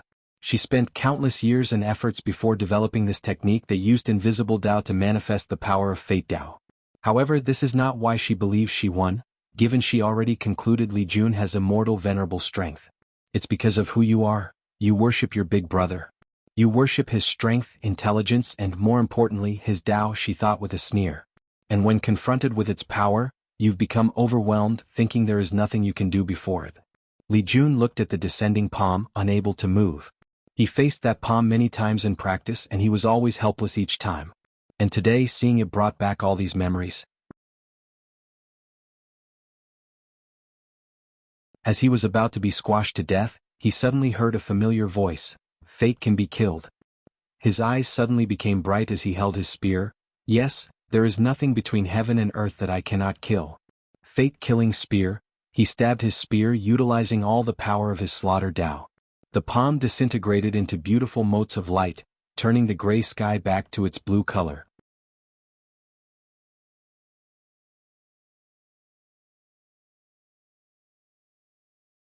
Luck manifestation. Li Jun looked at the spear in his hand, his eyes brighter than they'd ever been in his life. His mind was clear as he felt a blockage in his mind was removed. Maybe it was in his mind, but he felt his breathing was more regular, the air was fresher, and the world was more colorful than usual. He glanced at Fang Lijuan. "I guess I should thank you."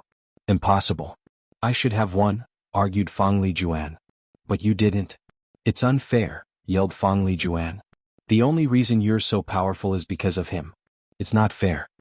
And without the invisible talisman, you would never have today's achievement," countered Li Jun. "You would only be a Medicare member from the Divine Dao League restricted by your bloodline. Luck and destiny manifest in different ways." Fang Lijuan did not know how to answer. She looked at her old and decrepit hand, thinking about her life from the moment she was born. She thought of the burden of reviving the Divine Dao League. She remembered how her fate would have been a tool for marriage if she did not display enough talent. Fang Lijuan remembered how she had to put away her pride and dignity to deal with someone as lowly as Long Outyen. Her decision turned out to be correct since she found the invisible talisman, which changed the direction of her fate. "Can you spare me? I don't want to die." "No one wants to die," replied Li Jun. "Now hold your end of the contract." "Are there no rooms for discussions?" "No, so please don't force me to make you experience a fate worse than death." Fang Lijuan opened her mouth but did not say anything. She wanted to plead for her life and even offered to become his woman. However, she knew with this man's display of willpower, he would not accept such an offer. More importantly, she still had some pride. She did not want to grovel before her enemy, begging for her life. Nevertheless, she did not want to die. Fang Lijuan told him about the information she had gathered regarding the war talisman. Although it was not the exact location with the Dao opening sex information gathering capabilities, he should find its location after searching for a while. Then, she placed her hand above her heart to take out the invisible talisman. I don't want my journey to end here. Fang Lijuan was unwilling, and until the end she thought of any possibility of escaping. Hurry up, demanded Li Jun with impatience. Suddenly, Fang Lijuan's old eyes brightened and she yelled, Heavenly Dao, I want to change sides, I want to join the devil's side. Bang! Li Jun's spear hit a golden barrier that easily nullified his attack. Then he sensed the unique power of Heavenly Dao that controls the game. Player Fang Lijuan wishes to switch their allegiance? Please confirm yes or no. Yes, but take me away from this place. Do you know what you're doing? By becoming a traitor, you'll forfeit your right to prove the Dao, said Wang Wei. Maybe in the myriad emperor world, but the endless void is vast, with many opportunities, replied Fang Lijuan with a sneer. What about your Divine Dao League? Do you know the fate they'll suffer once your betrayal is known? Fang Lijuan gritted her teeth but did not answer. This method was the only way to survive. The switch is part of the rules and accepted. Fang Lijuan turned into a white light before disappearing. Damn it, cursed Li Jun, what about the contract? Two things descended from the sky into his hand as soon as he said these words. World source and merit? That's the price for breaking the contract? Immediately he sensed something wrong. Why is Heavenly Dao willing to go this far from one Fang Lijuan? That's a good question, said Wang Wei as he looked at the horizon. If I knew this would happen, I would have killed her quickly. Don't blame yourself. At least we learned one more important game rule, comforted Yan Liling. What do we do with her troops? Asked Tai Gang. Should we kill them? Do we have enough food and supplies to sustain them? It's not a problem to feed them with the good fortune seeds. The only issue is the spiritual herbs to refine the energy recuperating pills they need after each battle. Why do you ask? I have a feeling they might become useful as cannon fodder very soon, explained Wang Wei. Please visit Panda, N0VE1. I'll find a way logistic-wise to sustain them. And I'll go place the fear of the heavens on them to surrender, said Li Jun before walking toward them. Wrath territory inside a castle. Wrath suddenly opened her deep red eyes that contained multiple rings. She stood up from her cultivation retreat with no clothes on. She had the habit of cultivating completely naked since it felt more liberating. A white hanfu appeared on her well-defined and developed body.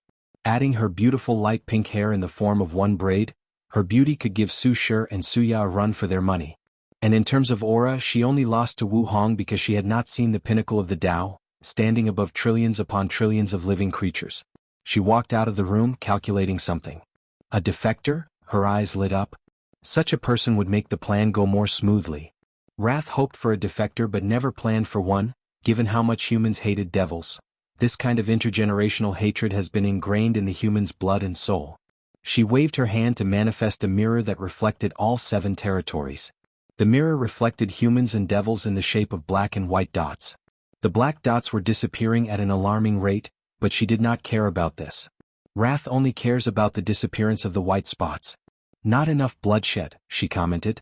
But there is still time. She controlled the mirror to reflect something else. The defector is in my territory? Excellent.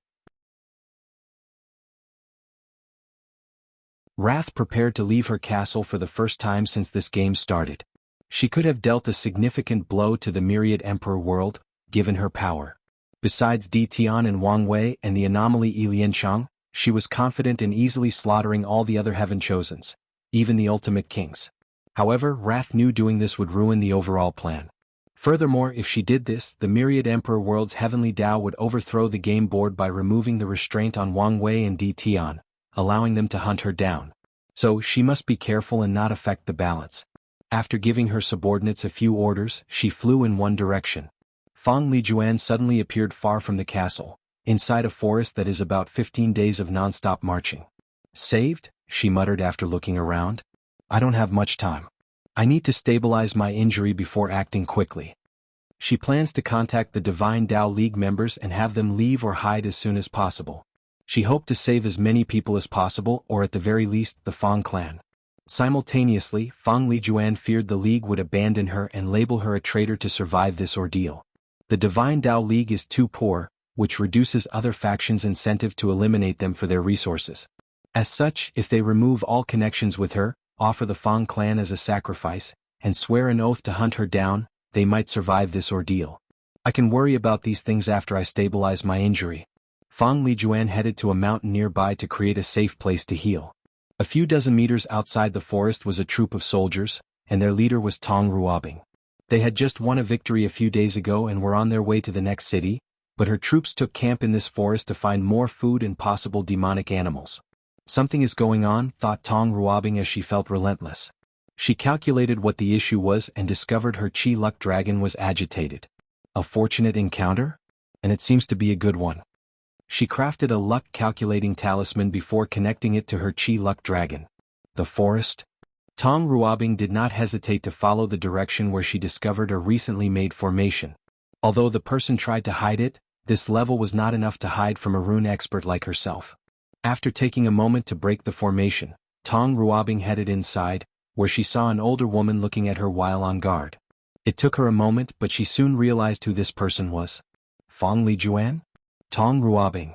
Haha, my luck is truly booming, said Tong Ruobing with her cute and innocent face. We do not have any animosity. Given my state, you don't have to be hostile. Animosity? We are competitors destined to kill each other. Anyway, don't waste your breath. You've been on my killing list for a while now. Why? What do you think? The invisible talisman. Exactly.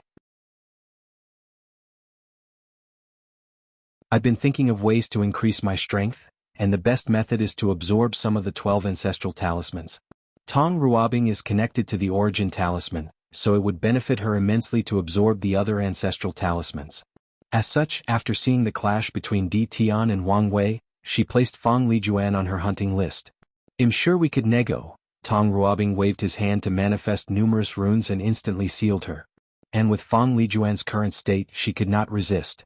It would be a shame to kill you. I'll have the invisible talisman absorb all your powers and Dao, making it in a better shape for me to use. She then refined Fang Lijuan's powers and fused them into the invisible talisman. And once she finished, one more heaven chosen had fallen. With this talisman, I should be able to break the 4-leaf barrier and maybe even reach 5-leaf. But it's not enough, muttered Tong Ruobing.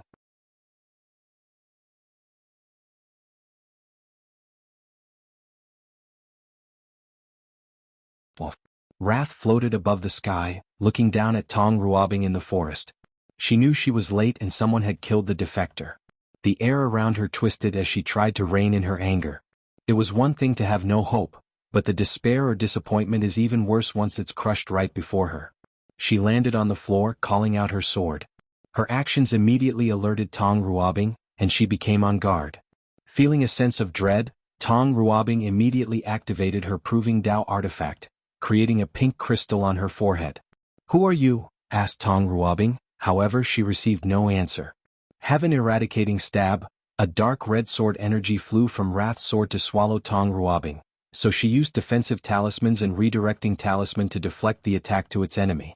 Her tactic failed miserably as the redirecting talisman broke apart under the sheer power of the sword.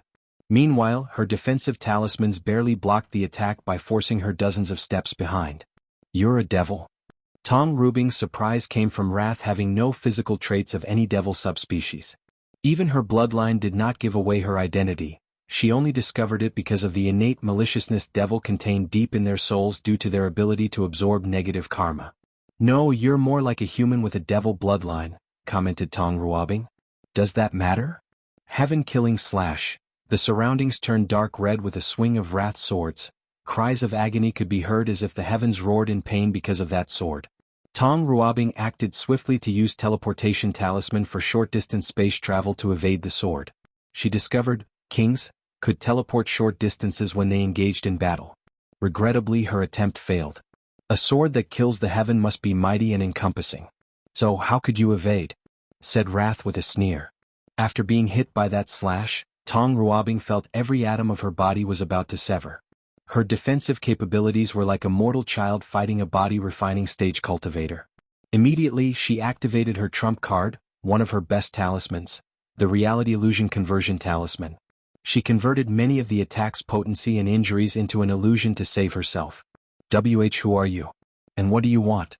asked Tong Ruobing, lying on the ground missing her left arm, the right side of her brain, and many holes in her body. She knew she would have perished if the opponent did not control their strength. The myriad emperor world is truly experiencing a resurgence, sighed Wrath after detecting Tong Ruobing's immortal veneral three-leaf strength. What's more, the latter still had more potential. Besides her, only 3 of the other sins had immortal venerable strength, but they were only in 1 to 2 leaf and had to rely on treasures and secret techniques to reach higher strength. However, this number should have been much higher, given who and how they were trained. Wrath looked at Tong Ruobing. You should thank your luck. She then flew away. She controlled herself despite her emotions. She knew she could not start killing these heaven chosens. Otherwise the plan would be ruined. After returning to her castle, Wrath headed directly to one of the rooms where a red sword floated above a dark red blood pool. A mysterious aura came from different locations to enter the sword. My 9-leaf strength is not enough. I need to reach the Tao ancestor level of power, and this is my only chance. She squinted at the sword before leaving. Sloth territory.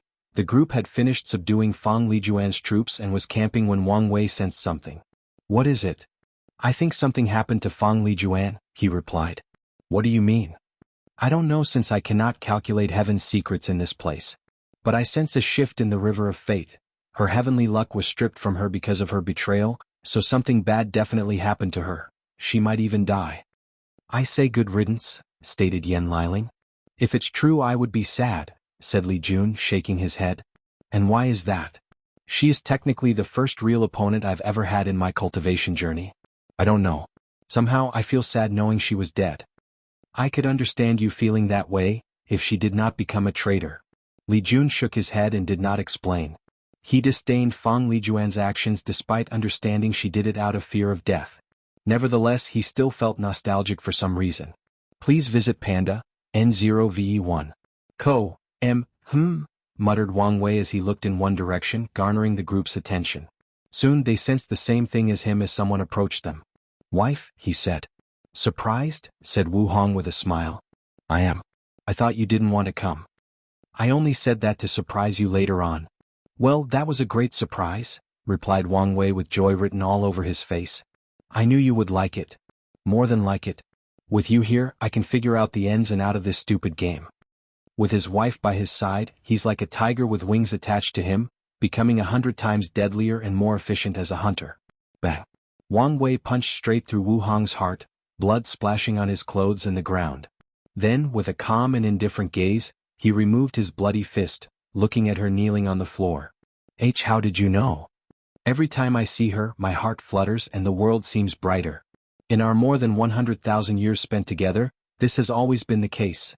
Even if I slept next to her and lay eyes on her in the morning, this has never changed until today.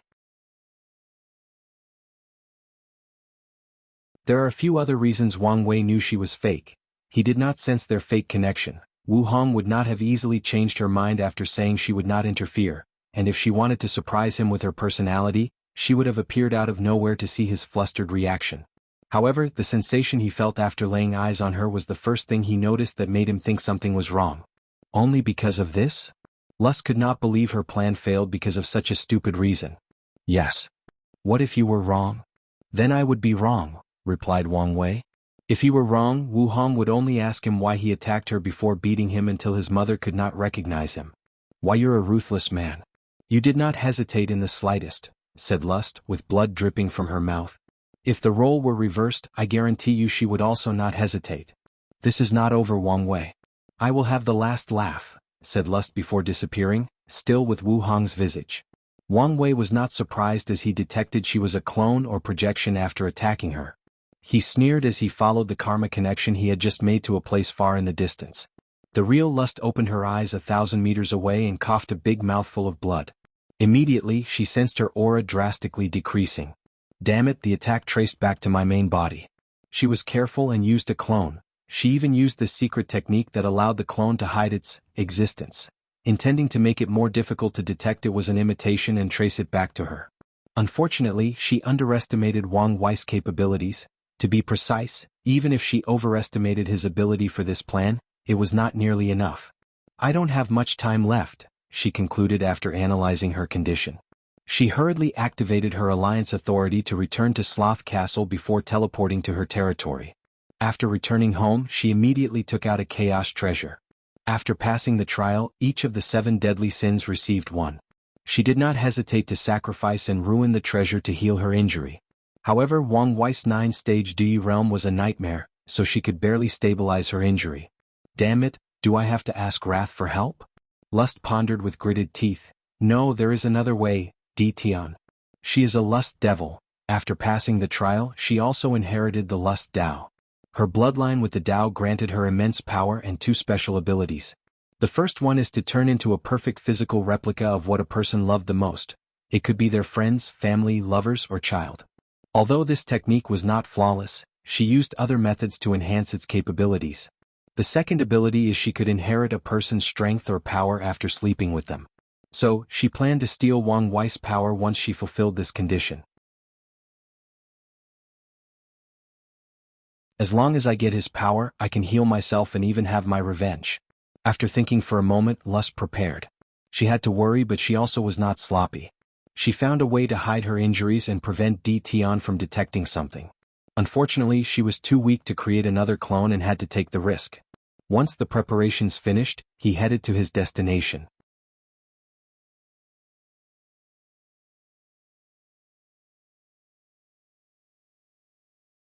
Obsession. Di Tian sat in a tent with a table and map, looking at the marching route of the army. He was not satisfied with his troops' performance. Nevertheless, they could still get the job done and activate his token. I still need good generals to counter Li Jun and Tai Gang. Before the destruction of the Sleepers, he knew of these 2 troops, especially of Tai Gang's Undying Legion. However, back then he cared only a little for a general and their troops since he did not think they would become that important. So, he only asked his Sleepers to keep their eyes on them and infiltrate their ranks if possible. All that work gone in an instant. Di Tian was still mad about that tremendous loss. Although he has rebuilt the Sleepers, they were nothing compared to their past selves. While planning the next attack, he suddenly sensed something in the distance. Someone trying to lure me? He sneered before walking out of the tent, heading in the direction he felt something. Di Tian paused as he saw a beautiful woman bathing in the light of the moon, gazing at the sky. The tree next to her shaded from the freezing cold of the night wind, guarding her like an eternal protector. So perfect, he muttered under his breath, mesmerized by her aura. Ninger, is that you? After leaving his seal, he tried to find her again, but to no avail. I thought you did not want to see me. I didn't want to, but here I am, replied Xiaoning. Di Tian walked before her, holding her warm hand. He hesitantly raised his hand to caress her cheek. They were the same as he remembered, the exact same face he longed for. Something seems wrong. You seem weaker than when I last saw you. Xiaoning sighed out loud. I did not want to tell you, but I don't have much time left. You're disappearing? I should have expected this. Whatever obsession keeps you tethered to this mortal coil would not last forever. A sad truth, regrettably, replied Xiaoning as she also caressed his face. Before I leave, I wanted to see you one last time. To spend? She blushed, which in fact accentuated her perfect beauty. One last night of passion. I cannot remember the last time I saw you so embarrassed, Di Tian stated with the most brilliant smile on his 100 million years of life. Don't make fun of me, you know I get shy. That's true. He gently kissed her, feeling the lost sensation of his youth. The last time he stroked her lips, he was nothing but a young, passionate, and arrogant late with no fear of the world and boundless hope and ambition for the future. Di Tian waved his hand to isolate the surrounding area and clean the ground. Then they took off their clothes and lost themselves in the bosom of passion, thrusting themselves into the abyss of longing. Their lust and passion lasted more than 5 hours before ending. Di Tian stood up from the floor before slowly putting his clothes on. He did not rush or use spells or techniques to place them on magically. Once he finished, he turned around to look at Ninger on the floor. With a calm gaze, he watched as black smoke emanated from her body. He sighed. How did you know? Lust could not believe she had failed twice in a row, especially when she reached so far with Di Tian. Longing is one of the most powerful things that exist, stated Di Tian calmly. One time, I missed her so much that I began to dabble in illusion to see her again. Unfortunately, no matter how hard I tried, I could not recreate her. But you succeeded. I don't know how exactly, but you turned into my Ninger. He guessed she could reproduce things perfectly from his mind, but he was not entirely sure. "If so, how did you know?" she asked, pain expressed all over her face. "When I touched you and felt the warmth of your hand, when I sensed your heartbeat and the vitality in your face, I knew you were alive. I knew even the Ninger spirit was incapable of recreating such vividness." Lust wanted to scream. She again failed because of such a ridiculous thing. "No, not ridiculous, it's love. Something I always disdained as a lust devil." Her life was always about unbridled and unrestrained passion, so the concept of love to her was nothing but a human emotion that she believed many species let themselves be slave to. "If you knew it was me, why did you bed me?" she asked as many parts of her body had dissipated. "I am a very lonely man. After so many years, I could not resist the temptation," replied Tian, gazing directly into her eyes. "Don't you feel any remorse? You've betrayed the woman you claim to love, the woman you supposedly would do anything for." P&D and Ov1. Koem, I do feel remorseful. And when I see her again, I will confess my sin and she will forgive me. After all, I am only human and to err is part of my nature. "Ha ha ha," laughed Lust in a deranged voice. "You men are all the same. After getting what you want, you make all kinds of excuses." Tian frowned, not angered by the mocking word but bothered by her vicious laugh that destroyed Ninger demeanor and aura. Please visit Panda, N0VE1. You can think as such if it pleases you. Tian could tell this devil had some complicated story about love and desire. However, he did not care, his conscience was clear. "Why do you have to kill me?" said Lust as she regained her calmness. "I can replace your Ninger. No, I can just be a stand-in and I'd be fine with that. You can treat me as a way to soothe your loneliness." Tian squatted down to be at eye level with her. He caressed her face one more time. "Your presence would be a constant reminder of my arrogance, pride, and my greatest failure." Tian's eyes became dazed as memories of that day flashed in his mind. After so many years, everything was still so vivid. "More importantly, no matter what you did or how you look, I know you're not my Ninger." Lust wanted to scream, plead, or even throw a tantrum. However, she was too feeble to do anything else as most of her body was gone. "I once met a primitive human tribe in a secret realm," said Tian with a reassuring voice. "They believed that death is a transition to a higher state of perfection, a way to achieve perfection. Maybe the process won't be as fearful if you think about it that way." Maybe, thought Lust. She was about to experience true death, with her soul destroyed and incapable of entering samsara. It would take a great deal of effort and power to revive her. As she faded into nothingness, Lust thought about her life. Lust devils live a life of depravity and sin. And if they are not powerful, a fate worse than death awaits them. Unfortunately, she was weak in her early years. Things took a change for her when she met Sloth, and they desperately survived in this cruel world. Although there were many ups and downs, separations and reunions, they survived by depending on each other. Then, everything changed once the 7 Deadly Sins trial began. They competed against millions of the most talented devils with the best bloodlines. They survived and became the supreme rulers of the race, creating an era of peace and prosperity. When did everything go wrong? Thought Lust as her life flashed in her mind. She reviewed all her memories to find the answer. The trial. After having a taste of power, I could not handle it. She sighed mentally. In her last breath, she remembered Sloth's face. Her ambitions ruined the possibility of finding love like these two, to find someone who could recognize the real her because of a ridiculous reason. Maybe we devils are destined to have things like love and happiness. Lust died. She dissipated into nothingness. "A suffering soul with a story," commented Tian with his usual cold and indifferent face. "The cultivation world does not lack those." He waved his hand to create an unnamed tomb for her before walking back to the barrage. "The devil race could be the answer to my problem. These 7 ultimate kings would make perfect generals."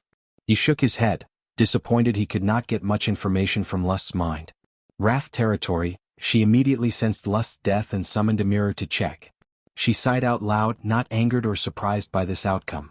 On the contrary, she suspected this would be her fate. "Lust, you were too influenced by the 7 deadly sins.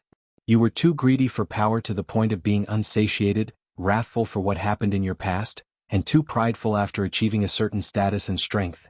You were doomed to fail." Wrath shook his head before focusing on the continent's map. "I need someone else to take her post in the formation." Sloth territory, Wang Wei and the group sat by a bonfire, cooking their food over the flame. Could you imagine what sister-in-law would do to you if you laid a hand on her? Said Li Jun. She would turn you into a eunuch, added Yan Liling. I'm sure she would understand, argued Wang Wei. After all, she looked exactly like her. She could not blame me if I could not see through it. Do you think she would believe you could not see through it? Well, I'm talking about a hypothetical situation. Even if she could understand, she would never completely forgive you, said Li Jun, looking at his wife with his side eye, ensuring he did not make eye contact. Every time you have a disagreement or argument, she would flaunt it on your face. Wang Wei gave him a pitying look but did not say anything else to not get him in trouble. The poor guy has been suffering enough based on this wisdom he just dropped. Then he suddenly stopped cooking his food to look in the distance. It's one thing after another these past few days.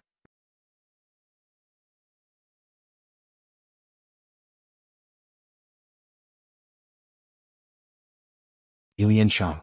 Take the troops to go as far as possible, ordered Wang Wei with a severe tone before flying in the southwest direction before landing. He saw Ilianshang carrying one soldier. After noticing him, the latter stopped before throwing the soldier away. Wang Wei observed Ilianshang closer than before and quickly realized the eerie atmosphere around the latter was more intense than before. Furthermore, he even felt a sense of dread that danger, or to be precise, death, loomed over him. You're here for me? He asked. Of course, replied Ilianshang, licking his lips. Interesting, treating me as prey, commented Wang Wei. I hope you're not all bark and no bite. You'll know. Bang. Wang Wei instantly appeared before him and punched him, exploding his body and sending dark green blood flying in all directions. Then he instinctively flew backward to avoid the falling blood. He looked at his hand and saw a small burning mark. Corrosive blood? The dark green blood stopped dropping and moved as if they had a will of their own. They condensed into a shape, but it was not a human form. It was a giant squid 50 meters tall with more than 100 tentacles. Then, something occurred that made Wang Wei squint his eyes. Numerous eyes suddenly appeared all over the squid's body, giving it a horror-like appearance. Even the aura surrounding him became eerie or bizarre. Couldn't it be? He did not want to acknowledge what he was thinking. Eyes of terror. All Yi Lianchang's eyes shone brightly as they gazed at Wang Wei, who immediately felt a weird power invading his soul, trying to affect his state of mind or insanity to be precise. It is. He thought before manifesting his Dharma body and borrowing the power of his incarnations, he would go all out for this battle to kill his opponent as quickly as possible. Destruction Cannon. The Dharma body opened its mouth to fire a red mean containing the Tao of destruction. The intent was to eradicate this thing on an atomic level, not leaving a single piece of his flesh and blood intact. Eye of Spacetime. A tunnel containing the power of spacetime manifested before Ilianshang to transfer the attack away. Unfortunately, the destructive beam could destroy spacetime, so the tunnel only lasted a few seconds before the beam hit him. Oddly though, only half of the squid's body was destroyed. Wang Wei reacted in time and appeared above the intact half. He gathered all the power of his fleshly body and punched Ilianshang. But nothing happened, not even shockwaves from the force of his attack. Immunity to blunt force? This guy is the enemy of pure true power Tao cultivator. If a person only cultivated their fleshly body and relied on brute force to fight, Ilianshang would be a nightmare for them. Immunity? Well, see about that, thought Wang Wei with a sneer. Conceptual punch, duck, duck, duck, bang. He punched the second half millions of times in less than an instant before it exploded into dust. The 12 zodiac technique he acquired from Gu Shen's trial had a few interesting zodiacs, and the one most interesting was the dragon zodiac. Wang Wei learned a technique called conceptual punch that allowed him to use his pure physical force to attack concepts. For example, he could punch death or creation with this technique. And in the case of Yi Lianchang's case, he hit the latter's immunity. And since he was more powerful than him, he could overwhelm him into bypassing such powerful immunity. According to Wang Wei, this technique has a lot of potential, especially if, one day he could use it to destroy the eternal attribute of great emperors and even eternal emperors. It would mean he could kill these entities without the need for Tao will. Please visit Panda, N0VE1. Co. Wang Wei's actions were swift, decisive and happened in less than a nanosecond. However, he knew the battle was not concluded. He watched as Yi Lianchang's body regenerated. Even my Dui realm had no effect. You should understand by now, said Yi Lianchang. I'm immortal. And even though I'm not as powerful as you, I can still wear you down, no matter how long it takes, before I hunt you down. Wang Wei ignored him before attacking again. His fist moved so fast, leaving shadows and afterimages. He left an incalculable number of holes in the latter's body and soul. My conceptual punch does not work for his immortality. Nightmare World. Lianchang went on the offensive by changing the surrounding into a hellscape and manifesting countless cosmic horrors. In this place, even a 5-root Dao ancestor would have trouble keeping their insanity. However, who was Wang Wei? A man whose willpower is beyond even his comprehension. Without a change in his face, he manifested a golden light that instantly extinguished this nightmare world. Pian, Dan 0v1. C0M. Subsequently, the power of space-time flashed in his eyes. Then he saw a young member of the deep squid race who got caught by an unpredictable and turbulent current and ended up deep at the bottom of the ocean. And from there, he had an encounter that changed him for his entire life. I cannot change his past or fate to make it so that he never had this power. This was his plan to kill Lianchang, but it failed. He waved his hand to cover the sky with numerous runes, which then turned into a sphere to seal the squid. Boom, boom, boom. Lianchang exploded his body over and over to generate enough power to break the seal, taking full advantage of his immunity. Hee, do you want to know something interesting? Laughed Lianchang. I am not like these rats from the upper dimension. My immortality is absolute and will work during the final battle. Wang Wei created a black energy ball in his hand with the power of destruction and annihilated him once again. Then, his Dharma body floated in the air while sitting cross-legged. Immobilized the Tao of Karma as it searched for the numerous threads connected to Lianchang. While the main body continued to annihilate Lianchang to see if there was a limit or flaw to his ability, the Dharma body finally found the thread. Unfortunately, someone or something else also discovered him. Wang Wei found his mind in an unknown place. At first, nothing was distinguishable until he saw an enormous creature looking at him from above. It was a humanoid creature with a squid for a face, wings and claws. He could not see everything else clearly besides the creature's face. Immediately he knew what he faced. One of the 13 taboos, the old ones, the great dreamer, the sleeping one, Cthulhu. Fear was about to overwhelm Wang Wei when his intuition told him being afraid was the last thing he needed to do. Instead, he needed to directly face this mighty being without a hint of timidity. And that's exactly what he did. He looked directly into Cthulhu's eyes, ignoring the murmurs that could probably drive any great emperors and even empyreans to madness. As Wang Wei looked directly into the creature's eyes, he began to notice things he previously did not. For example, Cthulhu had chains on its body, preventing its mobility. And the power he sensed from these chains seemed scarier than the creature itself. After what felt like an eternity, Wang Wei's vision ended and returned to reality. Without hesitation, he instinctively gathered his willpower and Dui realm and perfectly fused them. Then he cut the karmic connection between Lianchang and Cthulhu. What the hell is going on? Siti, he did not say the name. He once asked Wu Hong if there were other civilizations like Western magic or based on other races or ethnicity in other chaos worlds. And she told him they did not exist in the chaos universe. And Earth is probably the only place in the entire universe with races or ethnicity, making it a special place that even she did not know the secret to. But Cthulhu is Western mythology and should not exist. No, that's not important, thought Wang Wei as his mind began to work rapidly now that he had managed to calm down. In Lovecraftian myths, Cthulhu and the old gods are often portrayed as creatures outside of space and time.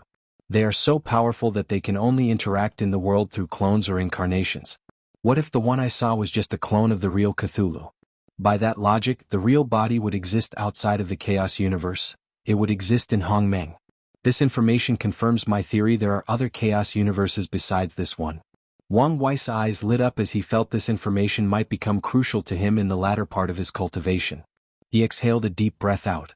Why am I drawn to all these taboos? I really hate this part about being a protagonist. With how much trouble he seemed to attract, Wang Wei accepted his fate as a protagonist. What have you done? Yelled Lianchang in hysteria.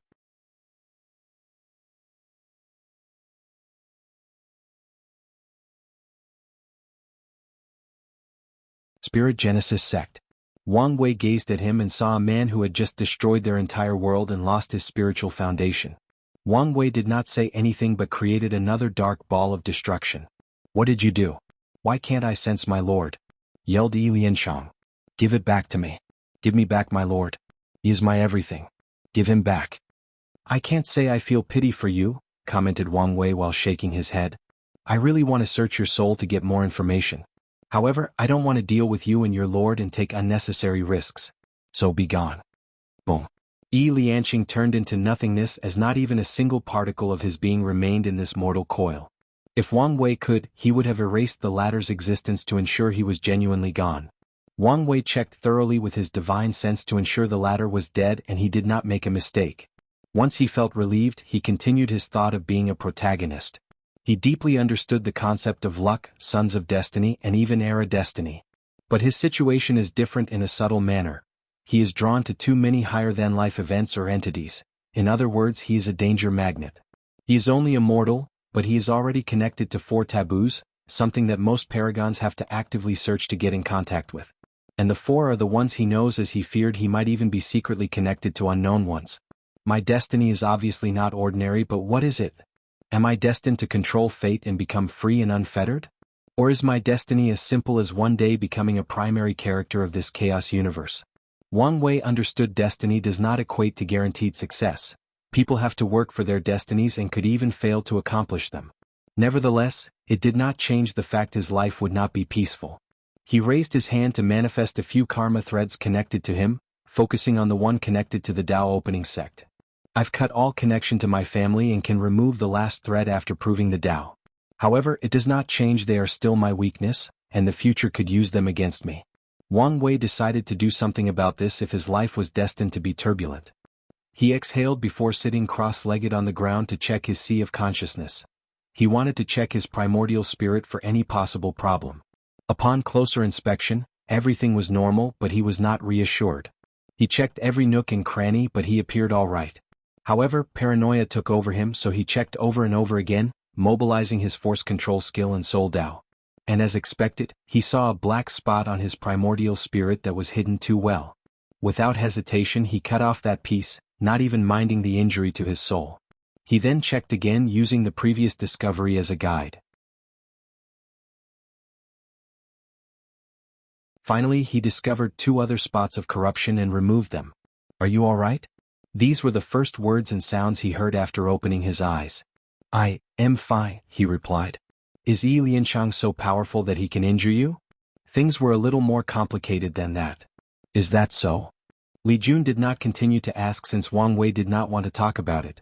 He understood some secrets he could not be privy to, unless he reached a certain strength level. Wang Wei stood up and tried something, the previous fusion of his Di realm and his willpower. What power was that? He felt a certain sublimation, but he could not reproduce that perfect fusion again for some reason. He tried to enter that state of clarity and concentration when he fused it, but it was useless. Maybe because his life is no longer threatened, he could not accomplish the same feat. Let's put this as another form of training from now on. Let's go, he said to the rest of the group before returning to the troops. Wang Wei wanted to activate his token as soon as possible before using the same method as Yi Lianqing to travel to other territories and survey the situation. Above the sky, only a few dozen of meters from Wang Wei's group, a shadowy figure watched them. No one detected its presence or how long it had been here. The figure gazed at Wang Wei's back. I did not expect to meet one before everything ended, thought the mysterious figure. Is this fate? No, maybe it is mocking me. The figure watched the group disappear on the horizon. Empress was breath. An aura of confusion emanated from the figure's body after thinking about Wu Hong. Could I find the truth? Probably does not matter. The figure pondered whether to meet Wang Wei but decided otherwise. Let's continue the original plan. Then, it disappeared as if it had never existed. The void, outside of the myriad emperor world. Dozens of people with covered faces and powerful aura of at least immortal venerable level attacked the protection array. The most powerful of these entities were on par with pseudo-eternal emperors. Nevertheless, their attempt was futile. This is pointless. We would need eternal level power to have a chance with this information, commented one of the 2 most powerful entities in charge of this operation. You're correct, but what can we do? We did not expect the myriad emperor world to act so decisively and band together. I respect whoever has such a forward-thinking mind and diplomatic means. Hopefully, it is a member of the older generation. Even then, if that person acts as an advisor to the reigning great emperor of this generation, the rise of the myriad emperor plane is guaranteed. Please visit Panda, N0VE1. Co. M. The second in command only sighed and did not add to the subject. What should we do? Let's report back. Battle Spirit World.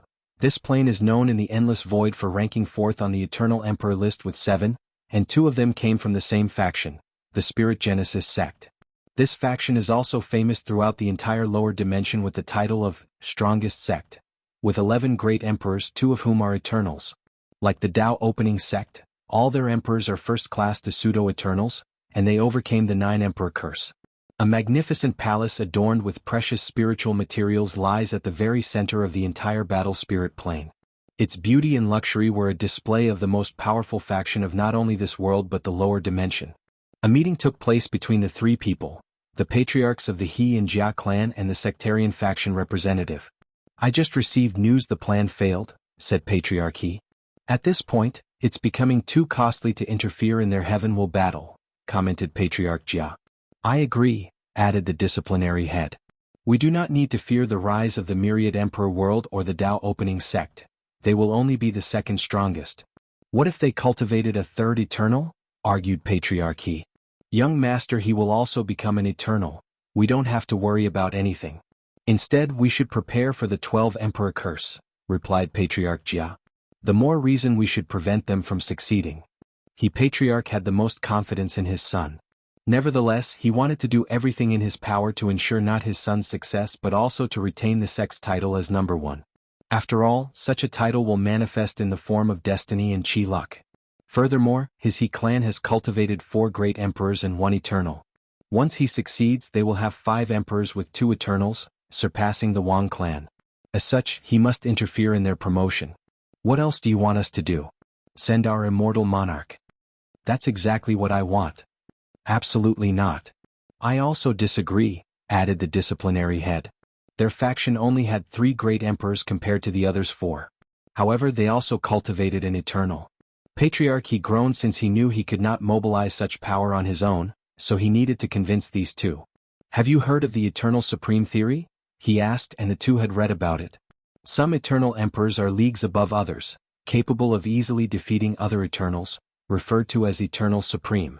The Myriad Emperor world has 5 Eternal Supreme: Qiyuan, Sword Empress, Absolute Beginning Emperor, and Empress Wu. Little is known about the Human Emperor and Heaven Opening Emperor. However, there is a high chance they also were Eternal Supremes. The Tao Opening sect has 2 while we only have 1. Do you see where I'm going with this? "We don't know if the next emperor of the Tao Opening sect or the plane will be 1, argued Patriarch Jia. "No, but there are signs." The 2 frowned. One of the signs of an Eternal Supreme is breaking the barrier between mortal and immortal. Although it is not guaranteed, it is an excellent indication.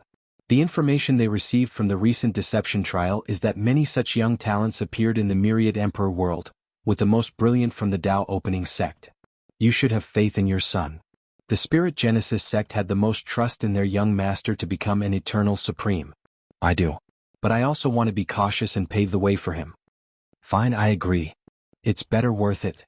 I give you my sincere thanks, fellow Taoist," bowed Patriarch He.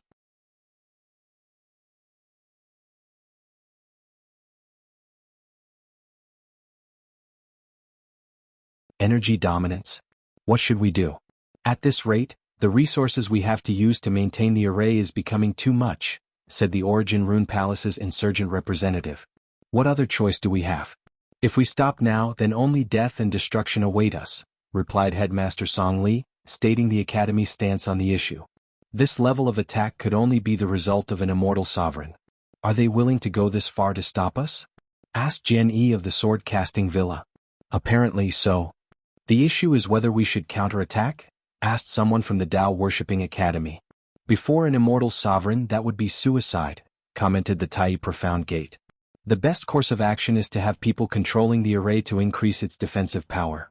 As long as we last a few 100,000 years until the heaven will battle, everything should be fine. Indeed, this is the best option in the current situation. Luckily, we activated the protective array in time. Otherwise, the result might have been catastrophic." Everyone gave Origin One a glance, thankful someone in this generation was wise enough to predict this possible future and prepared beforehand. Simultaneously, these people were envious that it was not their heaven chosen who had this level of foresight. They even wished it was someone from the older generation who had this idea instead of Wang Wei. I'm curious who is responsible for this attack? Probably a collection of worlds. However, there is definitely someone who leads the fray. That's not important for now, and we can search for the culprit later on. True. Origin, you've been very quiet. Is something in your mind? Something on my mind, reassured Origin 1. But you don't have to worry about the situation, we will take care of it. And exactly will you accomplish this? Emperor lineages with 6 or above emperors suddenly shift their focus on the Tao opening sect. They sensed that something that would further affect the world's power balance was about to happen. It's best to show you. Origin 1 changed the array to display the image outside of the plane in the void. Initially, he pondered whether to use this opportunity to get some benefit from these people. However, considering the need to keep the peace and stability, he chose otherwise. The purpose of this meeting is a demonstration of the Tao opening sect's strength and further reinforce the status quo.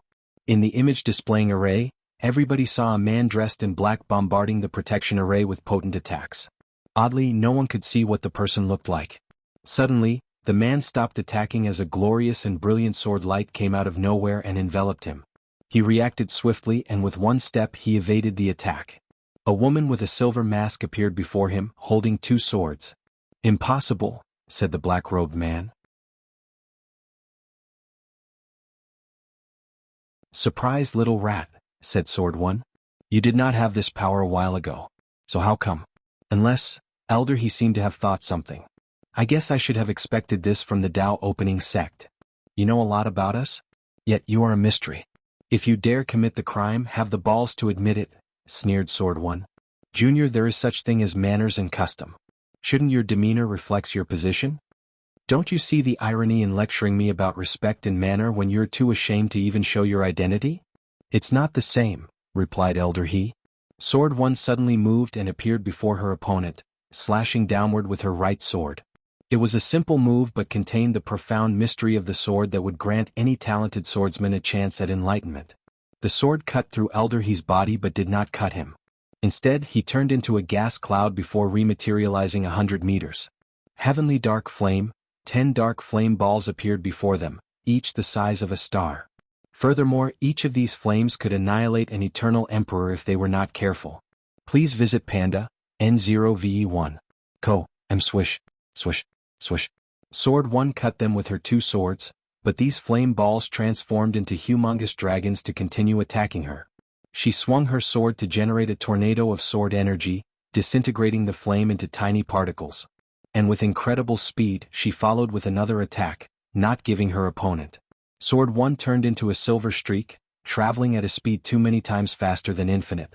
She appeared in front of Elder He as if she had teleported before slashing down. Elder He calmly summoned a shield, and the sword cut through it as if it was tofu. However, when the shield broke, it released a repulsive force that sent Sword 1 flying away, albeit uninjured. You indeed have the power of an eternal, commented Elder He. However, you are not as difficult an opponent as any of them. He had experience fighting other eternal emperors and even killed one. Of course, he had to use the help of Tao will artifacts to accomplish such a feat. As such, he knew how disgusting it was fighting eternal emperors. Their Tao will boosted their power and prevented healing.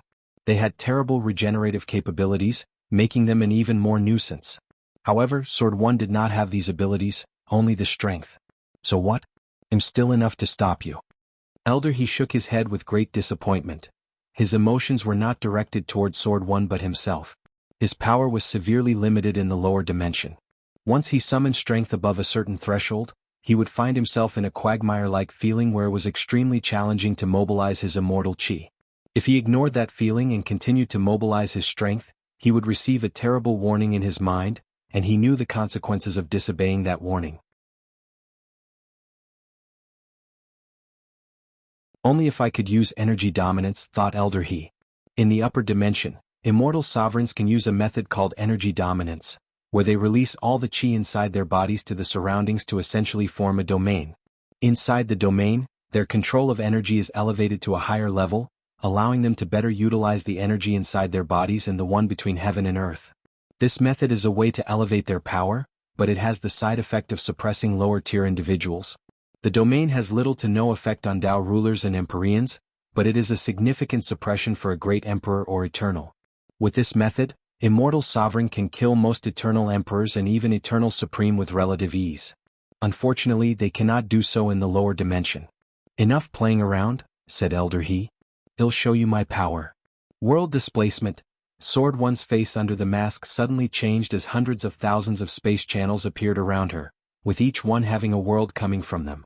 She did not care about these worlds but their identity. They were the great thousand worlds of this community. You want to destroy our world community? Me? I am not doing anything but simply moving these planes.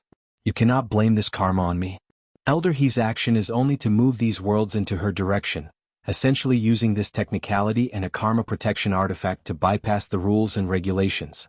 You want to be serious? I'll be serious, she exclaimed with gritted teeth. The aura of Sword Dao flashed around her body as she gently moved her wrist to swing the sword. Her actions were gentle and barely perceivable. Then, Elder He sensed something directly inside his body, to be precise, his immortal mansion. A powerful sword will suddenly manifested inside his dantian, trying to annihilate his immortal mansion and destroy his cultivation. He did not sense any warning or anomaly. The attack bypassed his passive defense. Since when did her Dao become so complex and subtle? Elder He knew of Sword One's target Dao. It's a sword Dao that involves the concept of hitting the target with the sword. Before a sword can use sword slashes, they have to clash head-on with its opponents to cut or stab them. However, their attack is not guaranteed to reach the enemy, so Sword One practices target Dao, which guarantees she would hit the opponent. She later developed her sword Dao to ignore distance and defense, targeting whatever she desires, including concepts. Elder He mobilized a significant quantity of his immortal chi to defend against such a direct attack. Meanwhile, Sword One took the opportunity to control the protective array to boost her strength. She acted swiftly while her opponent was distracted. She sent all the 100,000's Great Thousand World back to their coordinate, perfectly intact, without any loss or anyone dying. Then she targeted Elder He's head to cut it off. What a shame, she muttered as she saw she only left a scar of blood on his cheek, which healed after a few seconds. Pand A, N0V1. Calm, it seems I underestimate you, commented Elder He. Consider this your victory. Sword One watched him disappear with squinted eyes. Then she waved her hand to collect something and returned home.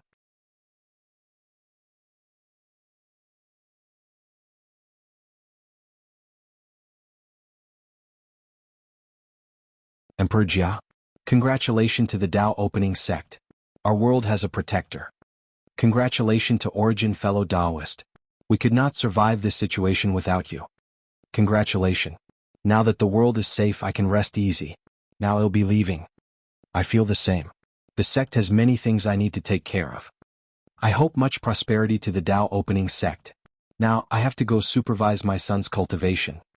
One by one, the factions gave their congratulatory words before quickly leaving with one excuse after the other. Origin One did not say much besides nodding his head. He knew most of these people would plan on how to deal with this recent power shift, and many would even form secret alliances. However, his act of revealing Sword One's power was calculated, and he expected this outcome.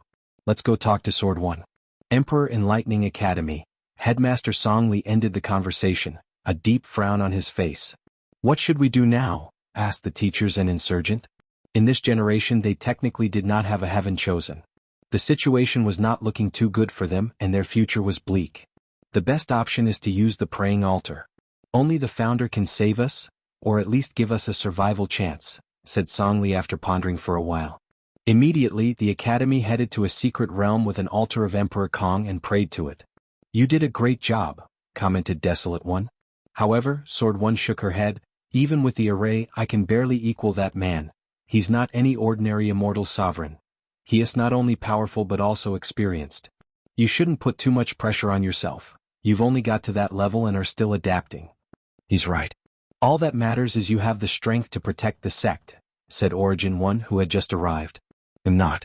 Anyways, I still have some room for growth. As long as you have the right mindset. Now that we have the strength, should we use a more aggressive approach when doing things? No, our current model is fine. We must keep things calm until the kid proves the Dao, disagreed Origin One. Origin is correct, added Sword One. Plus, we have to be more careful. After I reach this realm, I sense there might be some hidden immortal sovereign left in our plane. What? Seriously? We did suspect this possibility. However, all information proved otherwise. My question is, why have they not shown up? The ones I sensed seem feeble, so I guess they are secretly healing, replied Sword One. I'm also guessing some are hiding, sealed, or waiting for something. Everyone became quiet, pondering the ramification of this news. We always knew the Myriad Emperor world was the most complicated, said Judgment One. Since Eternals are hiding, why not Immortal Sovereign? Forget about this for now, said Miscellaneous One. The pending issue is those people who attacked us. We can theorize they were responsible for what happened to the heaven-devouring Emperor. But who are they exactly? Sword One took out one of her swords. Glad you brought this up. I got some blood from him, hoping to find them through it. She handed it to Miscellaneous One, who observed it. I should find something. He connected to the sect's formation for his calculation, and as expected, there was an ungodly amount of resistance to calculating an immortal sovereign.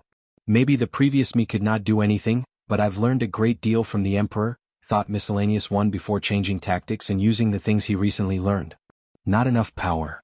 Use the sect's luck, said Origin One. He'll let you use the protective array. Under normal circumstances, the array could only be used once there was imminent danger and the Council of Emperor Lineages agreed. After all, any active use burns far greater resources. However, no one can say anything to Sword One, especially since she is not doing it to hurt other factions. The Dao opening sect just needed to give the excuse that she was fighting a foreign enemy and needed its strength. With this boost, Miscellaneous calculated something. A string of runes.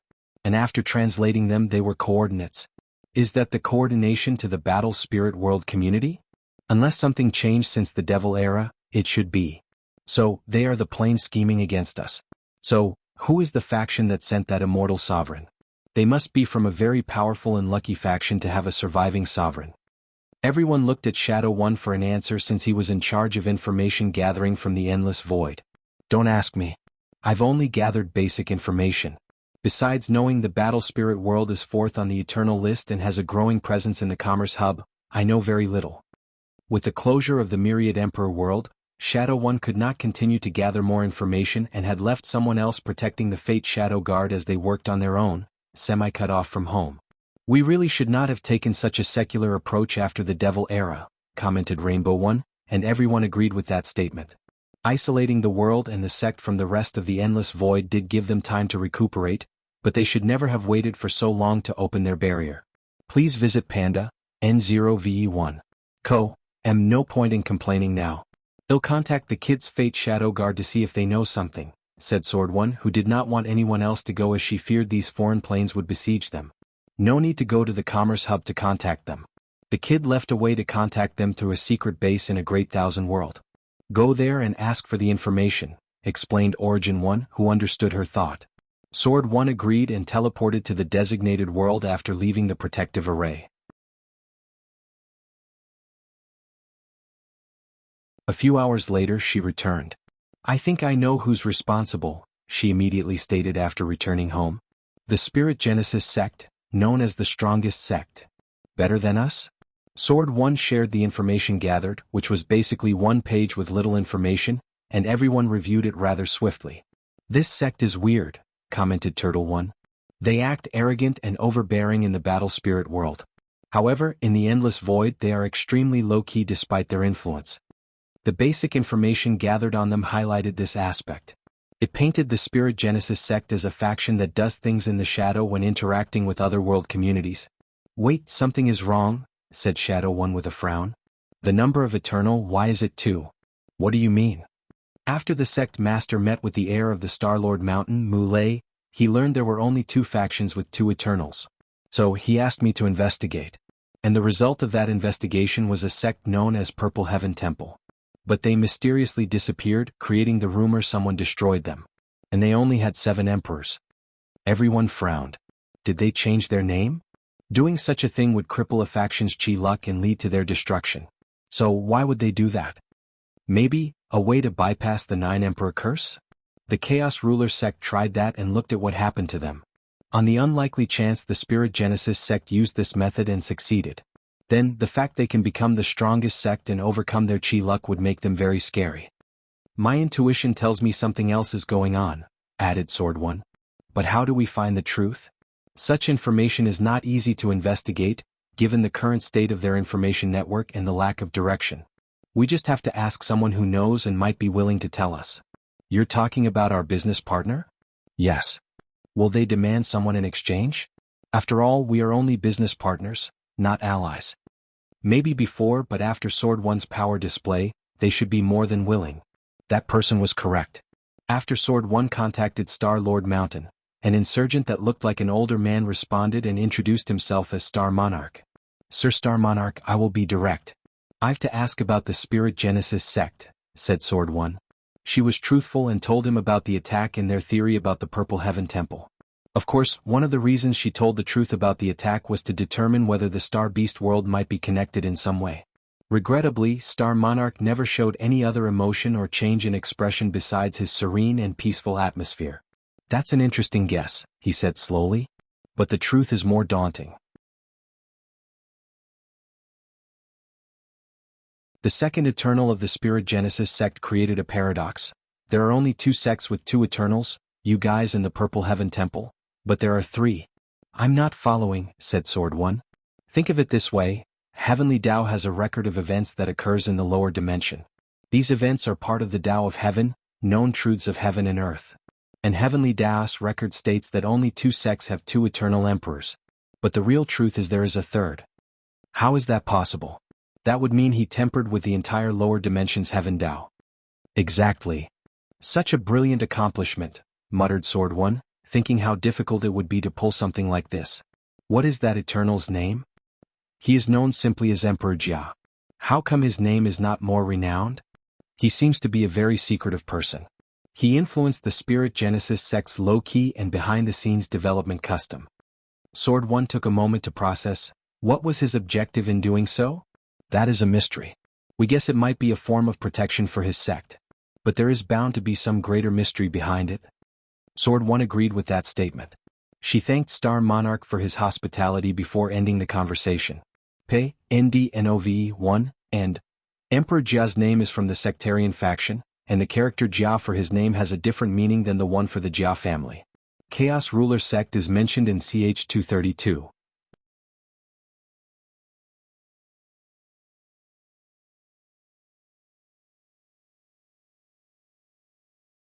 For symbol mirror. Elder He appeared in the battle spirit world, and just as he quietly left, no one knew or detected his return. Without pause he went to see the 3 Elder Council. Ancestor, how did it go? Hurriedly asked Patriarch He. The mission failed, Elder He replied calmly. Even you could not break through their protective array? I didn't get a chance. It appeared the upper dimension intervened and helped the Tao opening sect acquires eternal strength as protection. What? Patriarch He did not expect this outcome. Meanwhile, Patriarch Jia sighed softly. Isn't this the reason we never directly destroy them during their weakened state? Fear of their ancestors in the upper dimension. Maybe we should have been bolder and more direct when the lower dimension was sealed, added the disciplinary. Elder He listened to these people's conversation and could not help secretly shake his head. This generation's leader is a little mediocre. He agreed the sect needed to interfere with the Myriad Emperor world and the Tao opening sect, but he would never agree with a direct Emperor Tao war. The Spirit Genesis sect would definitely win the war, but the injury they would suffer in the process would be severe. And if the Tao opening sect decides to destroy all their resources before they are eradicated, then the victory would not even be worth it. What should we do now? Ask Ancestor Jia? Asked Patriarch He. Leave him to heal his injuries, disagreed Elder He. Then we can ask other factions to send immortal sovereigns. We may have to pay a steep price, but now the Tao opening sect is a genuine threat, so let's not hesitate, stated Patriarch Jia. I agree. We can't, said Elder He. Why? Our actions are already a direct interference of the Heavenwell battle, and if not for its protection, even the lower dimension ceiling would protect us from true heavenly Tao. Any more direct attack will have severe consequences. That's true. The other factions do not have protections and won't be willing to take the risk, no matter the price we offer. Is there anything we can do? I don't want to leave things like this, stated Patriarch He, looking at his ancestor for guidance. Our only option is to use the 4-symbol mirror. The 3 squinted their eyes after hearing this. Isn't this going too far? It is, so you need to determine whether it is worth it, replied Elder He. The four-symbol mirror is one of the greatest foundations of the Spirit Genesis sect, and it is a broken Empyrean artifact. Anything related to Empyreans will not be left in the lower dimension, as true heavenly Tao would remove them, even a broken weapon.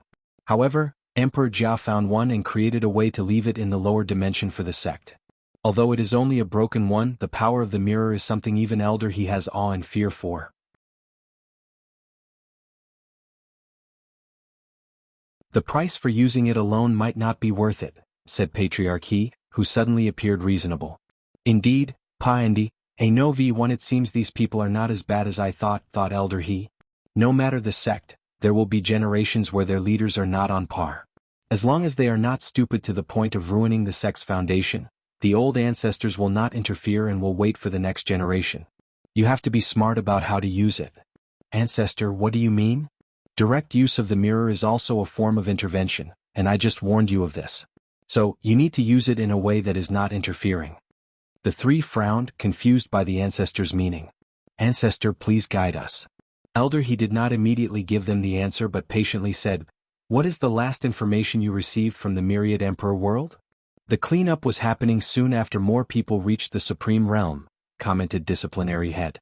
Now, use this information in combination with the mirror. The group frowned while pondering. A few minutes later, Patriarch He's eyes lit up. The Heaven Chosen should now be in the Devil world for the cleanup. We can use the mirror there. Exactly. Empress Wuxia is nothing compared to the protective array. And luckily, it has been weakened by someone or something. Elder He went to check after his battle with Sword One. Remember, this is an issue of the younger generation and has nothing to do with us old geezers. I understand, bowed Patriarch He before the others followed him. Elder He nodded before disappearing. Please visit Panda, N0VE1. And these people are too stupid. Let me check on this Helanian. I heard he's extremely talented and uninterested in political power, but hopefully he did not inherit his father's stupidity. The elder went to check on the sect's future emperor and chatted with him. When he returned to his seclusion, he was satisfied. The apple felt far from the tree. After this event, he would not see the light of day until after the heaven will battle. True heavenly Tao does not like the presence of immortal sovereigns in the lower dimension and often plots their forced ascension or even worse, their death. It's only because of the sect's protection, his luck and cunningness he survived so long without any injuries or being sealed. Myriad Emperor World, Tao Opening Sect. I didn't like there was a sect more powerful than us, but now I don't like them even more knowing how threatening they are, said Turtle One. We only recently found out we were ranked second, so why are you mad? Rebutted Desolate. Be that as it may, we must prepare in case we are forced to fight them. Turtle One said, This statement is more than truth, especially considering the possibility they have more than one immortal sovereign. Everyone finally realized this possibility. Did the Empress leave something that we could use? Asked the steward, which is the name of the voice that used to communicate with Wang Wuqing. Over the years, all the insurgents, especially the top ones, have been in retreat and do not interfere in the sect's affairs unless summoned or required. Meanwhile, the steward was in charge of keeping the sect working correctly and ensuring the descendants do not ruin everything with their incompetence. He's the one who stepped up and dealt with the situation when the shadow ruler proved to be more worthy of the sect master position in that generation. He's also the one who set up the rule that shadows can challenge their lords for the sect master position. She only left a Tao will artifact and a protective talisman, replied Sword One. She said she could not leave a talisman with her power since some people might use it to track her. It's a shame we cannot help the founders, but we have our own situation to deal with, said Origin One. I would really feel more secure if we had another eternal strength in our midst, but there is nothing we can do. He sighed out loud. So, there is nothing we can do? Asked Turtle One. Except leave it for the sect master to deal with in the future. I don't like the idea of leaving everything to the kid, commented Sword One. We should be the ones protecting him until he grows, not keep piling burden onto him. As much as I agree with you, there is nothing we can do, sighed Origin One, who felt old and a little dejected. There might be a way. Everyone looked at Desolate One with hope in their eyes.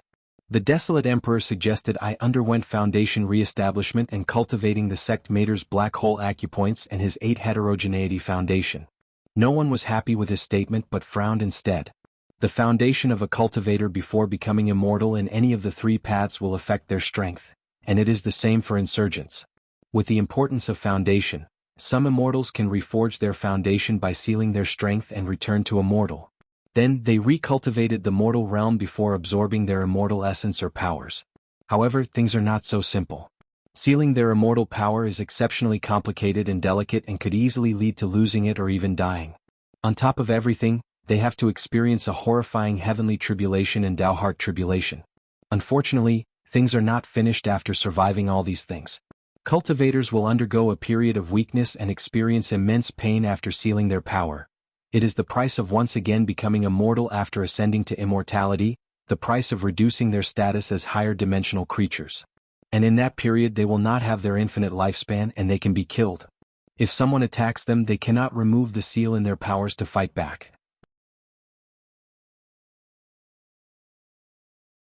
Many people, the majority of people, will not reforge their foundation because of the tribulation. Others refuse to partake because they fear something might happen to them during that period of weakness. Of course, these people with such fear or fear of aging would die during the Tao-heart trial. All these steps are for Tao ancestors and immortal venerables who wish to reforge their foundations. Emperors who also want to do this have to undergo another terrifying tribulation once they have to reabsorb their power. Furthermore, their process also involves merit and other complicated things.